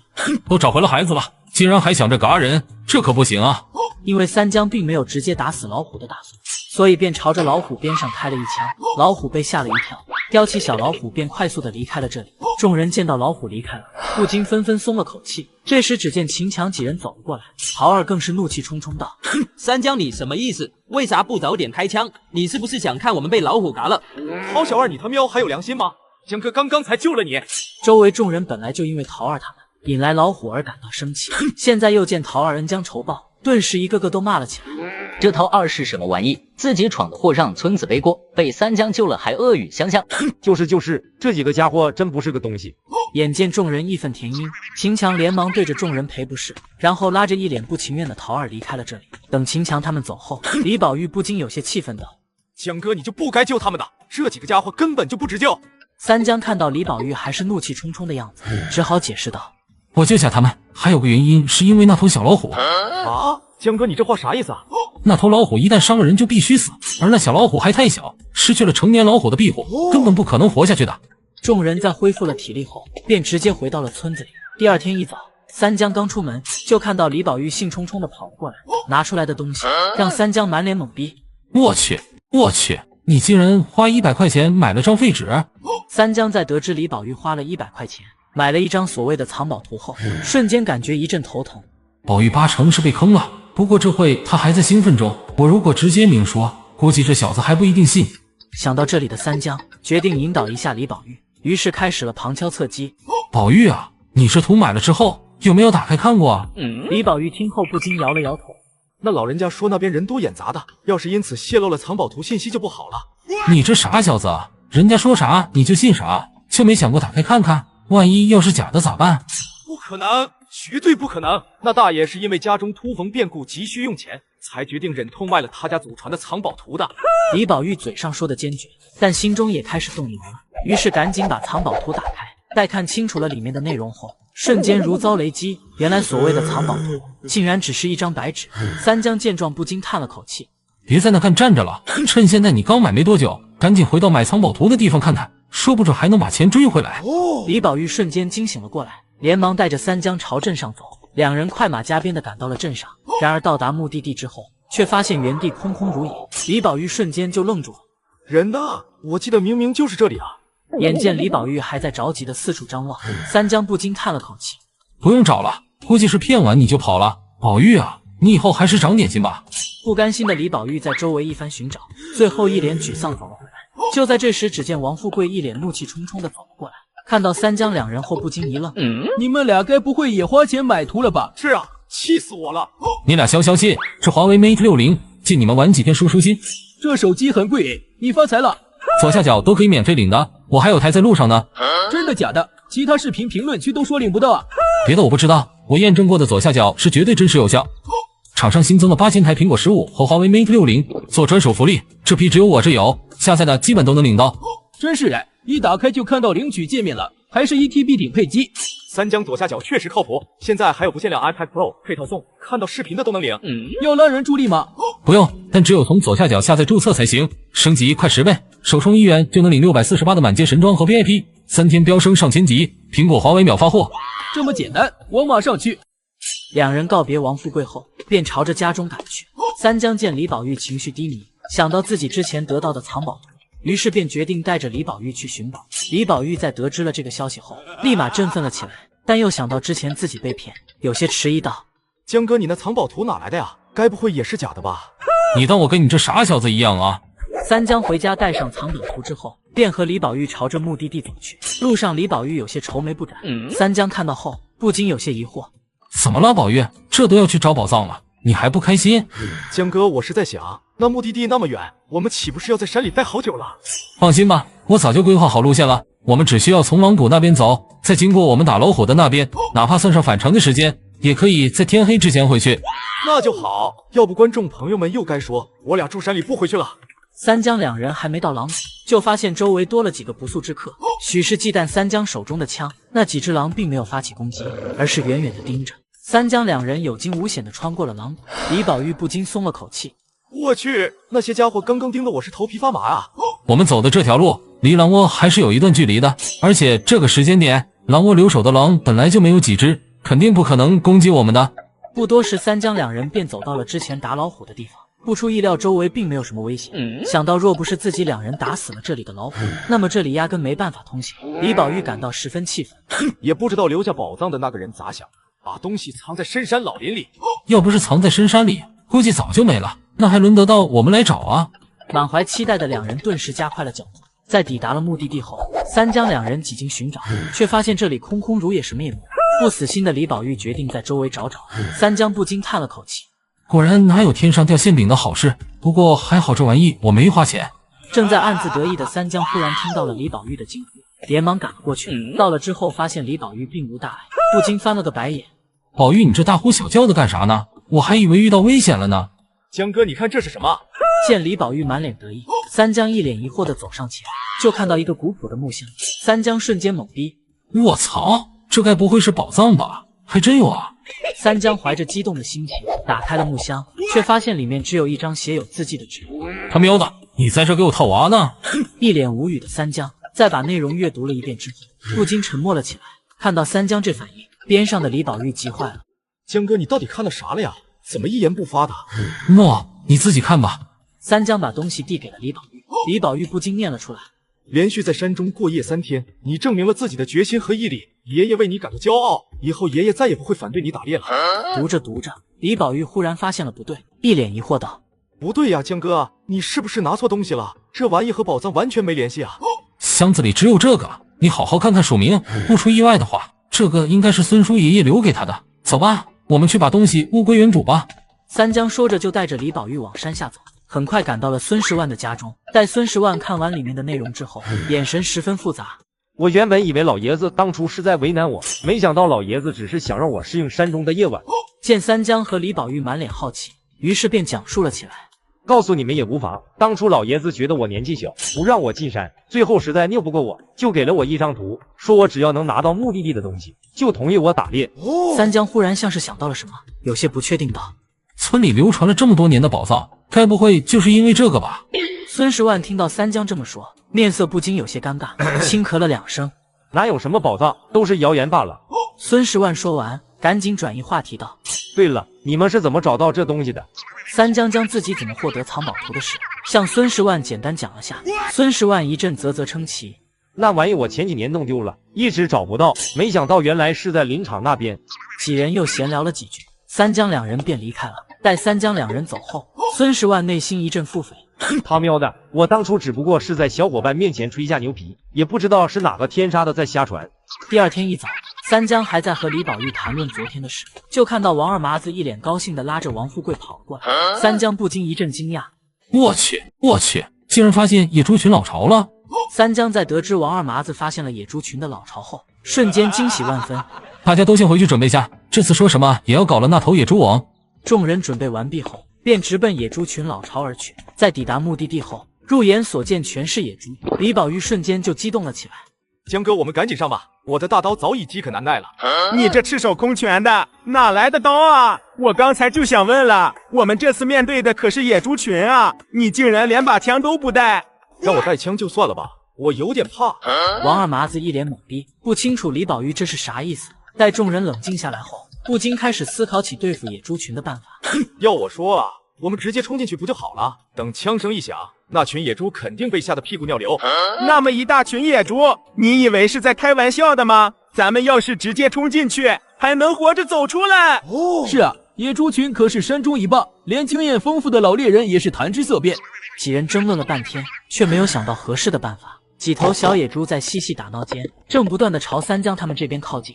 三江立马就有了主意。众人听完三江的计划后，立马开始了行动。只要计划顺利，拿下这群野猪不成问题。一头小野猪忽然发现前面竟然有橡果，立马高兴地跑了过去。等他吃完地上的橡果后，抬头便发现前面还有，于是小野猪一边走一边吃，不知不觉中已然距离野猪群越来越远。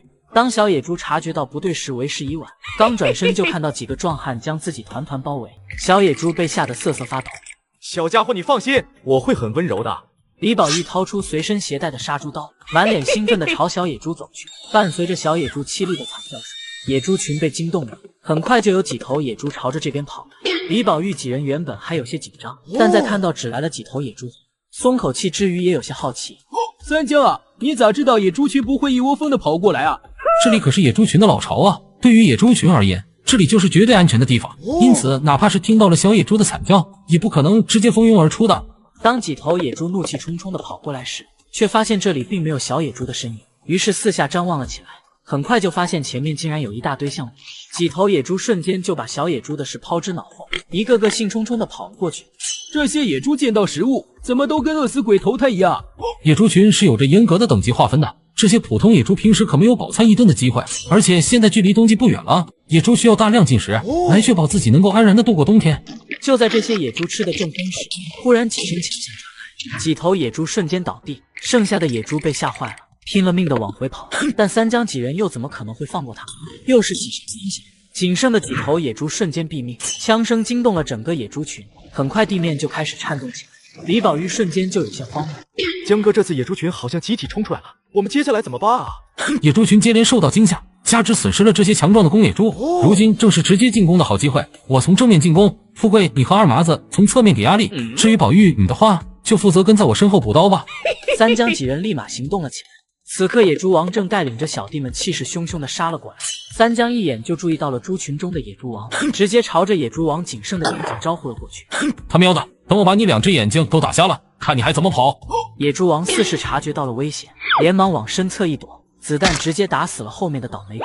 野猪王见状，立马鸡贼地躲进了猪群中。然而野猪王硕大的体型如鹤立鸡群，又是几颗子弹招呼了过去。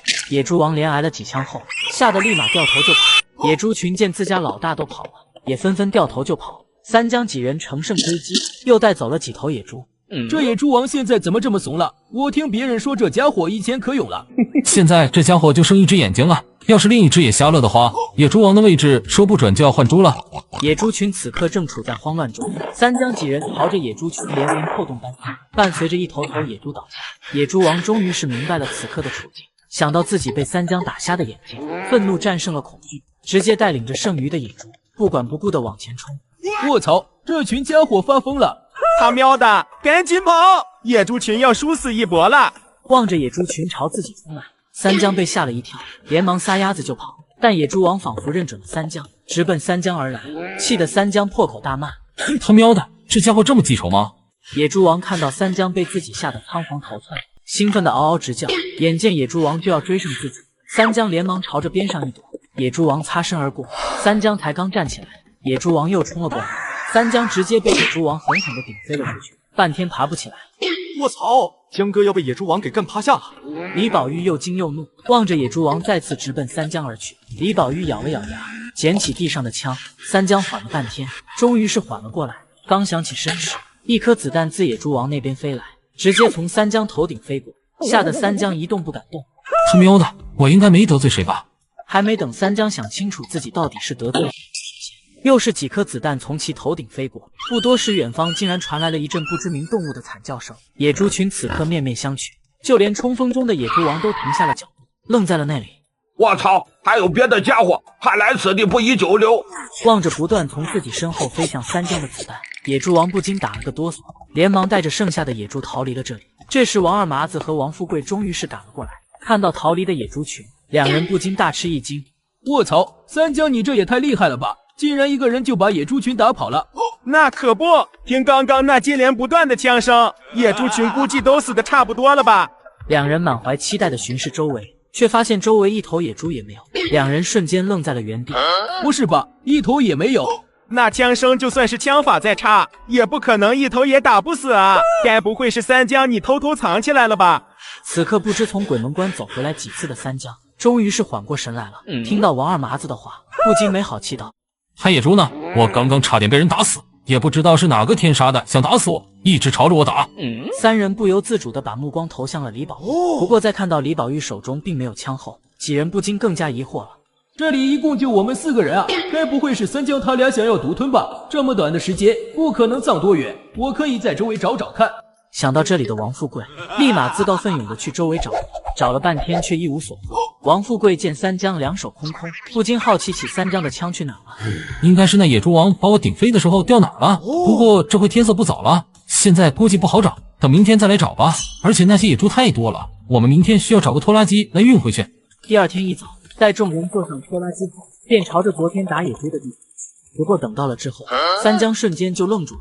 我去，昨天打的野猪怎么少了这么多？听到三江惊呼的李宝玉几人瞬间坐不住了，立马火急火燎地跑了过来，发现确实少了好几头野猪后，李宝玉怒火中烧。他喵的！不过是一晚上的功夫，竟然就丢了好几头，这要是晚2天来，岂不是一头也没了？三江几人正猛逼间，忽然前方传来一阵惊呼声，很快就看到秀琴在狼狈逃窜。在看到三江几人后，就像是看到了救命稻草，连忙跑了过来。小江啊，你快带婶子离开这，后面有好多狼。婶子，你要不先等等，我们还要把野猪抬上车呢。秀琴这才注意到满地野猪，顿时口水都快流出来了。我的老天爷啊，这么多野猪，这要是全卖了，岂不是要发财了？那可不，这里原本可是野猪群的老巢，现在已经被我们打下来了。这么多野猪，就算他们4个人平分，也有好几百块了吧？该死，老刘那家伙怎么不告诉我，三江他们打猎这么厉害呀？就在三江几人搬运野猪时，周围陆陆续续开始出现了狼的身影。这些家伙眼神贪婪地盯着那些野猪，不过由于有拖拉机这个大家伙在，狼群并不敢靠近。现在仅仅只是狼群聚集了过来，如果再等下去，说不准就要面对老虎或者熊那些猛兽，这万一多来几头，今天估计就要交代在这了，要赶紧搬完离开这。三江招呼着众人加快了速度。幸运的是，当众人搬完野猪后，狼群并没有直接冲上来，只是越发的焦躁不安了。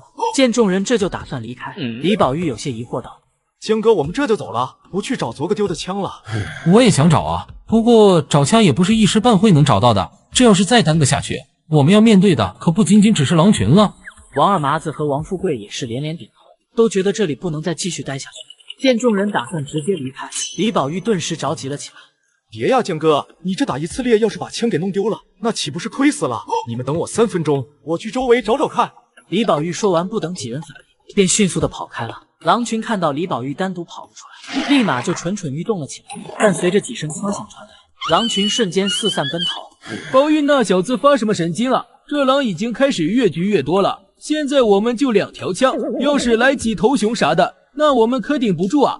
然而仅仅只是王富贵吐槽的功夫，一声虎啸传来，只见一头斑斓猛虎赫然出现在三江等人的视野中。不过在看到拖拉机这个庞然大物时，老虎立马警惕地躲到了草丛中，开始了暗中观察。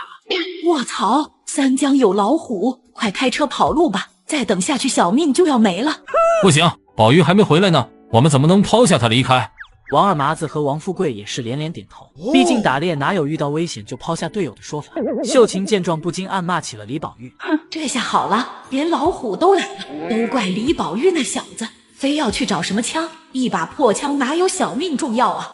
随着时间缓缓流逝，三江也开始着急了起来。就在三江打算去把李宝玉叫回来的时候，这时就看到李宝玉背着枪跑了回来。王富贵直接被震惊到了。卧槽，宝玉你竟然真找到了！应该是我运气好，刚到那边就被这枪绊倒了。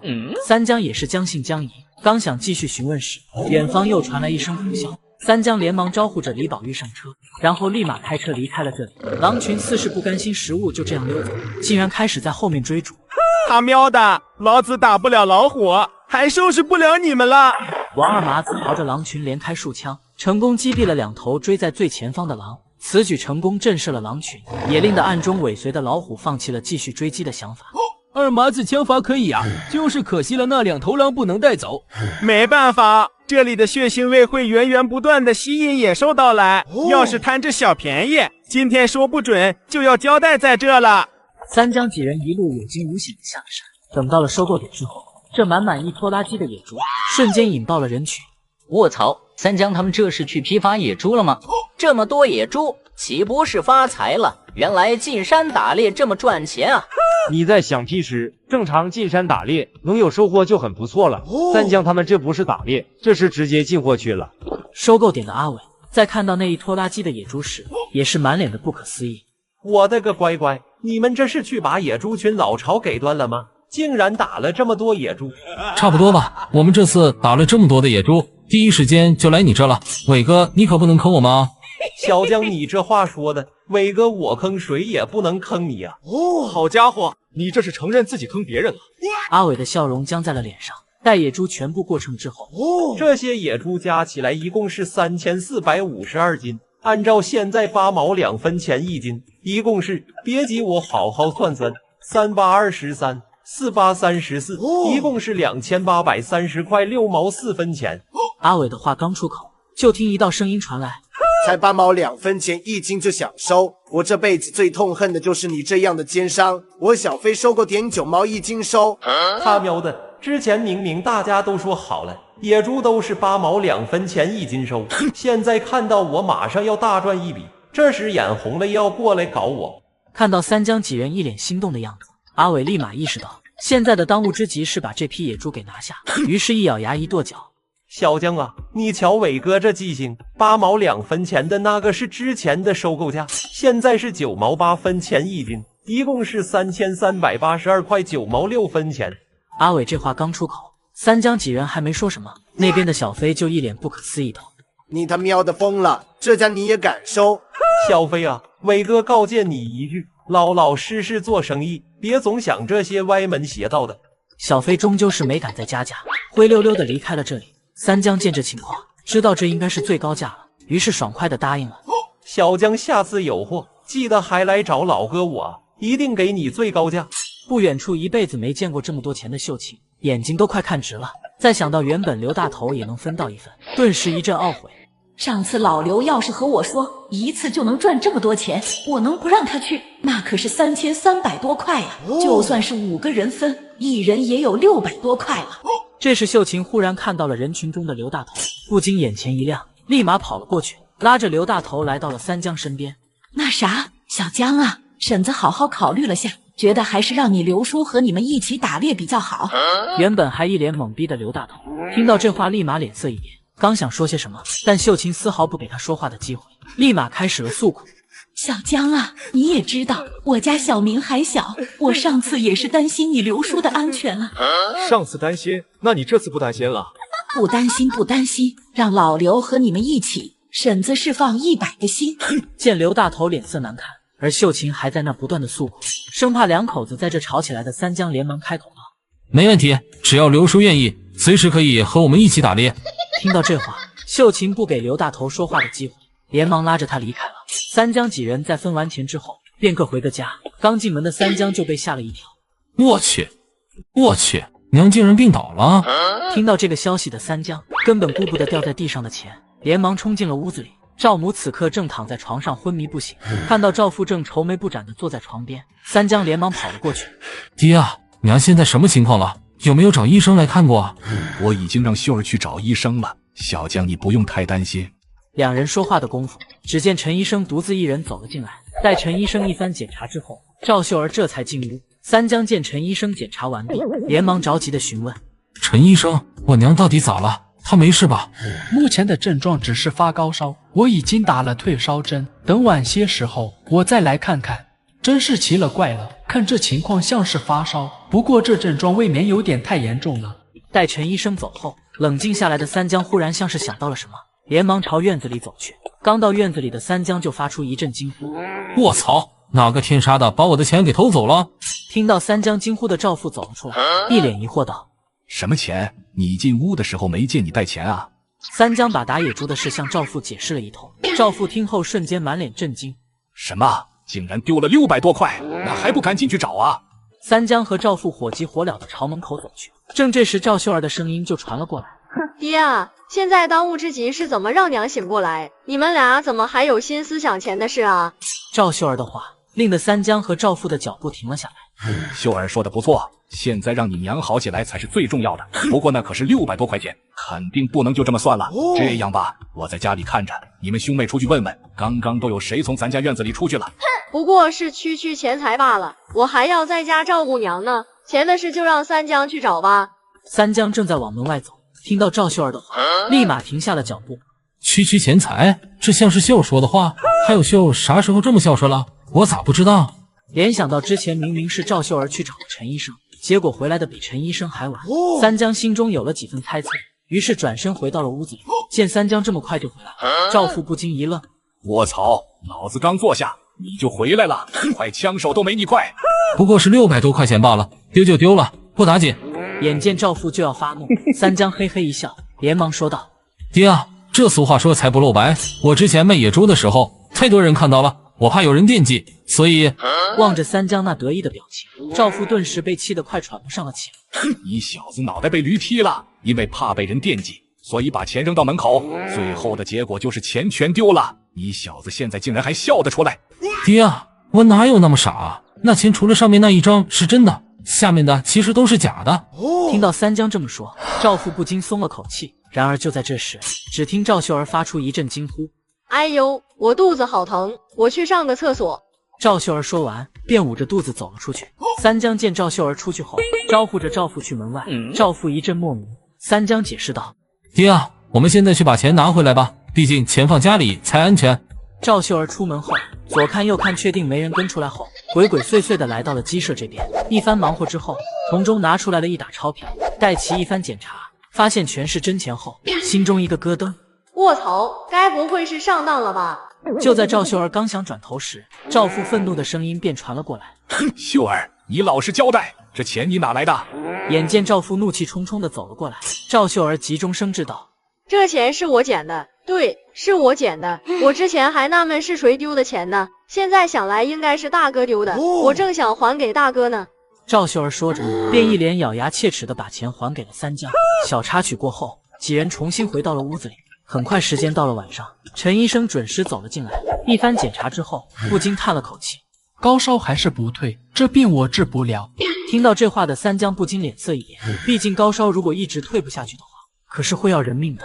就在三江一家子一脸绝望的时候，只听陈医生又道：“不过虽然这病我治不了，但是我爹肯定有办法。”他喵的，你小子就不能一口气说完啊！陈医生一阵干笑，连忙朝门外走去。不多时就带着其父陈大爷等了进来。陈大爷在对着赵母一番检查之后，不禁面露难色。这病虽然罕见，不过我还是治过几次的。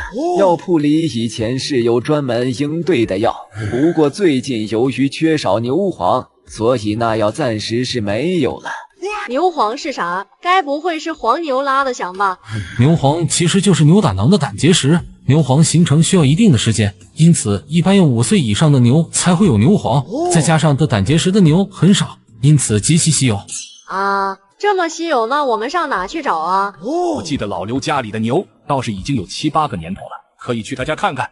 众人直接赶到了老刘家里，只见秀琴正坐在院子里似是在发愁什么。得知众人的来意后，秀琴立马脸色一喜。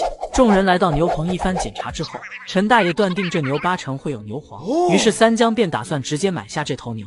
这牛之所以现在看着不精神，是因为最近饿瘦了很多，再加上我家也养了好多年，就这么杀了怪舍不得的，所以得加钱。好家伙，你这是价钱巨市啊！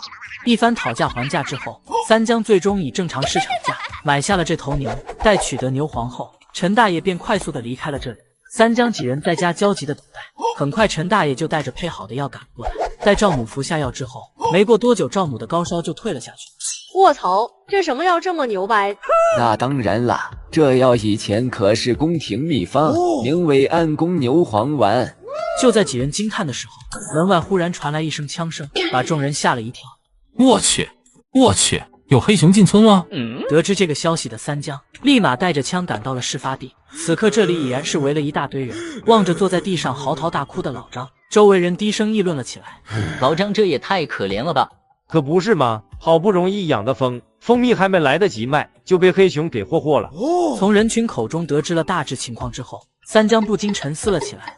黑熊这次进村是为了偷吃蜂蜜，并没有伤人，但是谁能保证下次还是这样呢？那家伙对村子威胁太大了，必须除掉。想到这里的三江立马返回到了家中，带上了狗子。狗子见状当即表示，还得是靠我啊！正当三江准备出发的时候，李宝玉忽然走了进来，看到三江这架势，不禁有些疑惑道：江哥，你这大晚上的这架势，难道是要进山？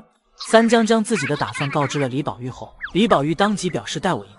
两人带着狗子直接进了山，狗子开始在周围一顿嗅。这时狗子忽然冲着前方一顿狂吠，三江立马把枪握在了手中，心中一阵狐疑，这次运气竟然这么好，这么快就发现目标了。来者也被狗叫声吓了一跳，反应过来后连忙喊道：卧槽，别开枪，是自己人。李宝玉听到声音后立马就知道是谁了，不禁一阵吐槽：刘叔，你说说你，大晚上的不睡觉，在山里瞎晃悠啥呀？正往这边走的刘大头听到李宝玉的吐槽，不禁没好气道：“你当我跟你一样啊？我是为了追击黑熊而来。卢叔，你追击黑熊怎么往山下走啊？”刘大头闻言轻咳了2声，面色尴尬道：“还不是因为大晚上黑灯瞎火，我这追着，一不小心就迷路了。本来想打电话求救的，结果手机又没信号，这太危险了。华为 Mate 60，你拿着用，连接卫星不怕没信号？太贵重了，我不能收。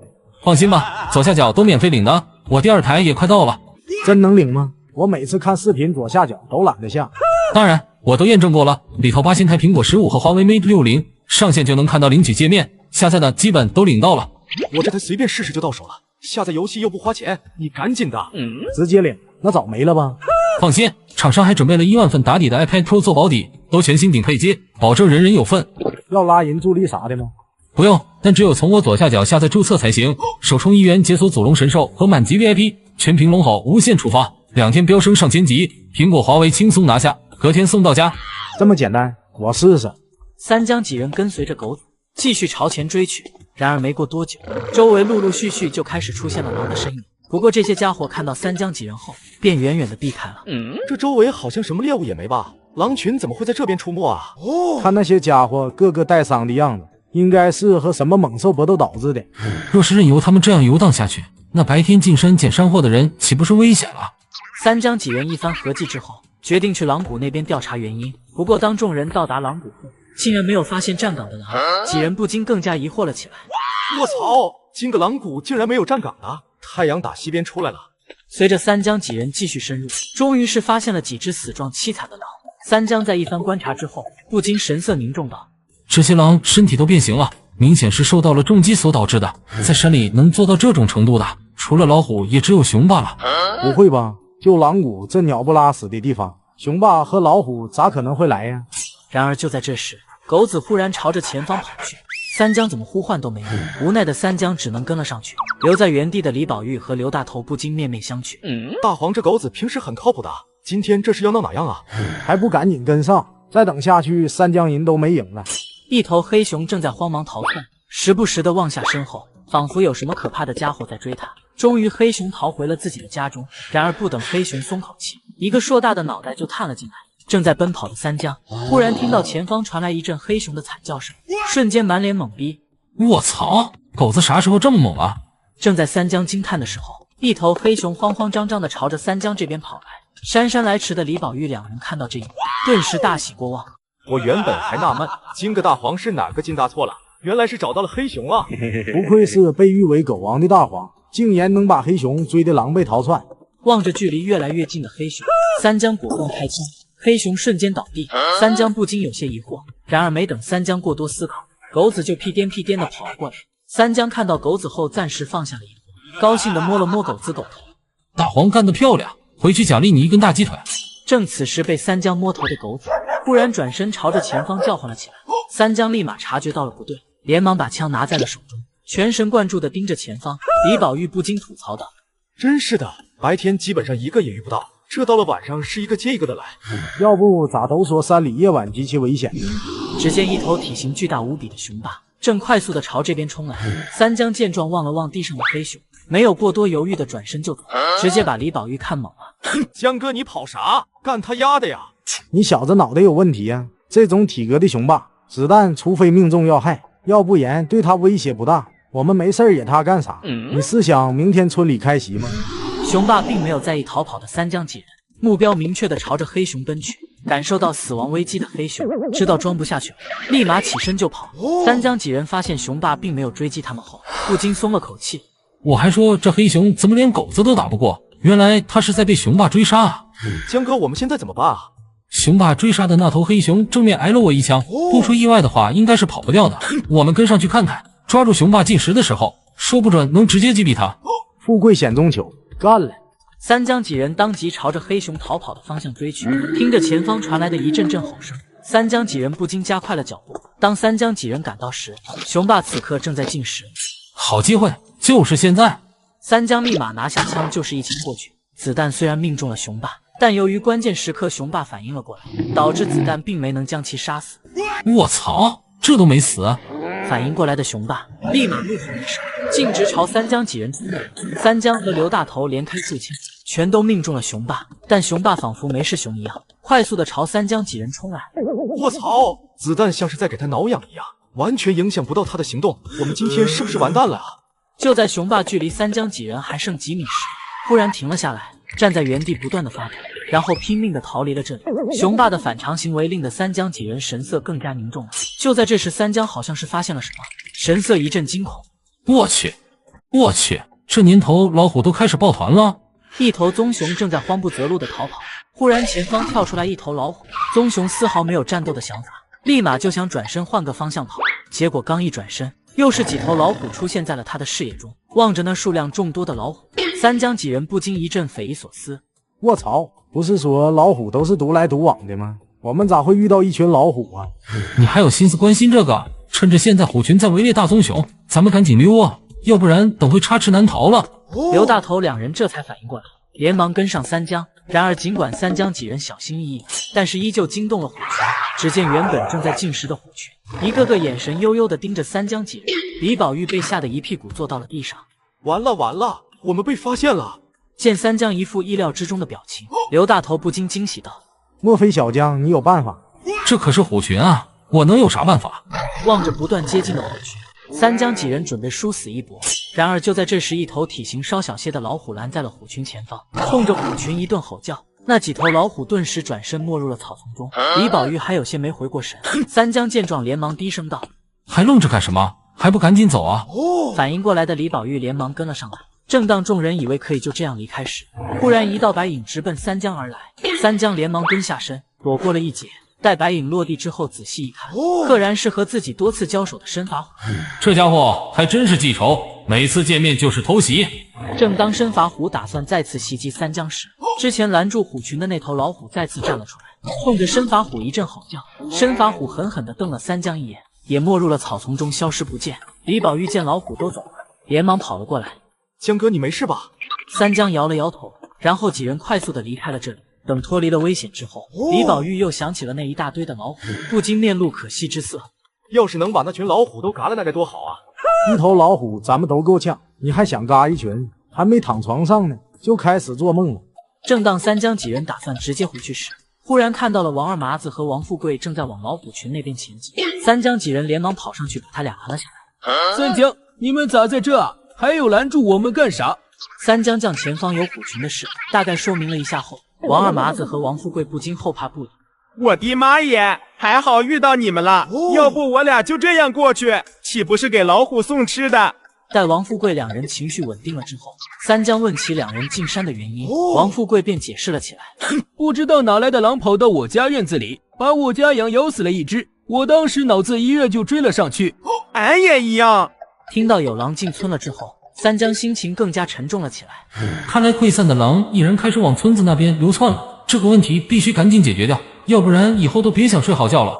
狼群出现这种情况，大概是因为狼谷被不知名猛兽袭击所导致的，所以找到狼王是关键。李宝玉几人连连点头，于是三江几人便开始寻找狼王。这时李宝玉像是想到了什么，有些不解道：话说这山这么大，我们上哪去找啊？我之前说过狼谷的情况，大概率是熊和老虎干的，而我们又在那边遇到了这两种猛兽，所以大概范围还是有的。三江几人开始在周围寻找了起来。随着时间一点一滴的过去了，几人却迟迟没有发现狼王的踪迹。这时李宝玉的肚子咕咕叫了起来，顿时有些泄气道：这都找了半天了，连根毛都找不到。精疲力竭的几人无奈只能放弃寻找狼王。待众人一番休息之后，便朝着山下走去。此刻的村子里人心惶惶，先是黑熊，又是群狼的，就不能安生几天啊？关键跟捅了狼窝一样，一只接着一只的来，这谁顶得住啊？哎，村子现在太危险了，我还是先出去躲几天吧。三江神色忧愁地回到了家中，刚进门就听到院子里传来一阵争吵声。赵秀儿，你把话说清楚，你到底什么意思？听到脚步声，翠花转身就看到了门口的三江，立马冲着三江道：看看你妹妹干的好事。二婶，你这话啥意思？翠花冷哼了一声，把事情的经过讲述了一遍。原来有只受伤的狼闯到了翠花家里，翠花一路追赶，结果那狼逃到三江家门口晕倒了。这一幕正好被赵秀儿给看到，于是便有了两人的争吵。那狼可是从我家跑出来的，赶紧给我交出来！晕倒在我家门口的就是我家的，今天谁来了也别想要回去。翠花见赵秀儿一副油盐不进的样子，也知道金个东西是拿不走了，于是怒气冲冲的离开了。边上的三江不禁有些无语，不就是一只狼吗？至于这样争吵吗？那可不是普通的狼，那狼极有可能是狼王。一听有可能是狼王，三江立马着急道：狼在哪儿？快带我去看看。三江，你想干嘛？我告诉你，那狼是我的。三江不禁一阵无语，大手一挥表示这狼我买了。秀儿一听，两眼放光的带着三江来到了鸡舍这边。三江仔细一看，果然是狼王，于是赶紧上前查看伤势，所幸只是昏迷了过去。三江连忙对其一番治疗。说好的给钱啊，你可别想赖账。三江不禁翻了个白眼，表示明天就给。待狼王治疗完毕之后，三江便和李宝玉几人将狼王带回到了狼谷中。完事之后的几人便朝山下走去。不多时，身后传来一阵悠久的狼嚎。三江心中暗道：看来狼王已经醒了过来，这样一来，骚扰村子的狼应该很快就会离开。心情舒畅的三江几人正打算回家时，狗子却像是发现了什么，朝着前方跑去。三江一脸懵逼：我去，这野猪王竟然和老虎杠上了。野猪王和老虎都没有直接发动攻击的意思，反而是对峙了起来。这一幕令得三江几人一阵不解，老虎怎么会和野猪王对峙啊？就算是想要冒险猎杀野猪王，也应该是暗中袭击吧。如果不打算冒险，完全可以直接离开的。管他啥情况呢，好不容易又逮到这家伙了，而且还是买一送一。王富贵几人也是连连点头，毕竟此刻和野猪王对峙的老虎，对于众人来讲没有一点威胁。刘大头十分兴奋，让我来，我长这么大还没打过老虎呢。就在刘大头要上前打老虎时，三江却将其拦了下来。望着刘大头不解的目光，三江把自己的推测说了出来：野猪王不肯退，大概是因为害怕自己露怯，导致老虎的狩猎欲望增强，而老虎不肯退，应该是因为身后有小老虎的存在。听到三江的推断，刘大头不禁面露可惜之色。看到众人这样子，李宝玉有些不解：有小老虎，咱们不是能多赚点钱吗？你们咋还不开心啊？宝玉啊，打猎有三不杀，其一是幼兽不杀，其二是待宰的母兽不杀，其三是怀孕的母兽不杀。李宝玉瞬间恍然大悟。三江拿下枪瞄准野猪王就是一枪，野猪王不知道受到了什么刺激，忽然后退了一步，导致这一枪打掉了野猪王的獠牙。我操，江哥，咱没必要这样戏弄野猪王吧？独眼配独牙，小江你这还是个强迫症啊！突如其来的枪声把野猪王和老虎都吓了一跳，纷纷转身就跑。三江几人立马朝着野猪王追去，望着跑得飞快的野猪王，李宝玉不禁吐槽道：这野猪王也太能跑了吧！这家伙能当上野猪王，该不会就是因为遇到危险跑得快吧？这家伙之前和老虎对峙的时候浪费了不少体力，今天他肯定跑不了。随着野猪王速度逐渐慢了下来，三江几人纷纷面露惊喜之色。然而就在狗子即将追上野猪王时，两头不知道从哪冒出来的野猪冲了出来，直奔狗子而去。狗子来不及躲避，直接被撞飞了出去。三江瞬间怒火中烧，他喵的，敢伤我家狗子，等着挨枪子吧！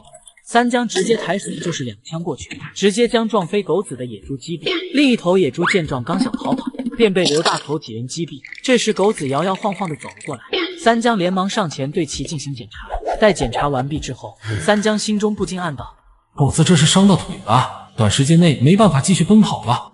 此刻因为两头突如其来的野猪来袭，导致野猪王已然是看不到影。三江不甘心野猪王就这样逃脱，于是便道：富贵，你和二麻子还有宝玉留下来看着野猪和狗子，我和刘叔去追那野猪王，不能让他就这么跑了。三江和刘大头朝着野猪王逃跑的方向一路狂追，终于是发现了野猪王的踪迹。三江两人到来的动静惊动了野猪王，野猪王直接跳到了水里。见三江有下水的意思，刘大头连忙拉住了他：没有专业设备你就敢做这么危险的事儿，你是不想让观众朋友们看了吗？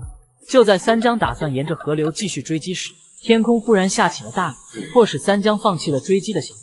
两人迅速返回到了原地，根据地上留下地信息，两人正打算朝山神庙赶去时，刘大头忽然哎呦一声摔倒在地上。卧槽，崴到脚了！三江连忙上前搀扶着刘大头继续朝山神庙赶去。雨水不停地拍打在两人身上，三江两人只感觉一阵阵凉意袭来，走得越来越慢。另一边山神庙的李宝玉几人正围坐在篝火旁，时不时地望一望门口，眼中满是担忧。也不知道江哥他们现在咋样了？应该不会有事的，毕竟我们不是还在原地留了信息吗？这么大的雨，我就怕三江他们看不到我们留下的信息啊！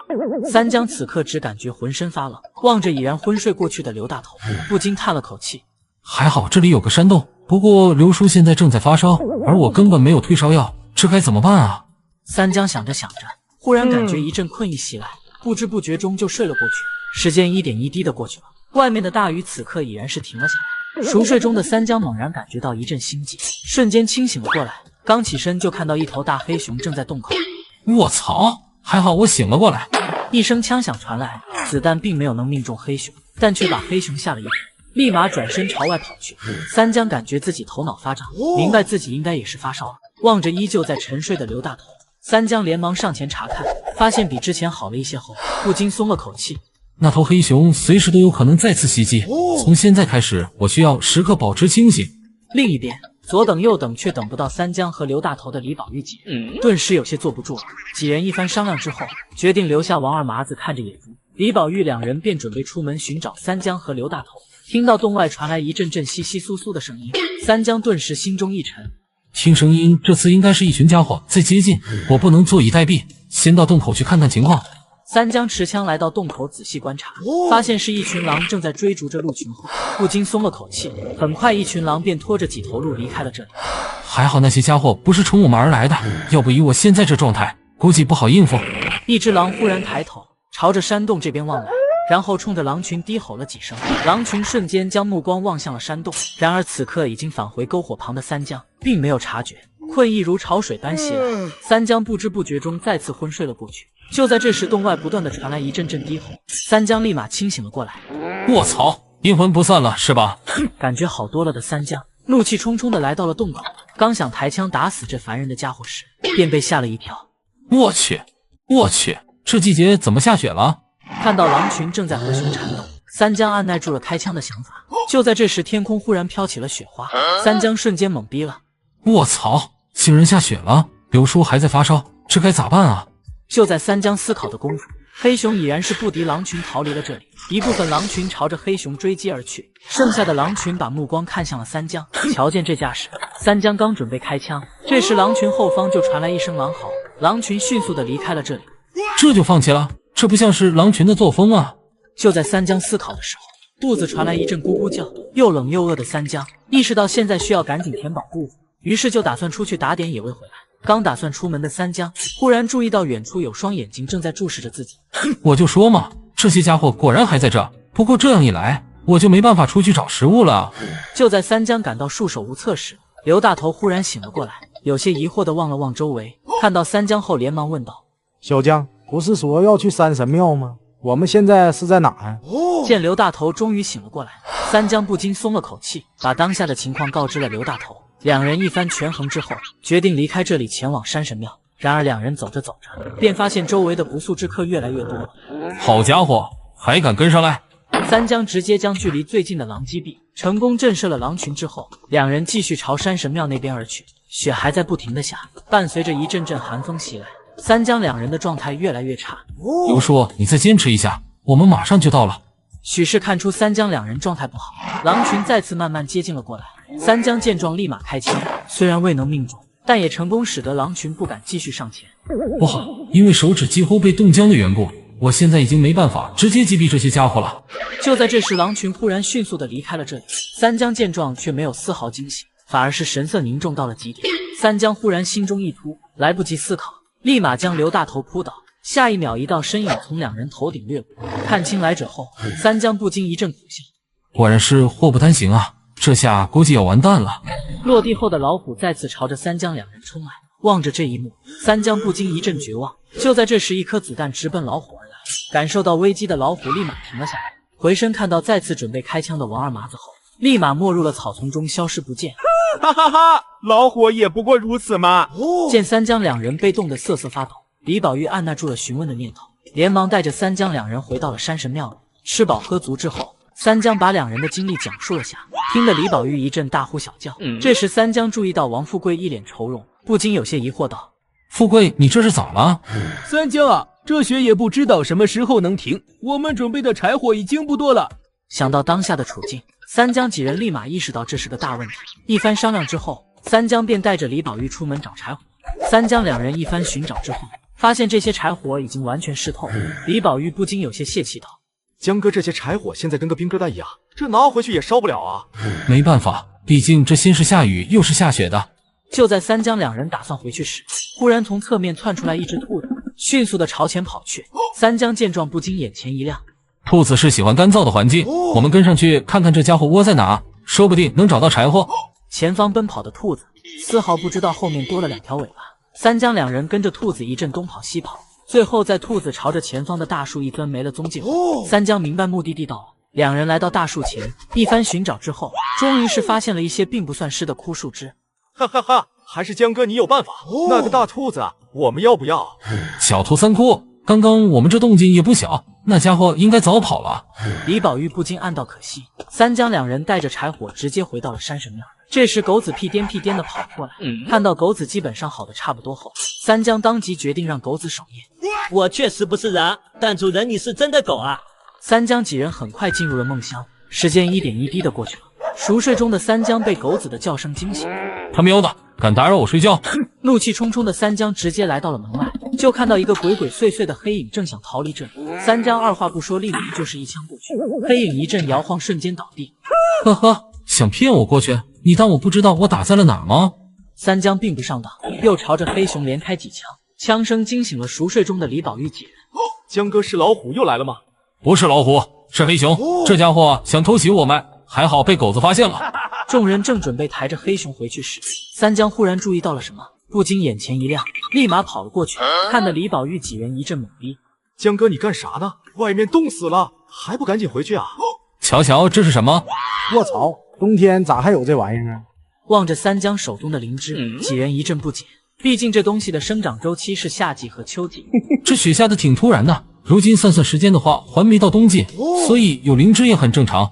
接二连三的收获，让原本因为下雪而心情低落的几人重新振奋了起来。等到雪停了之后，三江几人迫不及待地带着收获来到了收购点。看到三江手中的灵芝，阿伟整个人都懵了。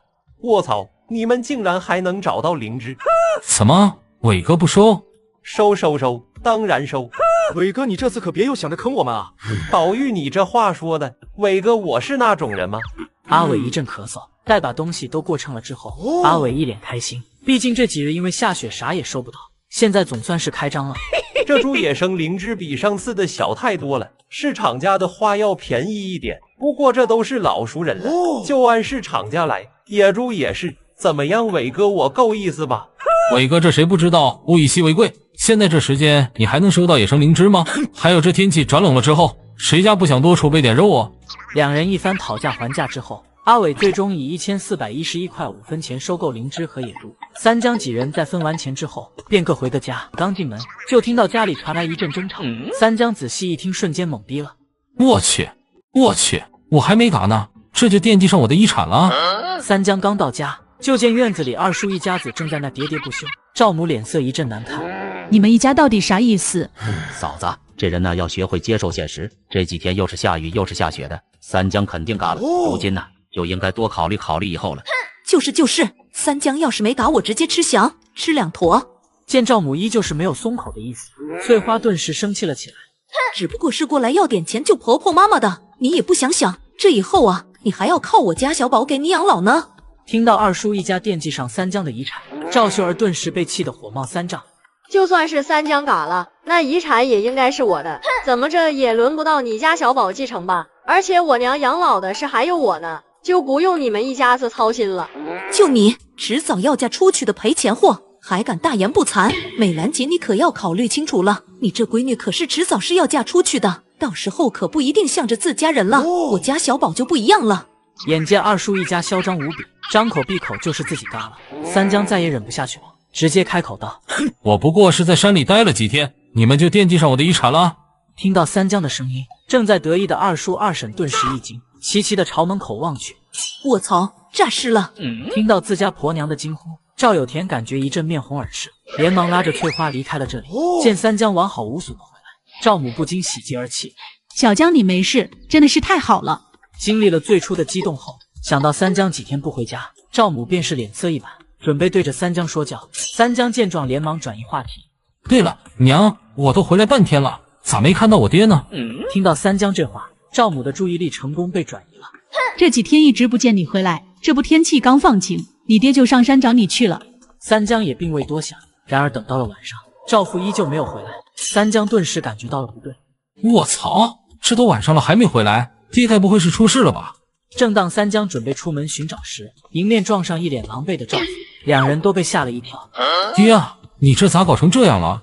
听到三江的问话，赵父脸上闪过一阵不自然，随即清了清嗓子道：还不是为了找你这个臭小子，结果遇到了头老虎，费了9牛2虎之力才脱身。三江望着赵父衣服上明显的猪蹄印子，心中不禁一阵腹诽，不过并没有拆穿他。三江一番恭维之后，赵父神清气爽地回到了屋子里，很快屋里就传来赵母的骂声：浑身脏成这样还想上床，你给老娘滚出去！三江不禁一阵偷笑，然而就在这时，狗子忽然朝着外面叫唤了起来。随着狗子的叫声，安静的村子仿佛一下子被点燃了，此起彼伏的狗叫声不断传来。卧槽，这架势应该是村里进东西了。三江思考的功夫，只见赵父一脸纳闷地走了出来，仔细聆听之后，立马意识到了事情的严重性。整个村子的狗都在叫唤，恐怕是有大量的野兽进村了。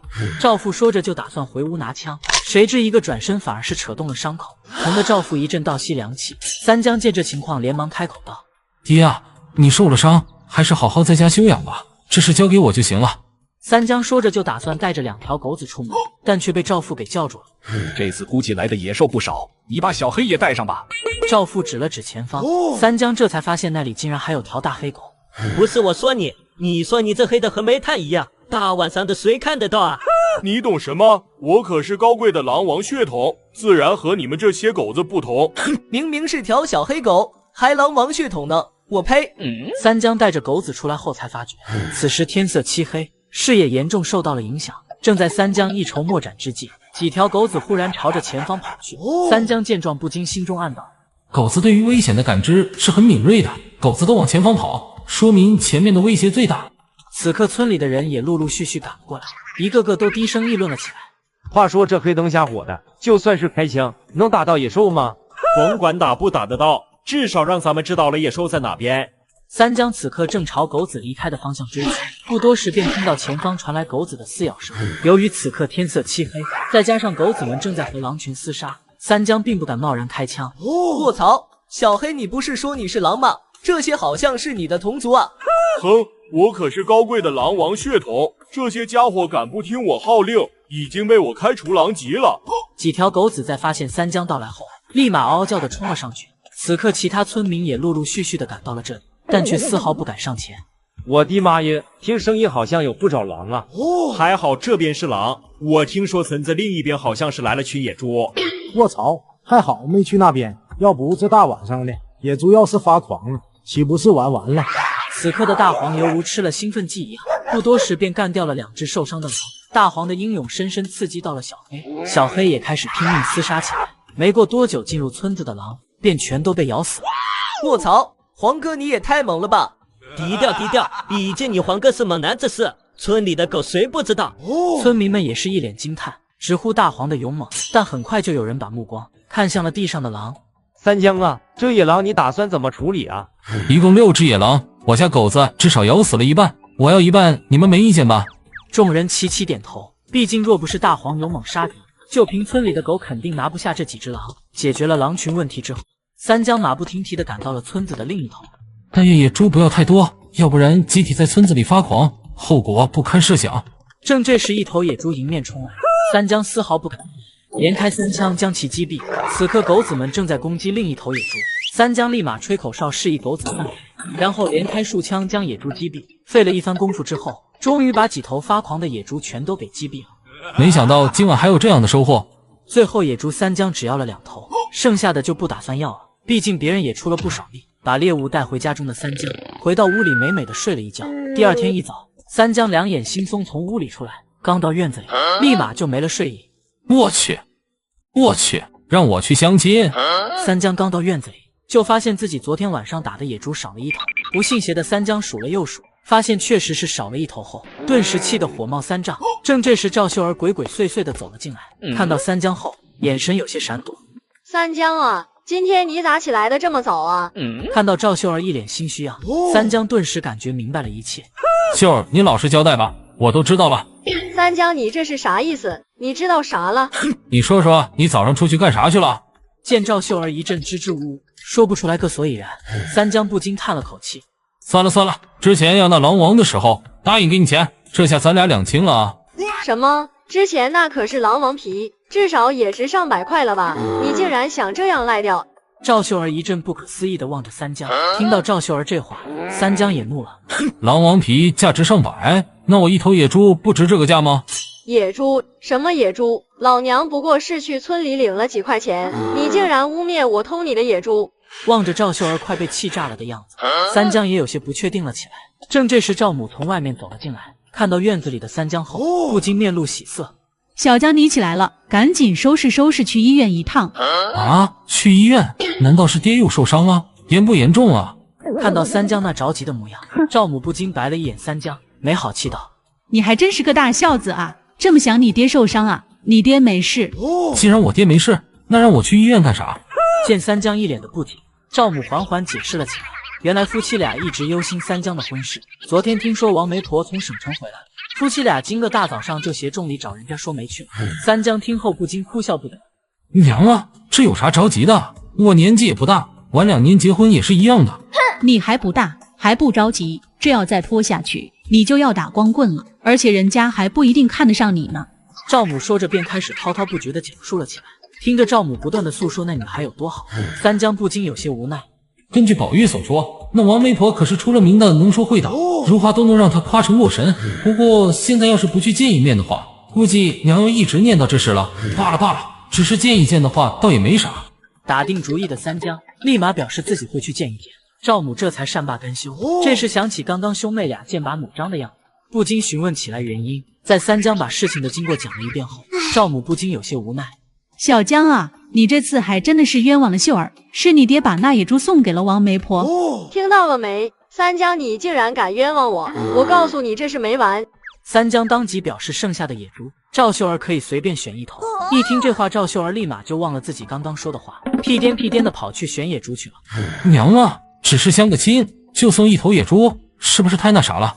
这个娘当然知道啊，不过那野猪是包成的，说是叫什么 VIP 客户，也不知道是哪个王八犊子在家传小江那方面不行，迟迟找不到对象，要不然至于花这么大代价吗？气死我了！赵母在告知了三江具体信息后，就把三江赶到了屋外。无奈的三江只好朝医院走去，一路晃晃悠悠的到了医院门口后，便看到个女孩站在那里。三江立马走了过去。你好，是林医生吗？我是王阿姨介绍的。听到身后的声音，林茉莉一脸疑惑的转过了身，看到三江后，两人都愣住了。我去，这不是我上次在山里救的那姑娘吗？难道我的相亲对象是她？是上次救我的那人，上次我还没来得及感谢他，他就走了。这次一定要……不对，他刚刚说什么来着？相亲？三江下意识的以为林茉莉就是此次的相亲对象。就在林茉莉想说什么的时候，三江的肚子忽然咕咕叫了起来。三江顿时感觉一阵尴尬，好在林茉莉打破了尴尬的气氛。这都中午了，我也有点饿了，要不先找个地方吃饭？三江两人刚离开没多久，林医生就急匆匆的跑了过来，四下查看，发现这里并没有人后，不禁有些生气道：人呢？不是说好的在医院这边碰面吗？我只是下班晚了几分钟，就见不到人了。王阿姨介绍的也太不靠谱了吧！此刻正在吃饭的三江并不知道自己相亲相错了对象。两人吃完饭后，三江正打算带着林茉莉一起去看个电影时，李宝玉忽然急匆匆地跑了过来。江哥不好了！三江此刻满头黑线，心中暗骂李宝玉来的真不是时候。怎么了，宝玉？发生什么事了？李宝玉看了眼林茉莉，并没有直接明说。林茉莉见状顿时明了，言说自己还有事，然后就离开了这里。见只剩两人之后，李宝玉连忙开口道：不知道哪个王八犊子瞎传，说江哥你那方面不行。卧槽，啥玩意？说我那方面不行？他喵的，哪个王八犊子在胡扯？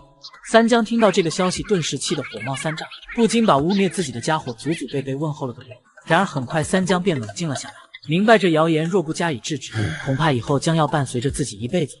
村里的消息一般都是从那几个家伙口中传出来的，先去找他们几个问问。三江先是回家准备了一番，然后率先来到了刘大头家里。听到三江的问题后，秀琴脸色怪异的表示自己不知道这件事。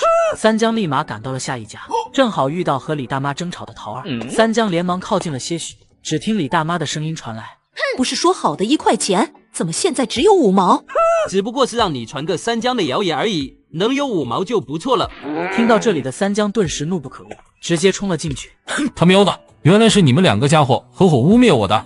见到冲进来的三江，两人被吓了一跳，本能的有些心虚，但是在看到只有三江一人后，立马不屑了起来。谣言怎么了？现在大家都知道了，你怎么解释也是白搭。三江不禁一阵冷笑，直接拿出了一台录音机。陶二直接傻眼了，三江直接把录音机交给了李宝玉的二大爷。二大爷听后勃然大怒，立马表示严惩这2个背后诋毁他人的小人。正这时，只见王富贵急匆匆的跑了过来，带来了一个让三江大吃一惊的消息。我去，林场出现了一群老虎！三江刚准备回家，就看到王富贵急匆匆的跑了过来。三江不好了，林场那边来了好几头老虎！听到这个消息的三江瞬间懵逼了，但想到那边有人可能遇险，立马止住了想要询问的心思，连忙赶回家中，拿上枪就朝林场那边赶去。此时几个原本在林场工作的人正在那窃窃私语。听说了吗？新开发的林场那边有老虎。卧槽，老虎会不会来我们这？管他会不会，小命要紧，我先回去避避风头。等三江赶到这里时，发现林场这边竟然还有一群人在这，三江瞬间懵逼了。卧槽，不是说有老虎吗？这些人怎么还敢留在这啊？就在三江疑惑不解时，王富贵气喘吁吁地跑了过来。三江，你跑那么快干啥？又不是这有老虎。望着一脸懵逼的三江，王富贵把新林场的事讲了一下，三江这才明白过来。两人马不停蹄地朝新林场赶去。刚刚开枪惊退老虎的王二麻子，此刻惊恐到了极点。该死，怎么会有这么多老虎啊？天杀的陈老板，选个新林场能选到老虎窝了，真他娘的是个人才！不对，哪有这么巧？那家伙该不是想害死我吧？正这时，一阵窸窸窣窣的声音传来，打断了正在思考的王二麻子。来不及思考的他，下意识就想开枪。三江和王富贵刚跑过来，就看到了持枪的王二麻子，两人被吓了一跳。王富贵连忙开口道：“二麻子，你要冷静，兄弟，我真没做啥对不起你的事啊。”王二麻子听到这话，心中不禁一阵腹诽。而见到王二麻子放下了枪后，王富贵长松了口气：“吓死我了，我还以为你小子脑子不正常了。”王富贵说着就朝王二麻子走去。然而就在这时，一头猛虎直奔两人而来。等王二麻子察觉到不对，想去拿枪时，已然是来不及了。他喵的，没想到真就栽在这了！就在两人一脸绝望的时候，一直警惕着的三江朝老虎的必经之路连开2枪。察觉到危险的老虎立马停了下来。然而还不等三江几人松口气，一头又一头的老虎陆续冒出来。望着那一头头老虎，王富贵被吓得瘫坐在地上。完了完了，竟然有这么多老虎！三江此刻也感觉后背发凉，毕竟目前明面上的老虎都有7、8头，更别说暗地里的了。就在几人一脸绝望的时候，身后忽然传来一阵敲锣打鼓声，虎群忽然听到巨响，本能的躲了起来，暗中观察。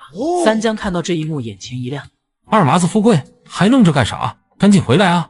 王二麻子两人这才反应了过来，此时正是脱身的好机会，于是连忙朝着三江这边跑来。几人缓缓地朝后退去，见虎群并没有追击的意思，三江长松了口气。目前老虎是被突如其来的巨响给吓到了，一时半会应该反应不过来，趁着现在的机会，咱们赶紧走。三江几人瞅准时机，快速地离开了这里。此刻林子外正有一群人拿着枪，气势汹汹地打算杀进林子里。大家别怕，我们这么多人呢。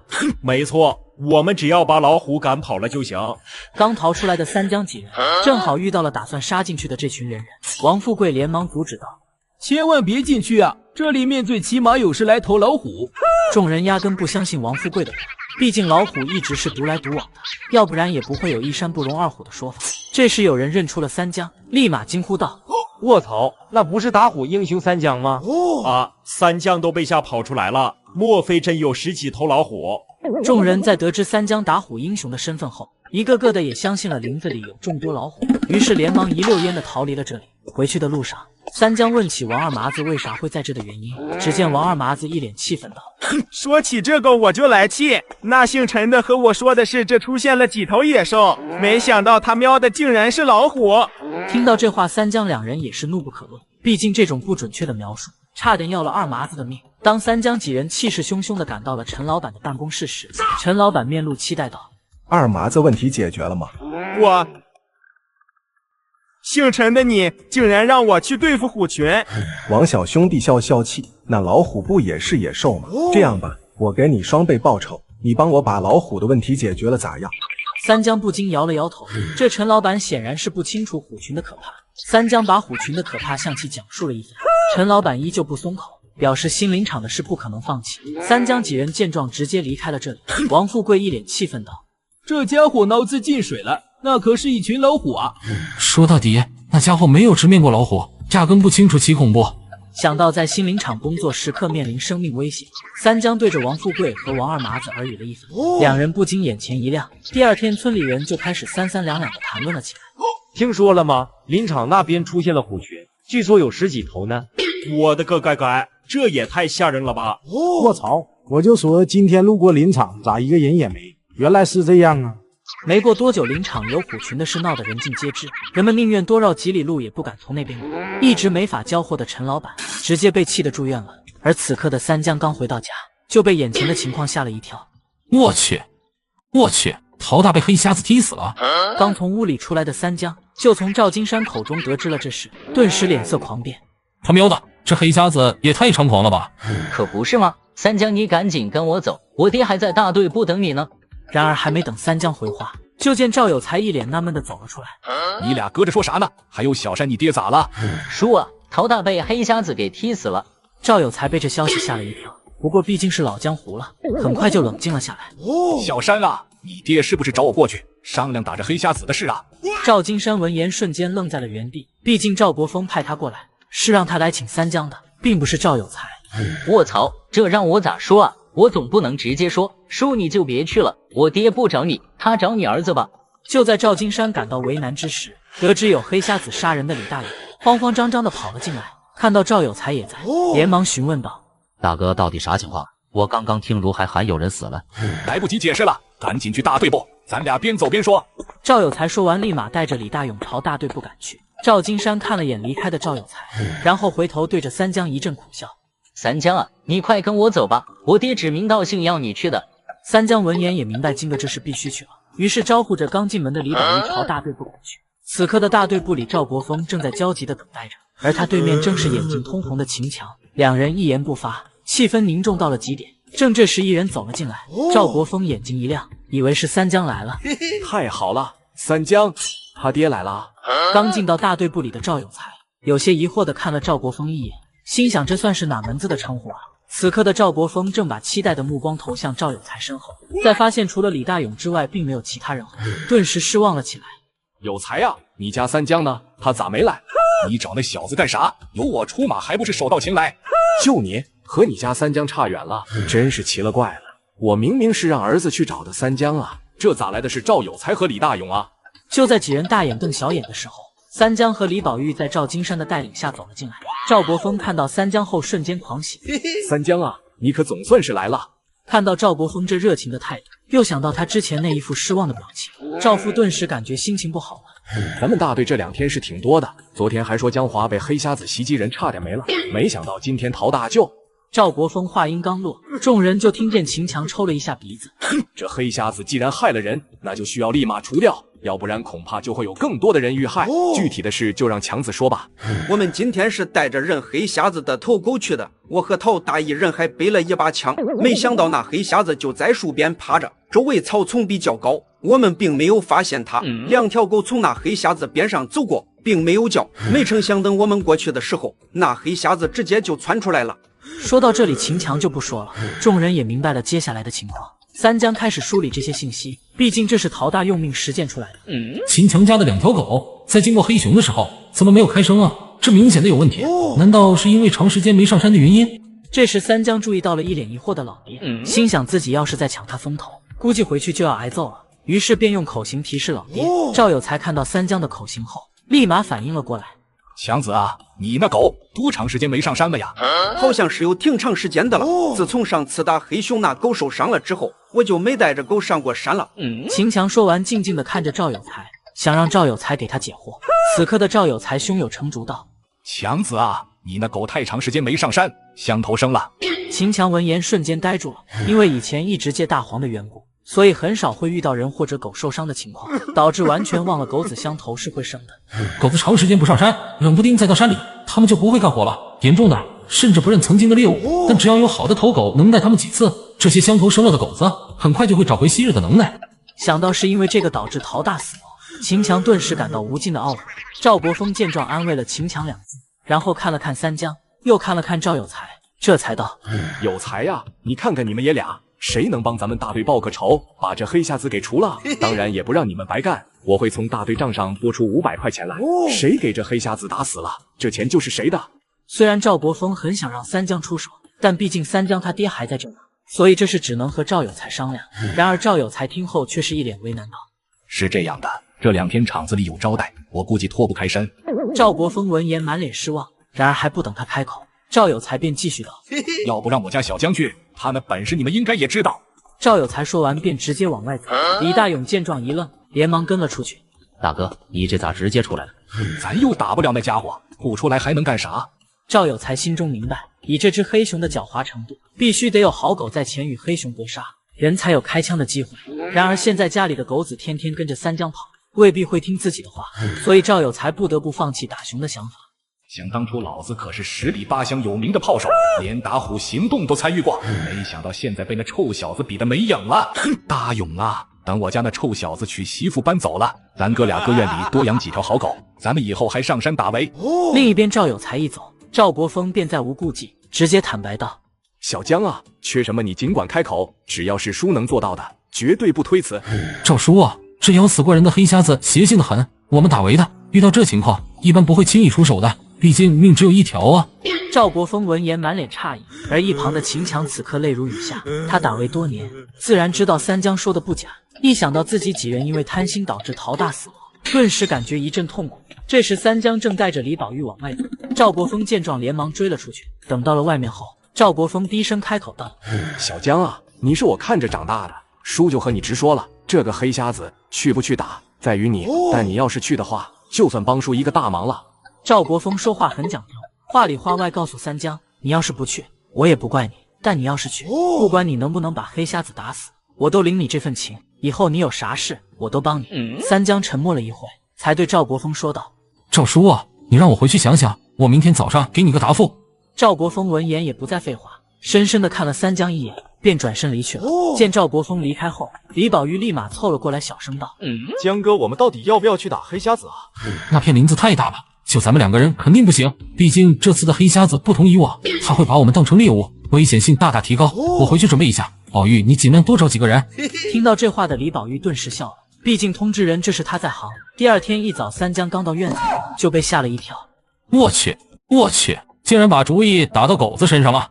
刚喂完狗子的三江，就见赵父直勾勾地盯着自己，三江顿时感觉一阵不自在。这时只听赵父开口道：小江啊，你这以后要是结了婚，应该要搬出去了吧？那正好把大黄留下，给家里看门。果然优秀的狗子，到哪里都藏不住。看门的话，小青更好一些吧，而且娘和妹妹都更加喜欢小青一点，要不到时候我把小青留下。听到这话的赵父瞬间就不说话了，气呼呼地回屋去了。哎，有时候狗与狗的差距比人还大。三江不禁摇了摇头。这时李宝玉和李如海走了进来，告知其他人要么因为有事惊得来不了，要么是不敢来。三江只能安慰自己，人少分到的钱多，招呼着李宝玉2人带上狗子就出了门。刚好遇到王大龙带着条狗子走了过来。三江啊，你们今个是要上山打黑瞎子，怎么样？有把握吗？见到三江点头，王大龙脸色一喜，说出了此行的来意。原来王大龙是想趁着这次机会脱狗，考虑到目前确实缺人，三江便同意了王大龙的加入。太好了，三江你放心，我打猎有几年了，肯定不会拖后腿的。等三江一行人到了山上之后，便直奔昨天黑熊出没的地方而去。见小黑一马当先的走在最前方，王大龙顿时觉得此狗威武不凡。这黑狗能走在大黄前头，估计本事不比大黄差，要是您要过来就好了。等到了黑熊出没的地方之后，一行人找了半天，并没有发现黑熊的踪迹，于是三江便提议分成2组寻找。王大龙看了眼小黑，连忙开口道：三江啊，这黑狗也是头狗吧？正好我和如海一组，你把这黑狗借我们用呗。听到这话的三江满脸懵逼，只能委婉地告知小黑并不是头狗。见王大龙一副你小子继续忽悠的神情，三江不禁感到一阵无奈。罢了，大不了我去巡查那黑瞎子上次伤人的地方。小黑虽然没有大黄靠谱，但是只是去搜查外围的话，应该也出不了啥事。想通了这点的三江便答应了王大龙的提议。王大龙高高兴兴地带着小黑离开了。三江两人继续深入，很快就来到了昨天秦强所说的地点。大黄瞬间进入了状态，在原地闻来闻去之后，立马朝着前方跑去。三江两人见状连忙跟上。哈哈哈，大黄真厉害啊，这么快就发现目标了。时间缓缓流逝，狗子终于是停了下来。等三江两人赶到时，发现地上有一只死去的不明生物。三江一番查看之后，做出了判断，这应该是一头成年母熊，而且死的时间不短了。啊，也就是说，这并不是我们要找的目标。正在这时，安静的林中忽然传来几声枪响，三江立马意识到了不对。枪声？难道是如海他们遇到危险了？王大龙两人在小黑的带领下开始沿路寻找了起来，不多时便排查了一大块区域。王大龙望着小黑的眼神更加满意了，想到三江之前的话，不禁心中一阵腹诽。好歹也是亲戚，三江那小子也太小气了吧，非要骗我说这黑狗不是头狗。正这时，小黑忽然冲着前方叫唤了起来，王大龙立马握紧了手中的枪，全神贯注地盯着前方。不多时，只见一只小兔子跑了出来，看到凶神恶煞的大黑狗后，立马转身没入了草丛中。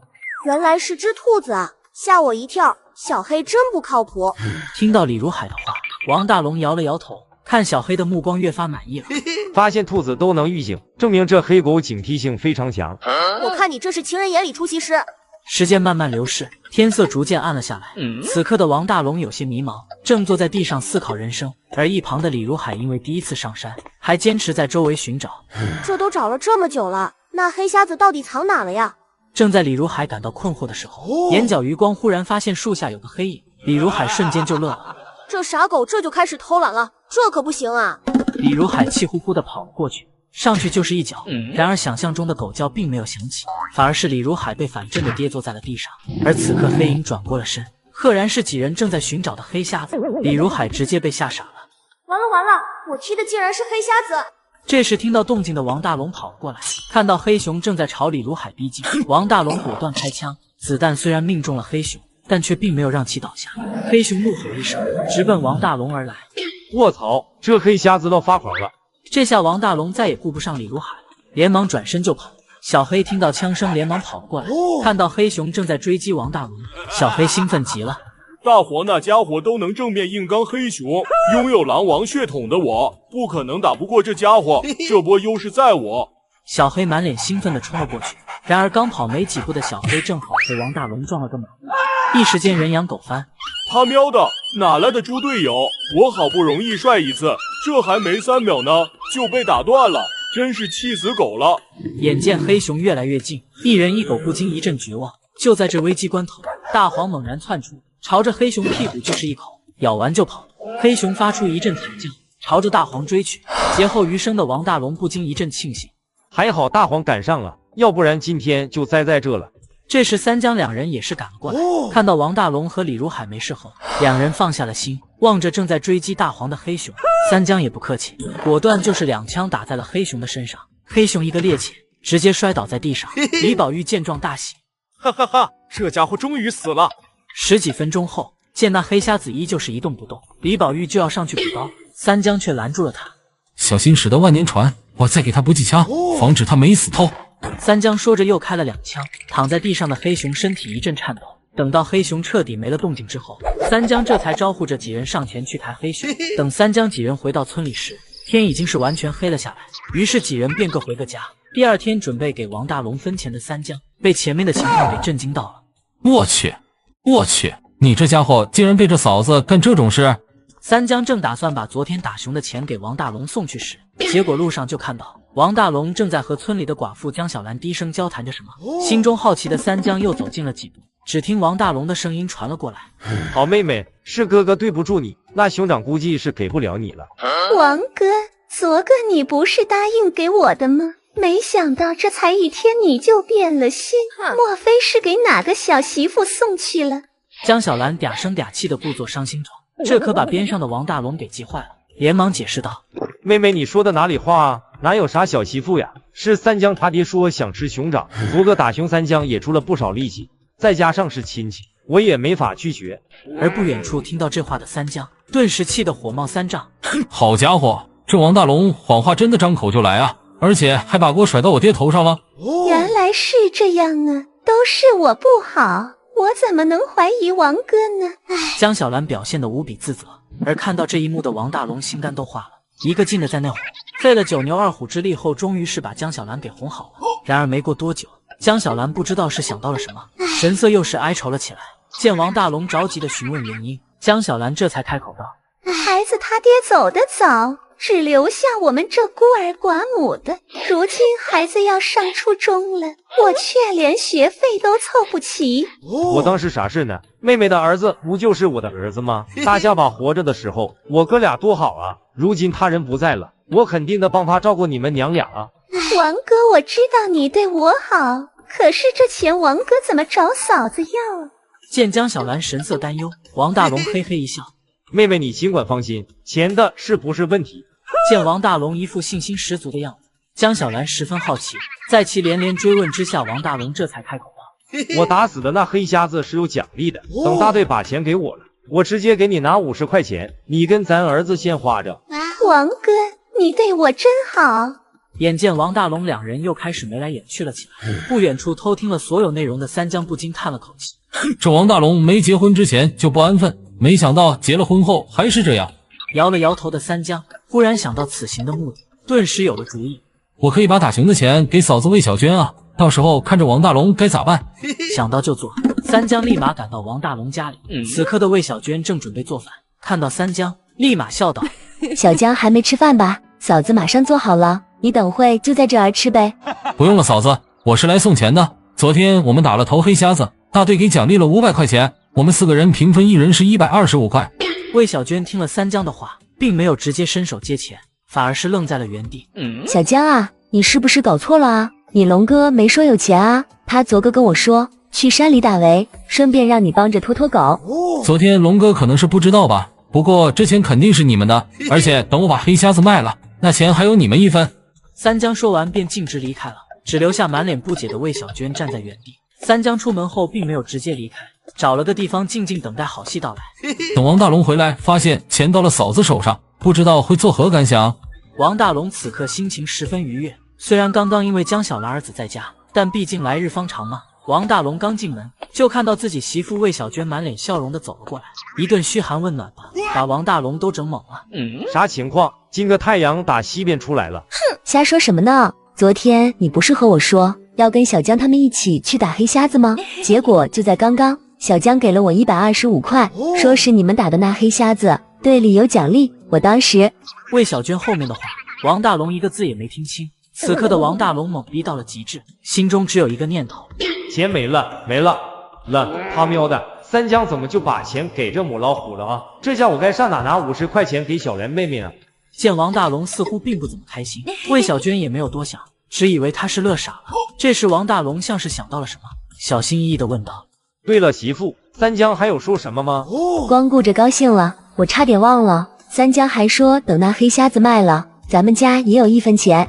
王大龙不知道自己是怎么走出来的，此刻的他只恨自己为何不早点回来。不知不觉中来到了江小兰家，这时江小兰正好走了出来，看到王大龙后，一脸诧异地走了过来。王哥，你咋这么快就来了？今天真不行。原本发现走错地方的王大龙还在着急，但听清楚了江小兰的话后，立马借坡下驴道：哎呀，你看看我这一不小心竟然走错地方了，我马上就走。江小兰还以为是自己话惹得王大龙不快，连忙一顿撒娇卖萌。王大龙顿时感觉一阵舒爽。王哥，那50块钱你要不就先给我呗，我今天正好去把小宝的学费给交了。王大龙听到这话，立马清醒了过来，随即眼神变得有些闪躲。正这时三江正巧走了过来，看到王大龙后立马打招呼道：原来龙哥你在这啊，我刚刚上你家。王大龙一听这话，立马转移起了话题，三江也就顺着王大龙的话聊了起来。两人寒暄了一番后，三江便打算离开了。这时像是想到了什么，开口道：对了，龙哥，队里奖励的打黑瞎子钱我已经给嫂子了，熊掌和熊胆的话要等卖了钱再给你们。三江说完，不等两人反应便离开了。王大龙心中暗道不好，刚想说些什么，就听到身后传来一阵愤怒的声音：王大龙，好啊你，骗我说熊掌给三江他爹了，还说要给我50块钱，合着你一直在骗我。王大龙被骂得狗血淋头，心中不断的感叹自己倒霉。另一边，三江心情愉悦的回到了家中，刚进门就听到赵母正在数落赵府。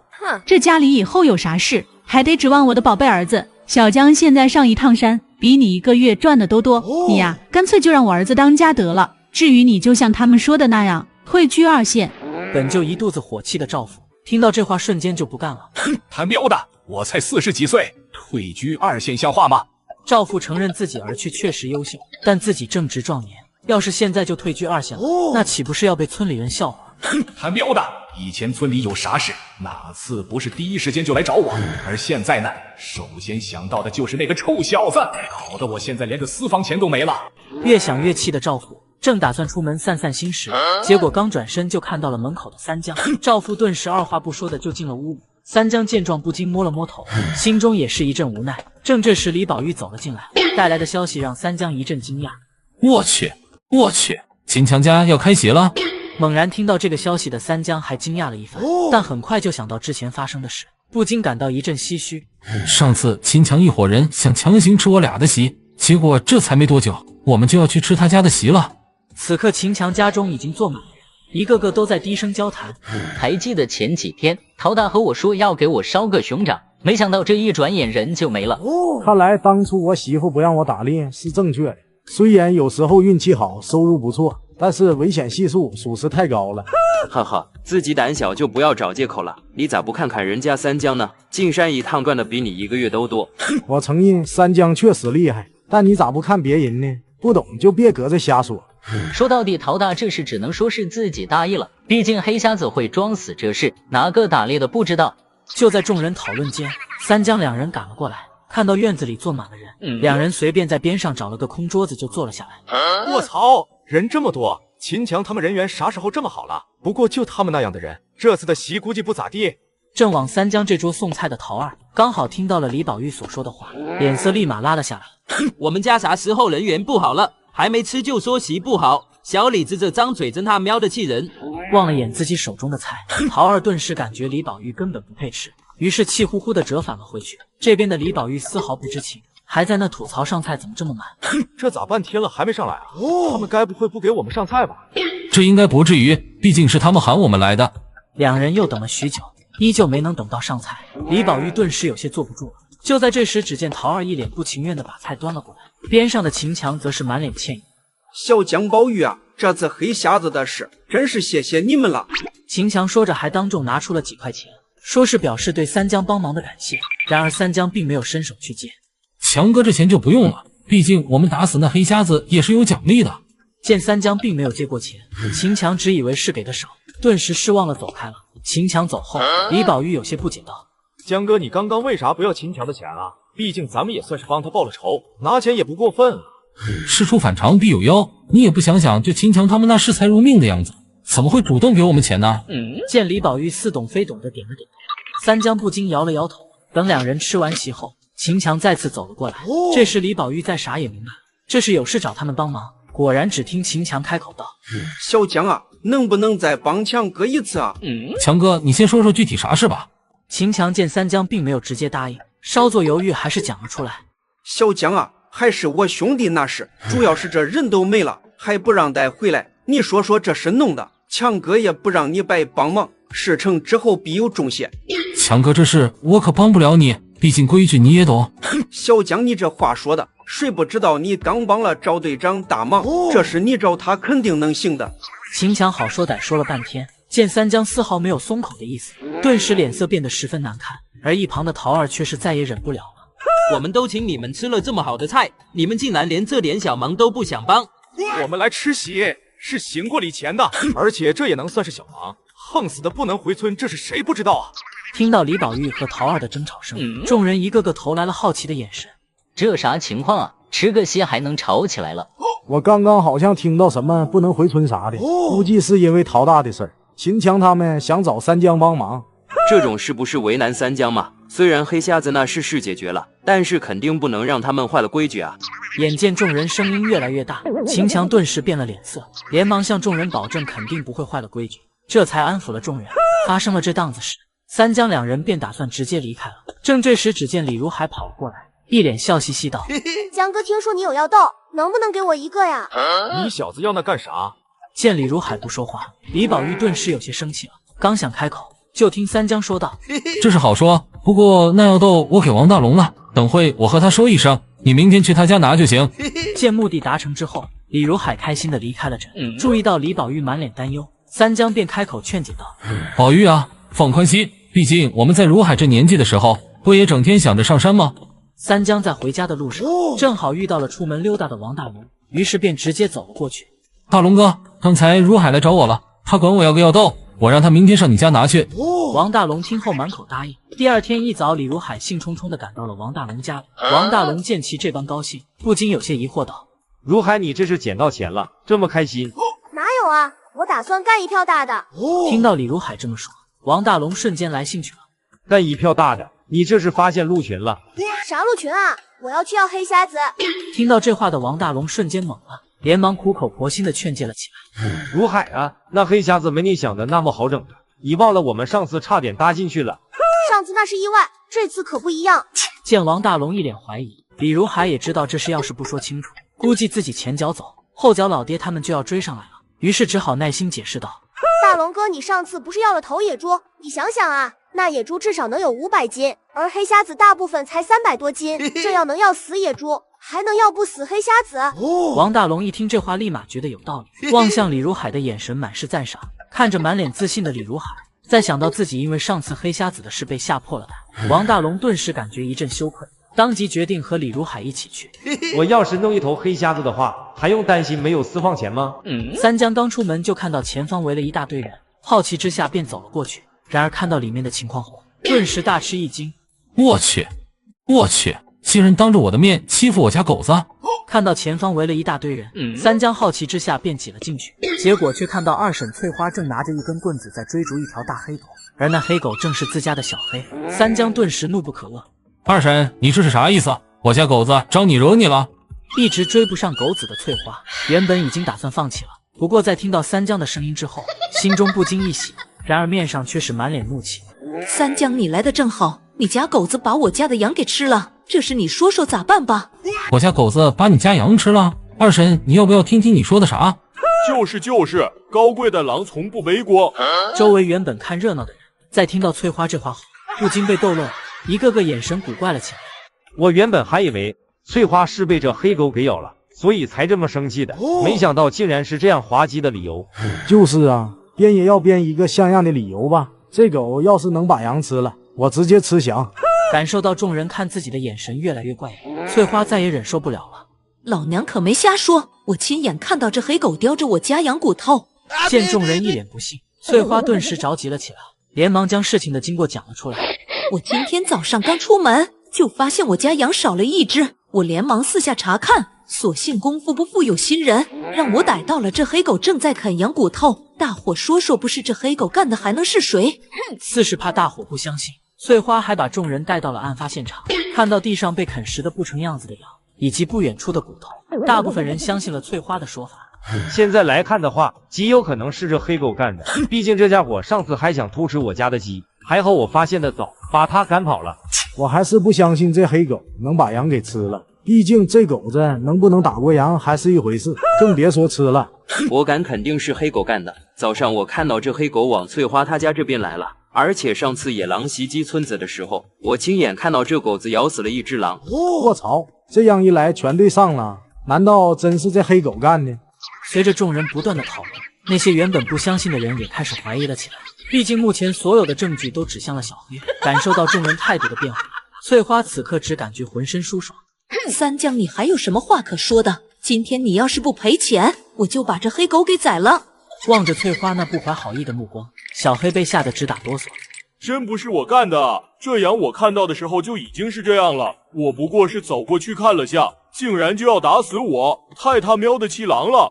就在众人义愤填膺的时候，三江忽然指着前方的羊开口道：“羊圈离这里可并不近啊，狗子怎么能把羊拖这么远呢？如果说羊是被狗子吃了，那么我家狗子为啥肚子还是扁的？眼见众人因为三江的三言两语改变了看法，二婶立马着急了起来。不听不听，王八念经！今天你就是说破了天，也必须给我赔钱！哼，老娘才不管羊是咋死的，好不容易有个背锅的，说什么也不能放跑了。眼见二婶开始不要脸了起来，三江虽然气愤，但也无可奈何。然而就在这时，只见王富贵着急地跑了过来，看到三江后眼睛一亮，连忙开口道：三江你在这，正好，赶紧和我走。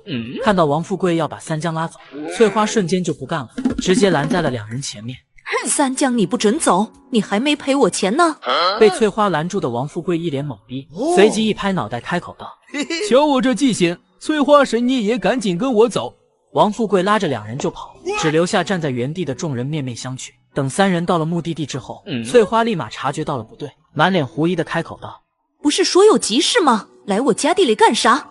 就在这时，只见赵小宝急匆匆的跑了过来，看到翠花后连忙开口道：娘啊，你可算是来了，那头黑瞎子又跑到咱家地里了。听到这话的翠花瞬间脸色大变，不过在得知黑熊被王大龙和李如海赶跑了之后，翠花瞬间放松了下来，吓老娘一跳，没想到大龙那孩子人还怪好嘞。而三江在得知李如海也去追击黑熊后，脸色立马就是一变。如海去凑什么热闹？上次的危机还没让他长记性吗？从赵小宝口中得知王大龙两人离去的方向后，三江当即便打算回家拿枪去帮忙。等三江走后，后知后觉的翠花这才反应了过来，脸色立马拉了下来。三江那臭小子竟然偷偷逃跑了，别以为这样我就没办法，跑得了和尚跑不了庙，今天说什么也要让他赔钱。听到老娘说要让表哥赔钱，赵小宝一脸懵逼道：娘啊，三江哥他干啥了？你非要让他赔钱啊？眼见两人满脸懵逼，翠花大致解释了一下，然而听到自家老娘的解释后，赵小宝更加懵逼了。我们家那羊不是被黑瞎子给霍霍的吗？关三江哥家的狗子啥事啊？原本满脸得意的翠花听到自家儿子这话，笑容瞬间僵在了脸上，随即满脸不可思议道：小宝你说啥？羊是被黑瞎子给霍霍的？对啊，就是因为这事，我和爹才出来追他的。三江拿上枪后，才发现大黄竟然不在家里，于是只能提溜着刚躺下的小黑就出了门，一人一狗快步的朝王大龙两人的方向追去。然而随着三江跟着小黑不断前进，很快就发现自己好像跟丢了。小黑这家伙怎么带的路，这都能跟丢了？望着在原地一脸得意的小黑，三江不禁叹了口气，果然除了大黄，其他狗子是真的不靠谱啊。就在三江陷入迷茫的时候，后方忽然传来一声野兽的咆哮声，三江顿时一惊，我去，狼群竟然在狩猎黑瞎子！狼群正在不断的逼近黑熊，被包围的黑熊此刻非常紧张，不断的发出怒吼，企图吓退狼群，但狼群并没有被吓退，反而是不断的逼近。看到这一幕的三江不禁有些疑惑，狼群怎么会在这个时候狩猎黑瞎子？还有这黑瞎子咋回事？难道是腿受伤吗？这边的三江百思不得其解，而另一边的李如海则是满脸怀疑的望着王大龙，把他看得浑身不自在。这不能怪我啊，那黑瞎子跑得那么快，我能打中就很厉害了。大龙哥，你说这话你自己相信吗？那黑瞎子当时都摔倒在地上了，结果你3枪还能空2枪。王大龙被李如海说的满脸尴尬。就在这时，前方忽然传来一阵黑熊的咆哮声，王大龙顿时高兴了起来。你看看，这不是在前面吗？走走走！大龙哥，你这次可别再空枪了呀！狼群此刻已然和黑熊缠斗了起来。黑熊由于腿受了伤的缘故，行动不便的他身上的伤痕开始越来越多。就在黑熊摇摇欲坠，即将支撑不住的时候，狼群忽然停下了进攻的节奏，齐齐的盯着一个方向。我操，这架势，难道有大家伙要来了？只见草丛一阵晃动，一头野猪猛地窜了出来。然而当其看到前方那一双双猩红色的眼睛时，立马停下了脚步，看着野猪犹豫不决的样子，三江顿时心中一个咯噔。看到狼群还不往回跑，看样子后面的危险不比狼群小啊！正在三江思考的时候，只见一头猛虎窜了出来，本想朝野猪扑去的猛虎，在注意到了对面的狼群后，顿时停下了脚步，和狼群对峙了起来。望着不肯离开的双方，偷偷躲在边上的三江不禁祈祷了起来。打起来，打起来，这样我就能收获一波大的了。就在场上的气氛越来越凝重的时候，只见王大龙满脸兴奋地冲了出来，望着满身伤痕的黑熊，顿时叫嚣了起来。跑啊！你继续给我跑啊！金哥，你要是还能跑了，我王字就倒过来写。此刻的王大龙望着黑熊直流口水，一想到以后有大把的私房钱后，高兴的嘴都合不拢了。正这时，忽然听到身后传来一阵惊呼。卧槽！正沉浸在美梦中的王大龙被李如海的惊呼吓了一跳，待反应过来后，立马转身没好气道：“如海啊，不是龙哥，我说你这黑瞎子都伤成这样了，你还能被吓到？你这……”正打算长篇大论的王大龙，在看清楚了眼前的情况后，顿时呆愣在了原地，身体止不住的颤抖了起来。卧槽，老虎，还有狼群！我的妈耶，这下完蛋了！王大龙两人的忽然闯入，使得狼群和老虎都把目光望向了他们，这可把两人给吓坏了。大龙哥，我们现在该咋办啊？你问我问谁呀？这咋这么倒霉啊？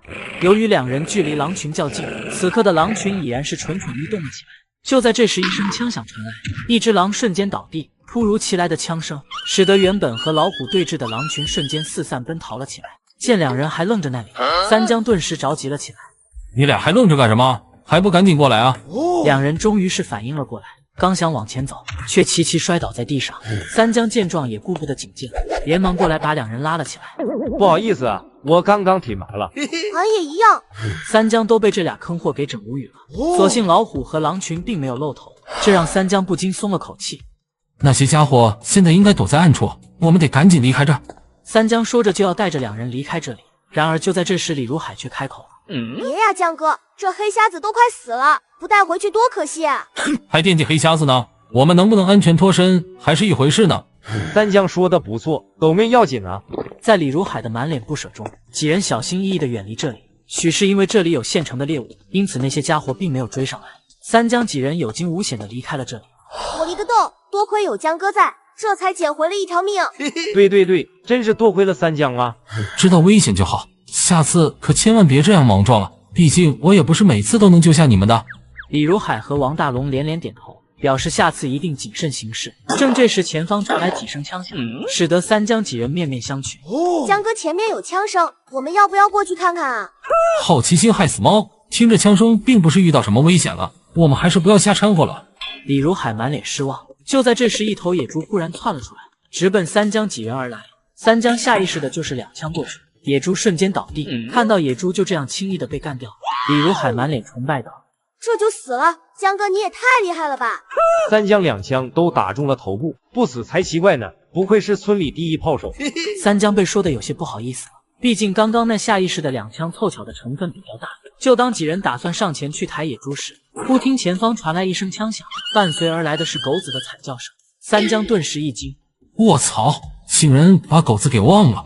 一头受伤严重的黑熊正在不断的喘气，但眼神却死死的盯着前方的大黄狗，眼中满是愤怒。而被他盯着的大黄狗此刻却是满脸得意。小天小黑，你俩学会了吗？这可是你黄哥的看家本领之一，要不是因为你俩是我小弟，我才不会教你们呢。不愧是黄哥，他真的我哭死！望着这俩狗不以为耻反以为荣的样子，小黑狗脸上尽是懵逼。这种下三滥的行为，身为狼王的我是肯定不会学的。没有舍下的狼王，真不愧是小黑你啊！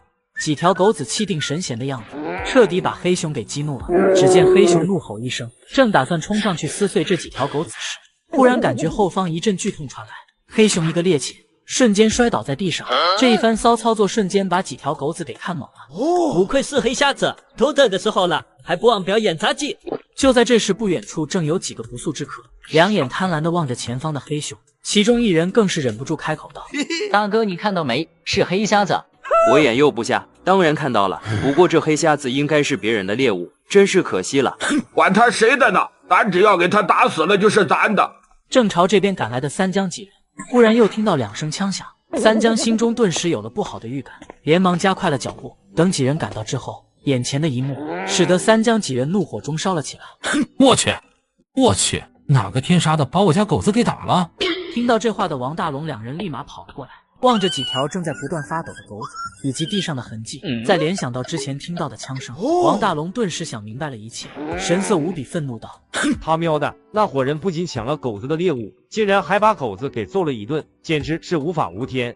这时几条狗子也看到了三江等人，立马委屈巴巴地跑了过来，嘴里不断地发出呜咽声，看得三江一阵心疼。边上的李如海此刻一脸自责：“江哥，对不起，这是怪我，要不是我非要带着狗子上山，他们也不会。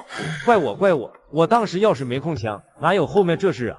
就在李如海还想说些什么的时候，前方忽然传来一阵惊呼声，很快便看到李宝玉和刘大头急匆匆地朝这边跑来。李宝玉在看到三江几人后，连忙着急地开口道：“江哥，赶紧跑，后面有一大群野猪。”听到李宝玉的话，三江几人脸色不禁一变，连忙转身就跑。随着身后的动静越来越大，王大龙顿时气急：“他喵的，你俩嫌命长了，闲着没事招惹野猪群干啥？现在说这个还有啥用啊？想办法脱身才是王道。”感受到野猪群距离自己几人越来越近，三江此刻也是紧张到了极点。就在这时，脑中忽然灵光一闪：对了，这里距离上次遭遇老虎的地方并不远，如果跑到那边，说不准可以脱身。想到这里的三江，连忙招呼着几人朝着上次老虎出没的地方跑去。等几人到了老虎出没的地方后，野猪群果然停了下来。李如海见状，满脸敬佩道：“不愧是江哥，真有你的。”而一旁的李宝玉不禁挠了挠头，总感觉这句话莫名的熟悉。然而不等他多想，便看到三江把枪拿下来，对着野猪群的方向连连开枪，这可把李宝玉给吓坏了。江哥，你咋敢开枪的呀？咱们好不容易让野猪群放弃了追击，你这要是激怒了野猪群，咱们岂不是完了？刘大头原本也是一脸震惊，但在听完李宝玉的话之后，立马得意洋洋的开口道：“这就是你小子不懂了吧？野猪群此刻因为老虎的气息，心生恐惧，不敢上前。此刻开枪正是最佳时机。一旦野猪群溃逃了，到时候哼哼，那我们岂不是可以痛打落水狗了？”总感觉受到了冒犯。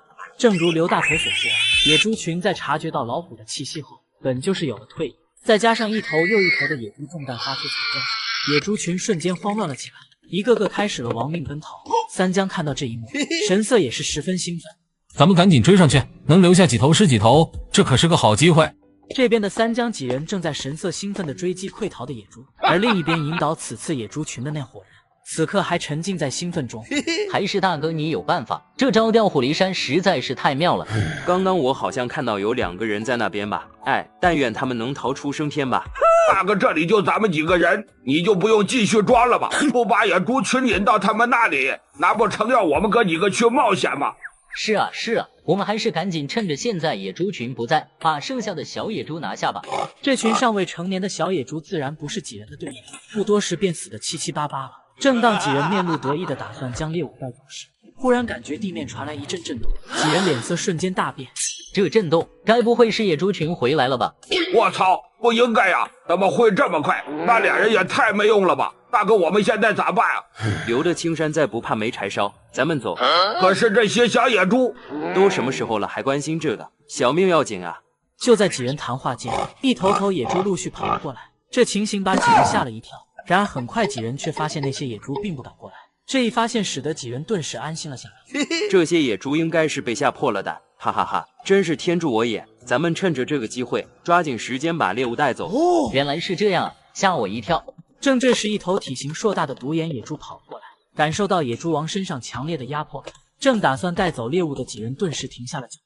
我的妈耶！我长这么大第一次见到这么大的野猪！我操，这该不会是野猪王吧？这下完了！只见野猪王怒吼一声，然后直接朝着几人冲了过来。其身后的野猪群在看到野猪王后，立马有了主心骨，嗷嗷直叫的冲了上来。大哥，他们冲过来了！你结把个鸡毛啊！赶紧跑啊！几人见这架势，再也顾不上猎物，连忙撒丫子就跑。等三江几人赶到这里时，瞬间愣在了原地。卧槽，啥情况？怎么死了这么多野猪？莫非是野猪群发疯了不成？你好好看看伤口，很明显是被人用枪打死的。我就说之前野猪群怎么那么奇怪，现在看来是另有隐情啊。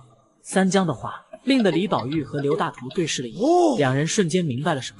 这么说的话，那火人是想利用我们引开野猪群，然后他们好坐收渔翁之利。那些人也太坏了吧！正好现在这里没人，我们偷偷带走几头小野猪，就当是精神损失费了。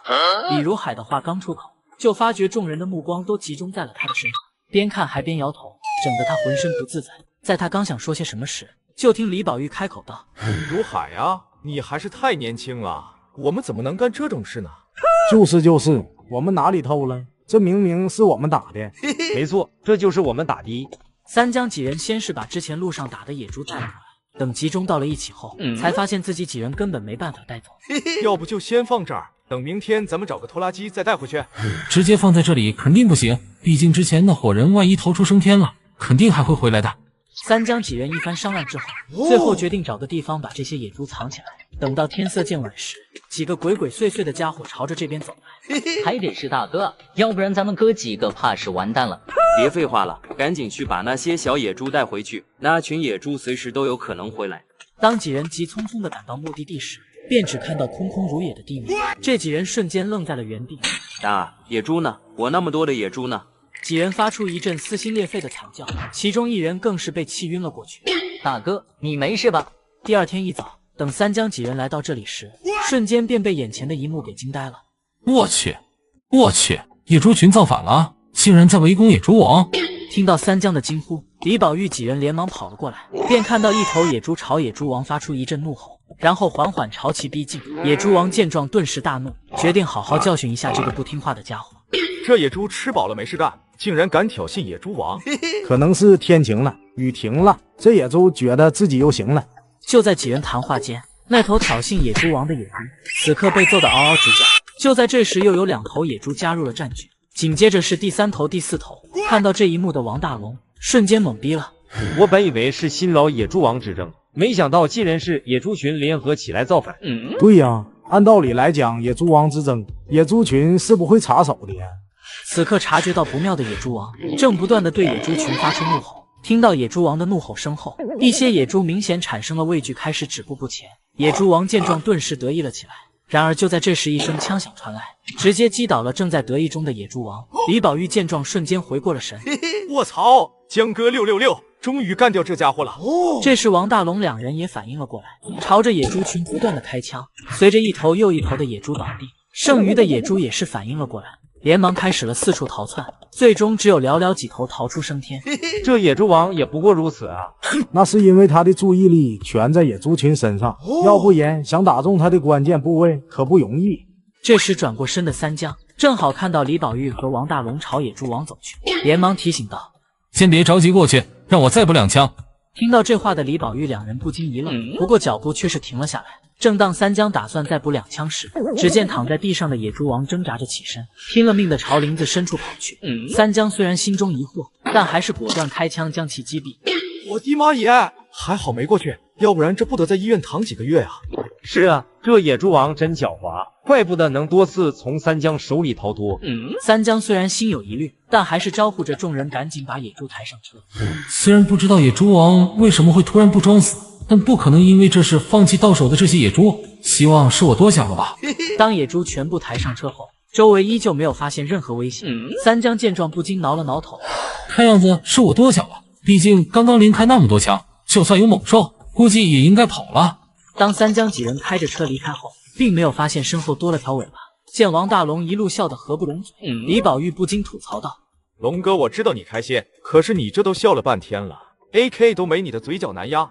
你小子没结婚，你不懂。”正这时，只见前方几道人影挡住了去路。看到这一幕的三江几人顿时一脸懵逼。好家伙，你们这是啥意思啊？你丫的还好意思说？今天要是不把野猪交出来，就别想走。我操，这是遇到抢劫的了？他们脑子不太正常吧？没看到我们身上带着家伙吗？听到这话的黑帽子男顿时勃然大怒，刚想说些什么就被红衣男给拦住。只见他深深的看了眼三江几人，然后笑呵呵的开口道：“我们可是遵纪守法的良民，怎么会干抢劫的勾当？刚刚是我兄弟没说清楚，我们这次来只想要回那些小野猪。”听到这话，蓝毛立马就着急了起来，但在看到红衣男的眼神后，满脸不甘的转过了头。而三江几人在听到他们提起小野猪之后，也是反应了过来。他喵的，原来你们就是昨天坑害我们的家伙，利用我们引开野猪群，导致我们差点嘎了。我们不去找你们就算了，你们现在竟然还有脸来要小野猪，你们几个是真当我们没有脾气？见三江几人一副随时要拔枪的架势，此刻红衣男3人脸色十分难看。大哥，他们也太霸道了吧！就是，要不是最后我们引开了野猪群，他们能有这么多收获吗？那你们说怎么办？要知道他们现在人和枪都比我们多，而且别忘了我们此行的目的。听到这话的2人瞬间反应了过来，他们这次是为了昨天那头黑熊而来。红衣男3人恶狠狠地瞪了三江几人一眼，然后头也不回地离开。见几人走远，李宝玉不禁骂道：“我呸，什么玩意啊！”好了，现在回去卖野猪才是正事。三江几人刚走没多久，只见原本离开的红衣男三人又绕了回来。大哥，咱们刚刚为啥要避开那几个人啊？你还真是个榆木脑袋，你也不想想咱们那熊是怎么来的，这事能让别人知道吗？原来如此，不愧是大哥，真聪明。三人又商议了一番，便朝着林子深处走去。然而几人却并不知道，一双宛若铜铃般的眼睛正在紧紧地注视着他们。另一边，三江几人一路赶到了收购点，那一整车的野猪直接把周围人给看呆了。卧槽，这一幕咋感觉似曾相识呢？肯定觉得熟悉啊！上一次三江他们也是拉了一车回来，没想到这次又是一车。这不知道的还以为是大白菜呢，直接就是一整车一整车的往回拉。收购点的阿伟在看到这么一大车野猪后，嘴角比 AK 都难压。哈，三江你这也太牛掰了吧！又整了一车回来，别说这些有的没的，赶紧过秤。待野猪全部过秤之后，阿伟心中开始盘算道：上次那批野猪都没赚多少，这次说什么也不能给那么高了。小江啊，这次的价格我只能给8毛5一斤，毕竟2次加起来这数量属实有点多了。伟哥，你这就过了啊！我这有了收获，第一时间就想到了你。这次价钱不给高点也就算了，竟然比上次还低。就是，阿伟你再这样我们就不卖你了。小江你这话说的，老哥我能坑你吗？这是真没办法给高价。阿伟一番大吐苦水，不知道的还以为在做赔本生意。这时三江忽然想到上次也是这样，于是便开口道：既然这样，那我们还是卖到小飞那边吧，说什么也不能让伟哥赔钱啊。三江这话刚出口，阿伟脸色立马变了，想到上次小飞的截胡，脸色一顿变化。眼见三江几人要走，连忙着急的开口道：别急，价格好商量。一番讨价还价之后，最终以9毛5分钱一斤把野猪全卖了，一共是2898块4毛5，咱们5个人平分，一人是579块6毛9。分完钱之后，三江便高高兴兴的回到了家里。第二天一早，三江刚到院子里就被吓了一跳。我去，家里的鸡怎么一只也没了？三江望着只剩几根鸡毛的鸡舍，不禁有些难以置信。再仔细一看，发现狗子也没了。这下三江更懵逼了。我是不是没睡醒啊？狗子怎么也没了？他喵的！大早上的你在这大呼小叫啥？只见赵父骂骂咧咧的走了出来，刚想教训三江一顿，便看到了只剩几根鸡毛的鸡舍，脸色瞬间大变。我操，鸡呢？我那么多只鸡跑哪去了？还说我呢？爹，你这不也是大呼小叫的？听到三江嘀咕声的赵父不禁脸色一黑。三江见状立马转移起了话题。对了，爹，你今天有看到咱家的狗子吗？此刻正在气头上的赵父在听到三江这话后，想也没想就直接回道：你说这个呀，昨天晚上二麻子来了一趟，把狗借走了。得知狗子没丢的三江不禁松了口气，来到鸡舍旁仔细查看了一番后，很快便有了发现。看这遗留的痕迹，鸡应该是被什么东西给拖走的。应该是黄皮子干的。他喵的，昨天刚把狗子借出去，这些家伙就来偷家。就在三江还想说些什么时，门外忽然传来李宝玉的惊呼声：江哥不好了，薛立伟被野猪弄死了。听到这个消息的三江先是被吓了一跳，随即冷静下来，果断回屋拿上了枪，招呼着李宝玉朝事发地赶去。院子里的赵父看到这一幕，不禁脸色一黑。这臭小子真是越来越胆大了，而且现在一有啥事都来叫那小子。再这样下去，那臭小子岂不是要骑在老子头上了？三江并不知道赵父心里的小九九，此刻正一边赶路，一边和李宝玉了解情况。宝玉啊，具体是咋回事啊？李宝玉缓缓地解释了起来。天还没亮，薛立伟和洪云涛两人带着几条狗子追击一头野猪。原本形势一片大好，几条狗子不断和野猪缠斗，消耗他的体力。就在将其逼入绝境之时，野猪忽然转身不跑了。哈哈哈，这家伙要不行了，冲啊！几条狗子争先恐后的冲向野猪，野猪却丝毫不慌，对着为首的狗子甩头就是一击过去，那狗直接被抽飞了出去。等落在地上以后，已然是气绝身亡了。这时只见野猪往身后一坐，就此坐垫称王。我操，不是说这家伙不行了吗？怎么还这么猛啊？你怕个卵子，那家伙之前被我们消耗了大量体力，现在估计是在虚张声势。等薛立伟和洪云涛赶到时，一眼便看到了被野猪抽死的狗子，两人顿时悲痛万分，因为这条狗是头狗，平时两人宝贝的不得了，如今却死在了这里，两人被气得火冒三丈。他喵的，老子一定要干死那头野猪！只见薛立伟拿下枪就朝前方的野猪开枪，然而却并没能打中身子几乎完全躲在掩体后面的野猪。该死的！听到枪声，一条身负重伤的狗子挣扎着想要起身，但由于伤势太重，完全起不来，只能着急地发出呜咽声。听到这声音的薛立伟感觉心如刀割，这几条狗是他从小养到大的，今天却全栽在这了。都怪我贪图那200块的奖励，要是稳扎稳打的话，狗子也不会。这不能怪你，毕竟想要这200块奖励的可不止咱俩。由于这个位置没办法打中野猪，局面就这样僵持了起来。不甘心的薛立伟打算换个方位，这时刚好发现身后不远处有块石头，于是计上心来。我要是用石头砸它，没准能把它吓出来，这样一来，那野猪不就跑不了了？然而就在薛立伟转身的刹那，野猪瞅准时机，竟然冲了过来。洪云涛见状连忙大喊：老薛身后啊！薛立伟连忙转身，慌乱之中开了一枪，却并没有打中野猪。刚想开第2枪，已然是来不及了，直接被野猪挑飞了出去。说到这里，李宝玉忽然停了下来。三江也明白了结果，等两人快到事发地时，前方草丛忽然传来一阵颤动。小心，有情况！三江说着把枪拿在了手上，没过多久便看到大黄兴冲冲的跑过来。三江见状不禁松了口气，而边上的李宝玉却是满脸懵逼。啥情况？大黄怎么在这呀？三江把昨晚王二麻子他们借狗的事说了下，李宝玉这才恍然大悟。这时前方忽然传来一阵脚步声，很快便看到王二麻子和王富贵的身影。在看到三江两人后，不禁一愣：好兄弟，你俩怎么也来了？三江简短的解释了一番，王二麻子两人神色顿时严肃了起来。几人带着狗子快速的赶到了事发地，望着几条死去的狗子，几人心情都十分沉重。那野猪恐怕是称王了。后面的话三江没说，但几人都知道，周围这些便是野猪称王的战绩。正这时，大黄忽然跑到一条狗子身边，然后冲着三江几人一顿叫唤：“这家伙还有气，快来看看啊！”听到大黄的叫声，三江连忙跑了过去，发现了那条还在喘气的狗子。一番查看之后，感觉还有救，于是连忙对其进行治疗。这狗子还有救，把东西拿过来。李宝玉几人连忙跑了过来，一番治疗之后，成功的将其狗命给保住了。这狗现在需要马上送下山治疗，要不然估计活不下来。正当三江几人朝山下赶的时候，几条狗子忽然朝着一个方向跑去。三江见状，便让李宝玉和王富贵先把那条狗子送下山，自己则是和王二麻子朝狗子离开的方向追去。本来还以为这次要无功而返了呢，没想到还能有收获。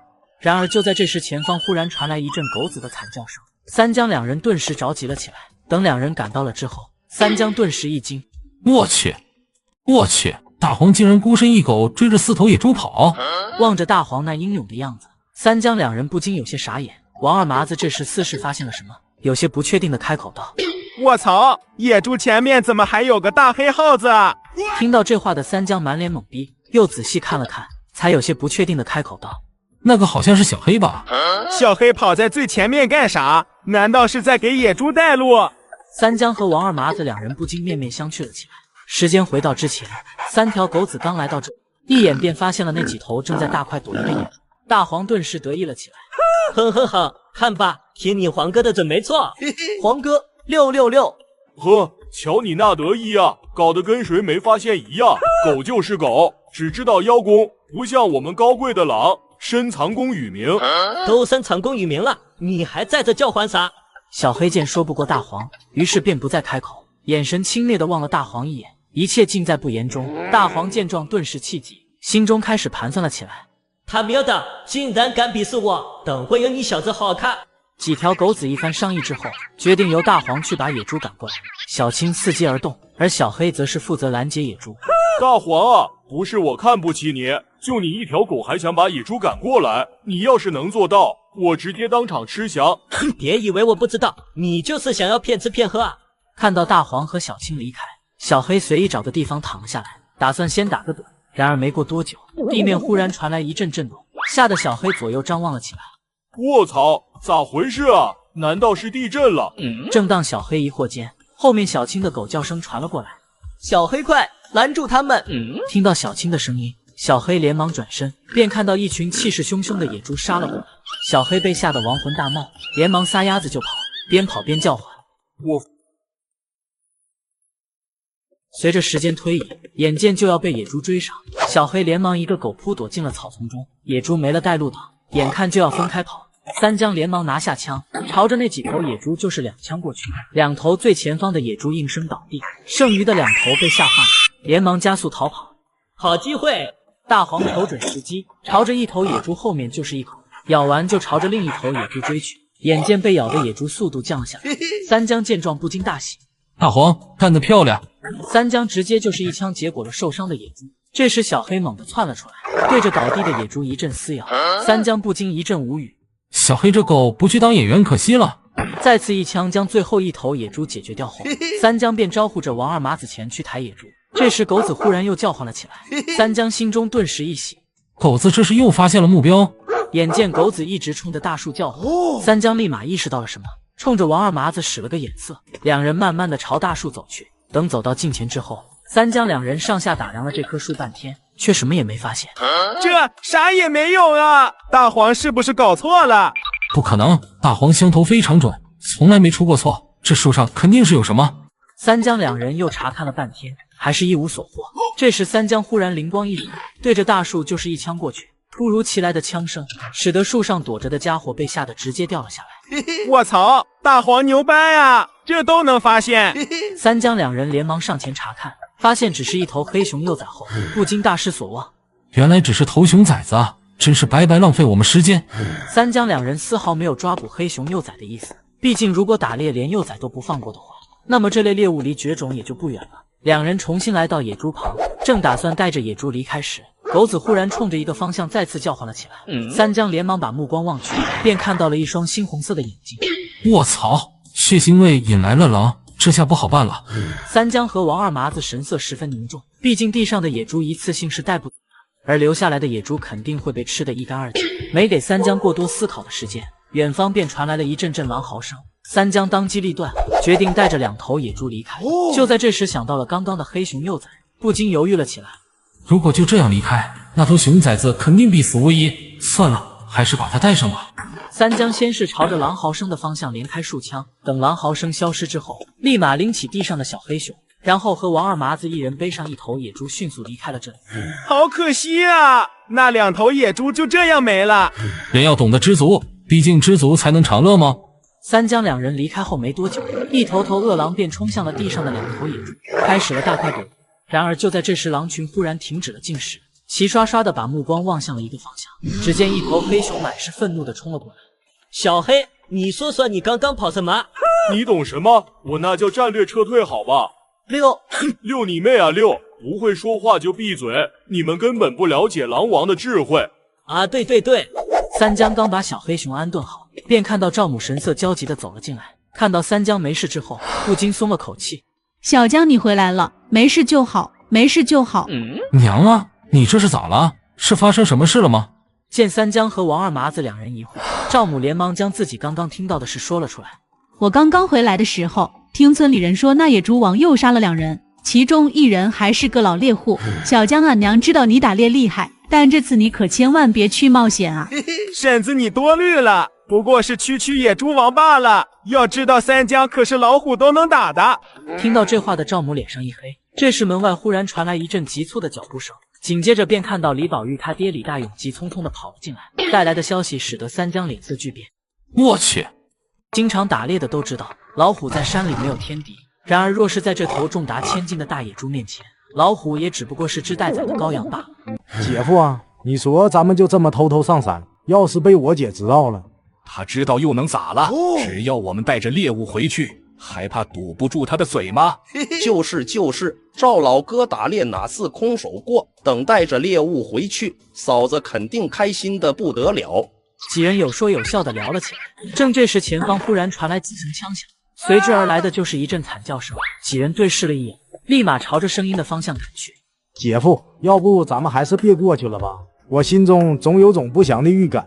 强子啊，你啥都好，就是这胆子有点小。你姐夫我怎么说也是曾经赫赫有名的第一炮手，有我在，你怕个鸡毛啊！就是。见两人一唱一和，王强不禁撇了撇嘴，毕竟那名头有多少水分，自己可是门亲。然而就在这时，赵有才忽然停下了脚步。王强两人不禁有些疑惑，不过没等他俩开口，前方出现的身影顿时把他俩给看傻了。王强结结巴巴的开口道：“姐夫，这。”赵有才心里也有点发虚，不过一想到身边还有人，强自镇定的开口道：“淡定一点，这种场面我见多了。这野猪不过就是体型大了点罢了，3枪之内老子必定放倒他。”听到赵有才这么说，原本被吓得不轻的钱小强心中顿时有了底气。只见他眼珠子一转，像是想到了什么，连忙开口道：“这种小事哪里需要赵老哥出马？我来就行。”钱小强说罢，也不等赵有才回应，兴冲冲地跑上前。这一幕使得赵有才不禁有些诧异。小强这家伙平常不是挺怂的吗？今天这是太阳打西边出来了。钱小强抬手就是几枪过去，然而却只有一枪命中了野猪。眼看野猪横冲直撞的就冲了过来，这一幕把钱小强看傻了。赵有才见状不禁一阵摇头：“小强啊，你要记住，在山里横行，枪法是最重要的。接下来好好看，好好学。”赵有才瞅准时机，砰砰砰的就是3枪过去，其中2枪竟然命中了野猪心脏左右的位置。钱小强顿时满脸震惊。这时只见赵有才嘴角一歪，一句话也不说：“哈哈哈！等这次回去，我看谁还敢说老子不如那臭小子！真当我这第一炮手是浪得虚名。”正这时，还在那不说话装高手的赵有才察觉到气氛不太对，眉头一皱，顿时有些不悦：“真是的，下次不带他俩来了。”抬起头便看到王强手指颤抖的指着前方。赵有才见状，顿时心中一痛，连忙转头望去，只见连中3枪的野猪竟然毫发无损的站在那里。怎么可能？我明明打中了心脏啊，而且还是2枪，怎么可能没死啊？眼见赵有才3人想要逃跑，连挨了好几枪的野猪顿时气急：“他喵的，俺了猪就想跑，门都没有！”野猪发疯一般的追了上来，3人1猪的距离越来越近，几人都意识到这样下去根本不可能逃掉。赵有才明白，越是这个时候越是要冷静，不然就真的交代在这里了。老子要是就这样被野猪搞死了，岂不是要被那臭小子笑话死？狭路相逢勇者胜，既然逃不掉了，索性就放手一搏。赵有才下定了决心之后，顿时停下了脚步，转过身深吸一口气，神情前所未有的认真，果断就是1枪过去，接着又是1枪。听到枪声的王强2人也是停了下来。没用的赵老哥，我们这枪威力太小了，根本打不死这野猪啊！要是……钱小强的话还没说完，便听到后面传来野猪撕心裂肺的惨叫声。这时赵有才的声音悠悠传来：“有没有用？试过了才知道。”此刻眼睛被打瞎的野猪正躺在地上不断的发出惨叫声。看到这一幕的王强不禁拍手叫好。钱小强见状也是大喜过望：“我去，不愧是赵老哥，这枪法杠杠的。”正当赵有才几人打算上前补刀之时，地面忽然传来一阵阵雨，赵有才顿时脸色大变：“不好，赶紧走，是野猪群！”可是那野猪……这时候还有心思想野猪，要是等野猪群过来，我们就插翅难逃了。赵有才几人刚离开没多久，一群野猪就浩浩荡荡地杀到了这里。为首的野猪目光悠悠地望着几人离开的方向，眼见天色渐晚，赵父还是没有回来，三江神色不禁凝重了起来。爹这都出去1整天了，怎么还没回来啊？该不会是遇到什么危险了吧？越想越担心的三江正打算出门去看看，正这时只见赵父和老舅王强急匆匆地跑了进来，三江顿时松了口气。爹，老舅，你们这是去干啥去了？怎么搞得这么狼狈？刚经历了几次生死危机，再加上这次上山毫无收获，原本心情就十分糟糕的赵父，在听到三江的话后，脸色顿时一板。老子去哪还需要和你这臭小子报备不成？我看你是皮痒了吧？就是，大人的事儿，小孩子少打听。三江原本就是随口问问，谁知道赵父和老舅王强反应这么大，三江不禁心中一阵腹诽。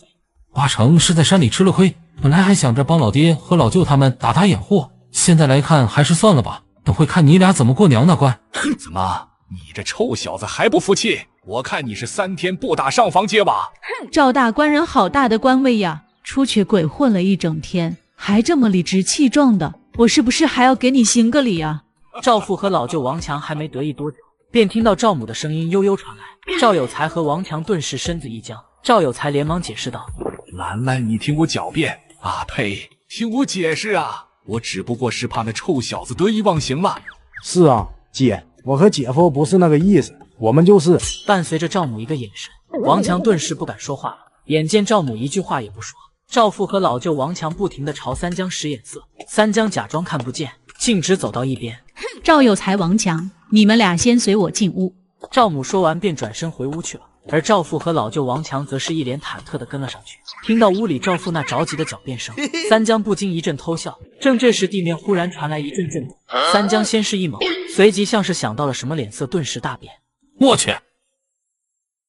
注意看，这头老虎刚刚捕捉到了一只梅花鹿，打算美美的吃一顿。这时，一头体重超过1000斤的大野猪冲了出来，感知到危险的老虎正打算逃跑，然而已经为时已晚，最终只能沦落为大野猪的盘中餐。忽然，3颗子弹袭来，正中了大野猪的屁股，他顿时勃然大怒，立马召集小弟，朝着枪声的方向追去。我去，这震动该不会是地震了吧？想到爹和娘还在屋里没出来，三江连忙朝屋里跑去。然而就在这时，震动忽然停止了，随之而来的是一阵又一阵的撞击大门声。这一变故使得原本正要回屋的三江顿时摸不着头脑。看样子不是地震，这撞门声像是什么野兽，先去观察一下敌情。三江趴在墙上朝着门口望去，只见一头体型无比巨大的野猪正在猛烈地撞击着自家大门。看到这一幕的三江顿时有些懵。我操，哪来的大野猪？吃饱了没事干，闲着没事撞我家大门干啥？头顶传来的声响惊动了正在撞击大门的野猪。大野猪瞅了三江一眼，并未在意，继续开始撞击大门。眼见大门摇晃的幅度越来越大，三江终于是坐不住了。就在他打算回屋拿枪之时，只见几个狗头探了出来，对着下面的大野猪就是一阵口吐芬芳。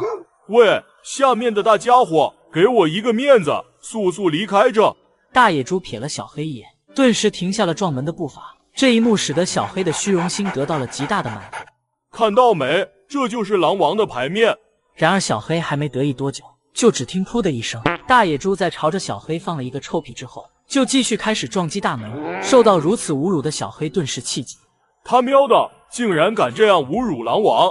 小青，你别拉着我，我要下去干死那家伙！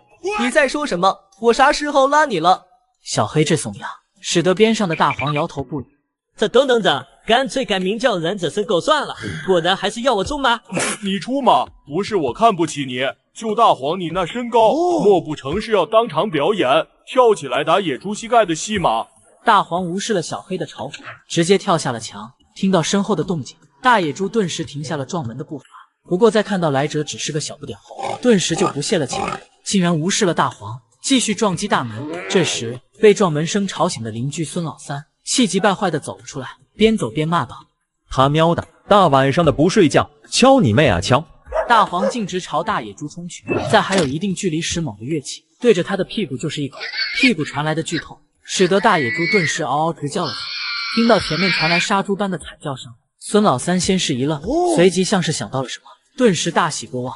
我就说这大晚上的不睡觉干啥呢？没想到是在杀猪啊！不行，见者有份，我必须要去分一杯羹。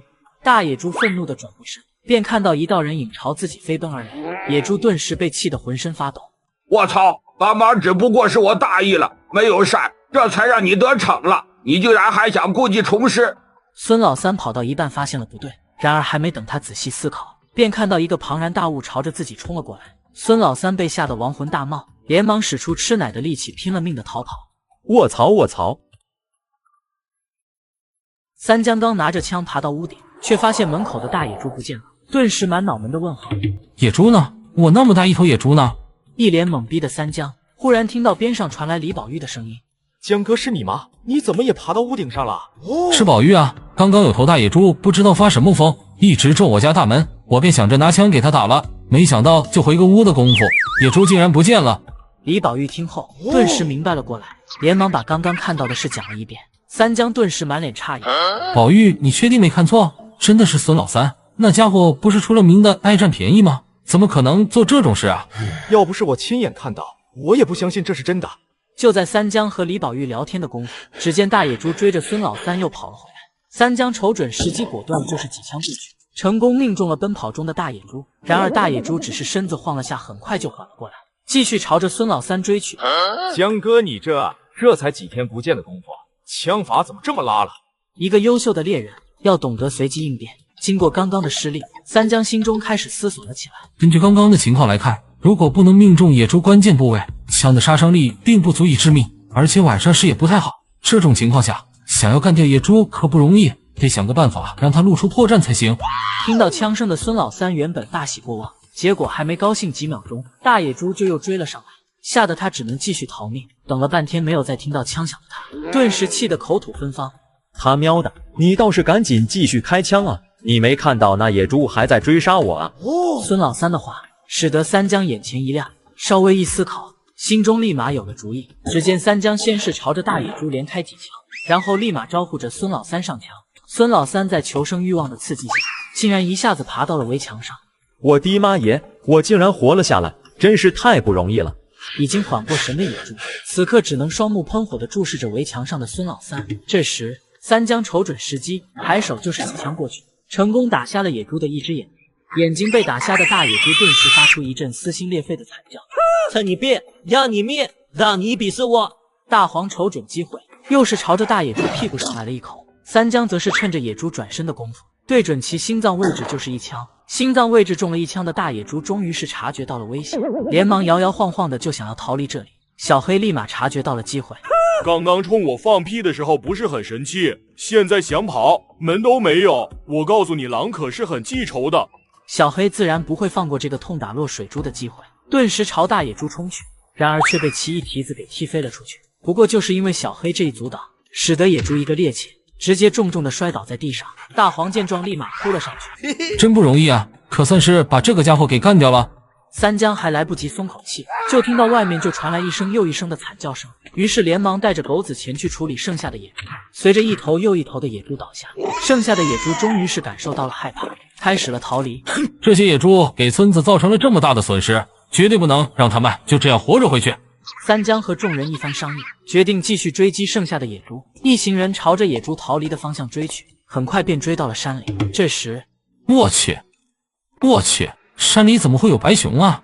望着正在和千斤大野猪对峙的那个大家伙，三江顿时满脑门的问号。而听到三江惊呼的刘大头，则是满脸诧异的开口道：“白熊，真的假的？我咋没听说过还有这种熊啊？”是啊，江哥，我也没听说过。你和我们讲讲这白熊呗。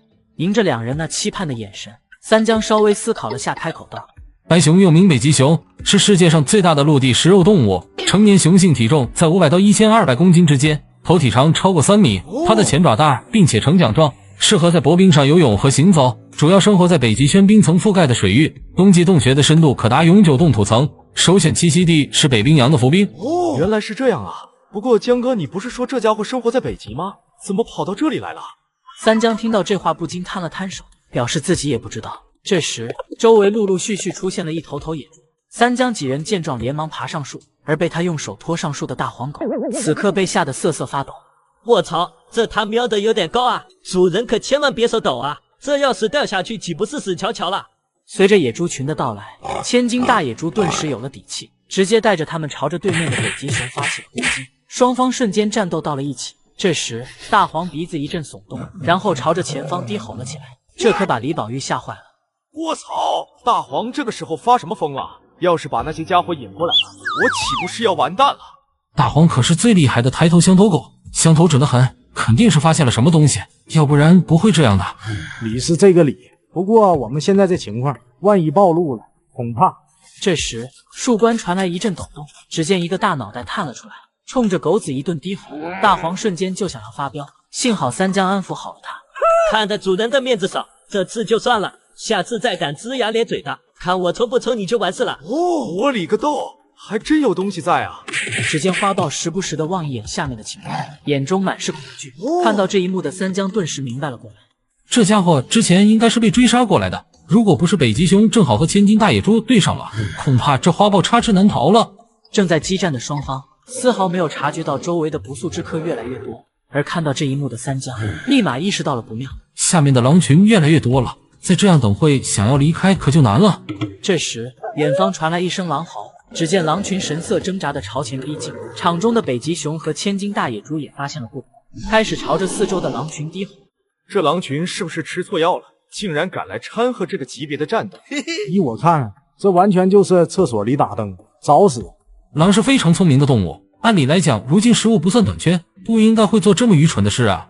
随着北极熊和千斤大野猪的压迫感袭来，狼群立马开始了畏缩不前。两者见状对视了一眼后，竟然直接对着狼群发起了攻击。狼群一时间被杀得七零八落。李宝玉不禁摇头道：“你看看，这就是不自量力的下场，还好我们之前没有贸然行动。这时，三江忽然注意到狼群中有头浑身雪白的狼，仔细一看，心中顿时一惊。那不是白狼王，他怎么会在这里？三江思考的功夫，只见一头野猪径直朝着白狼冲去，他根本来不及躲避。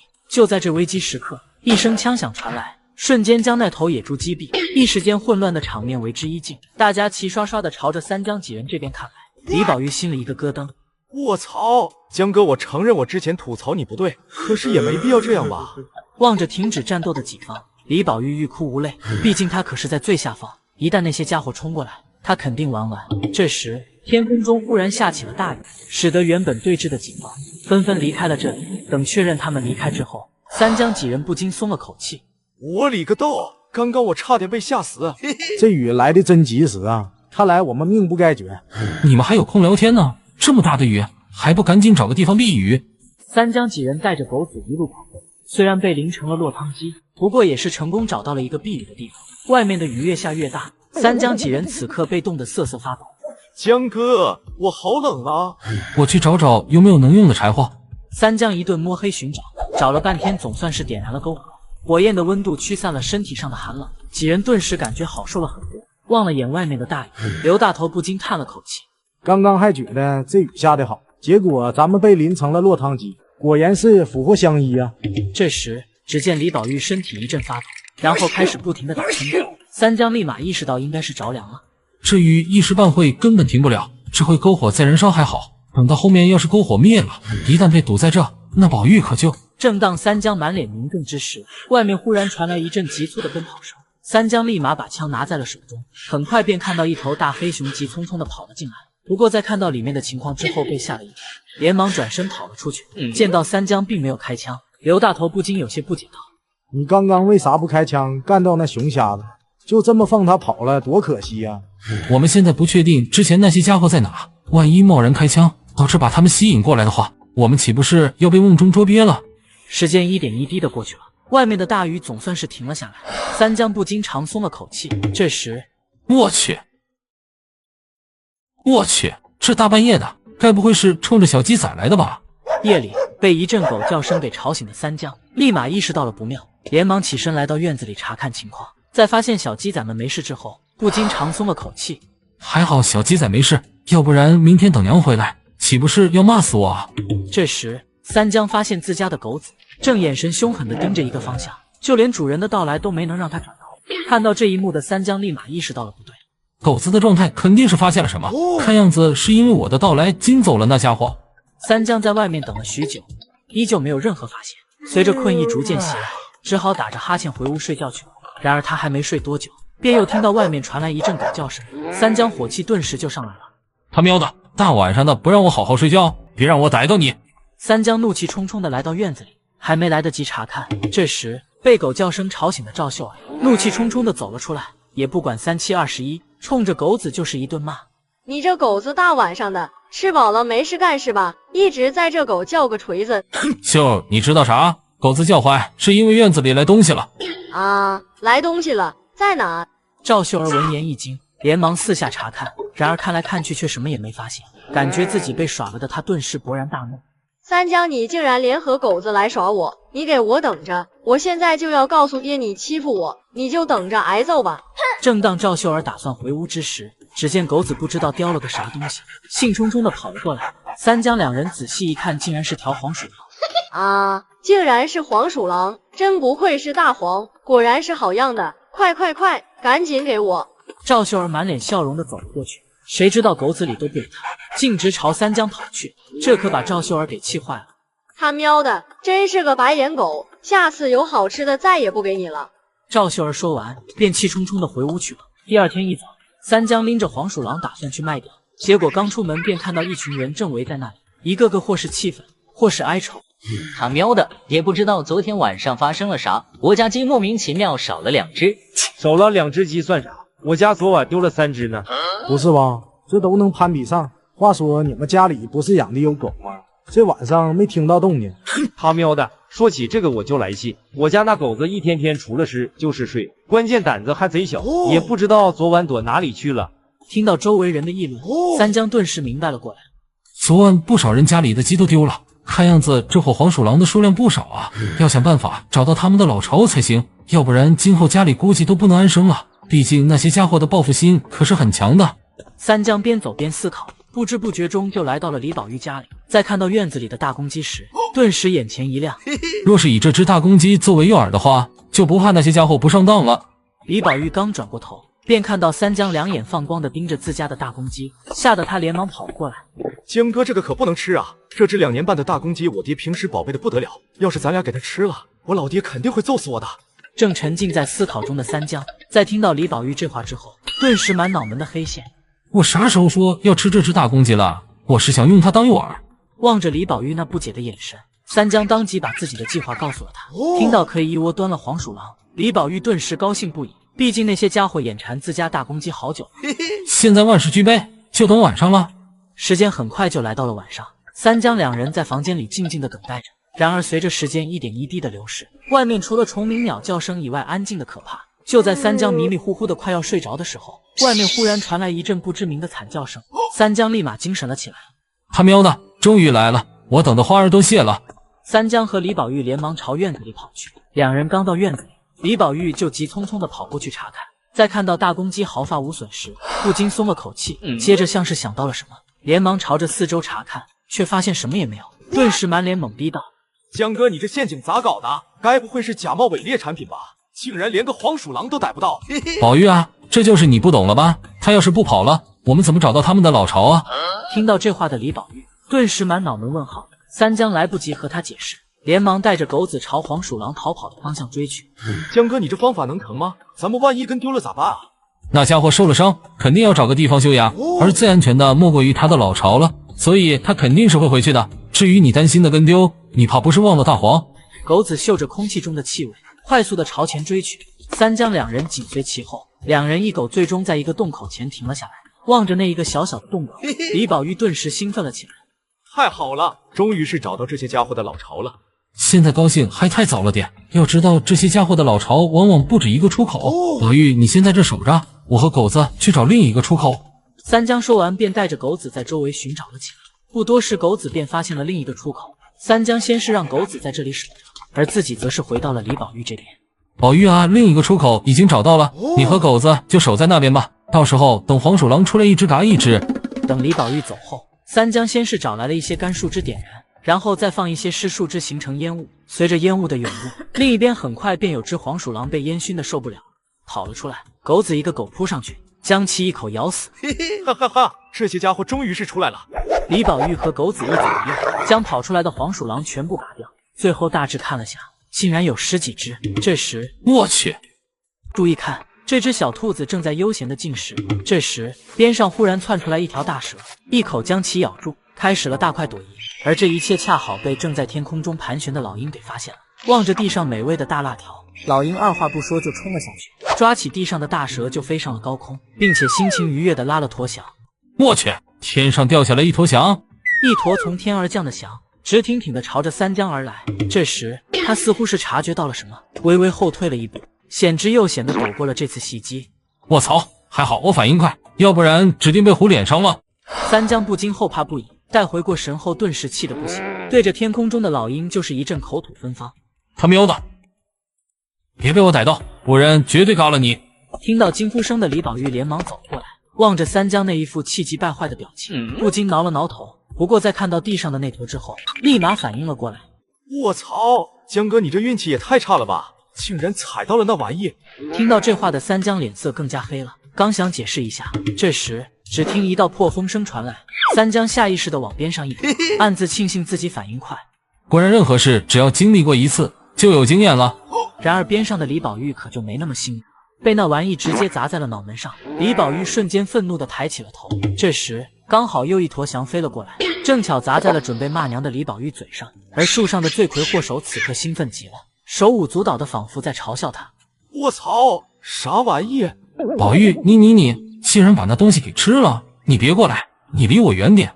听到这话，李宝玉也是反应了过来，顿时感觉胃里一阵翻涌，立马趴在地上干呕了起来。江哥，水，快给我水！我操，吓我一跳，我还以为你真的有什么怪癖呢，幸好没有。这时边上传来哗啦啦的流水声。李宝玉没有过多思考，连忙过去漱口。这一幕把边上的三江给看傻眼了。卧槽，这……江哥怎么了？话说这水的味道怎么怪怪的？是不是放久了呀？大概应该是放久了吧。好了，宝玉你别纠结这个了，现在替你报仇才是最重要的。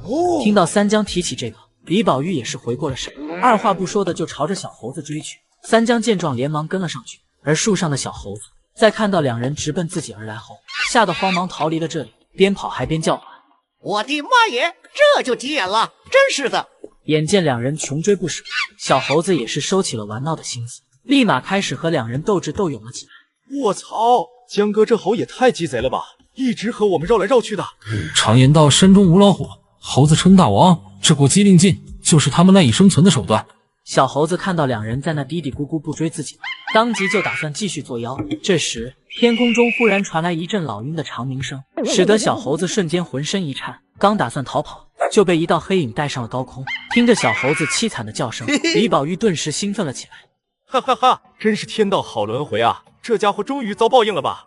相比于李宝玉的兴奋，三江的目光则是紧紧盯着天空中的老鹰，直觉告诉他，这就是刚开始的那只。不会错的，就是他。好，原本找不到也就算了，没想到这家伙还敢出现，这次说什么也不能再让你跑了。眼见老鹰就要飞远，三江连忙追了上去，这使得正处在兴奋中的李宝玉不禁一愣：江哥，你这是要去哪呀？那猴子不是都死了吗？三江并未回答，只是一个劲的往前跑，生怕跟丢了。李宝玉虽然不明觉厉，但还是跟了上去。一段时间之后，眼见老鹰终于是到达了目的地，三江不禁长松了口气。他喵的，这家伙也太能飞了，幸好我跑得快，要不然指定跟丢了。江哥这树也太大了吧，咱们想要上去可不容易啊。三江望着眼前的大树，不禁沉默了下来。正这时，李宝玉的肚子传来一阵咕咕叫。李宝玉望了望周围，发现并没有什么能吃的东西，顿时泄气了起来。江哥，我好饿呀！李宝玉肚子里不断的传来咕咕声，这使得三江意识到，现在的当务之急是先找些东西填饱肚子。记得刚刚一路追来，周围并没有什么能吃的东西，看来今天想要填饱肚子可不容易啊！难道要回到之前的地方？可是这样一来，估计80%就找不到这里了。就在三江犹豫要不要离开的时候，一颗榛子从树上滚了下来，这使得三江眼前一亮，抬头便看到一只漂亮的大松鼠正在四处张望。不过在对上三江的眼神后，吓得立马跑开了。卧槽，真是天无绝人之路啊！竟然遇到了这小家伙。李宝玉也是心领神会，两人对着大树一阵敲打，很快就确定了位置。刚打开一个口子，一颗颗个头超大的野榛子和红松子就滚落了出来。卧槽，数量这么多，而且还都是上等货，这存货也太肥了吧！看样子刚刚那只松鼠囤粮的时候就喜欢收集个头大的啊。不过这样也好，这下子全便宜我们了。两人拿起地上的野榛子和红松子就开始了大快朵。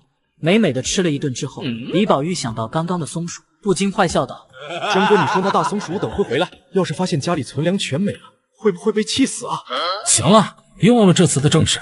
费了一番功夫之后，两人终于是来到了树上，然而窝里除了几颗蛋以外，并没有发现老鹰的身影。他喵的，那家伙竟然不在窝里，咱们岂不是白上来一趟了？估计是因为之前耽搁时间太长了，不过也不算毫无收获，咱们把这些蛋带走，也算是报仇了。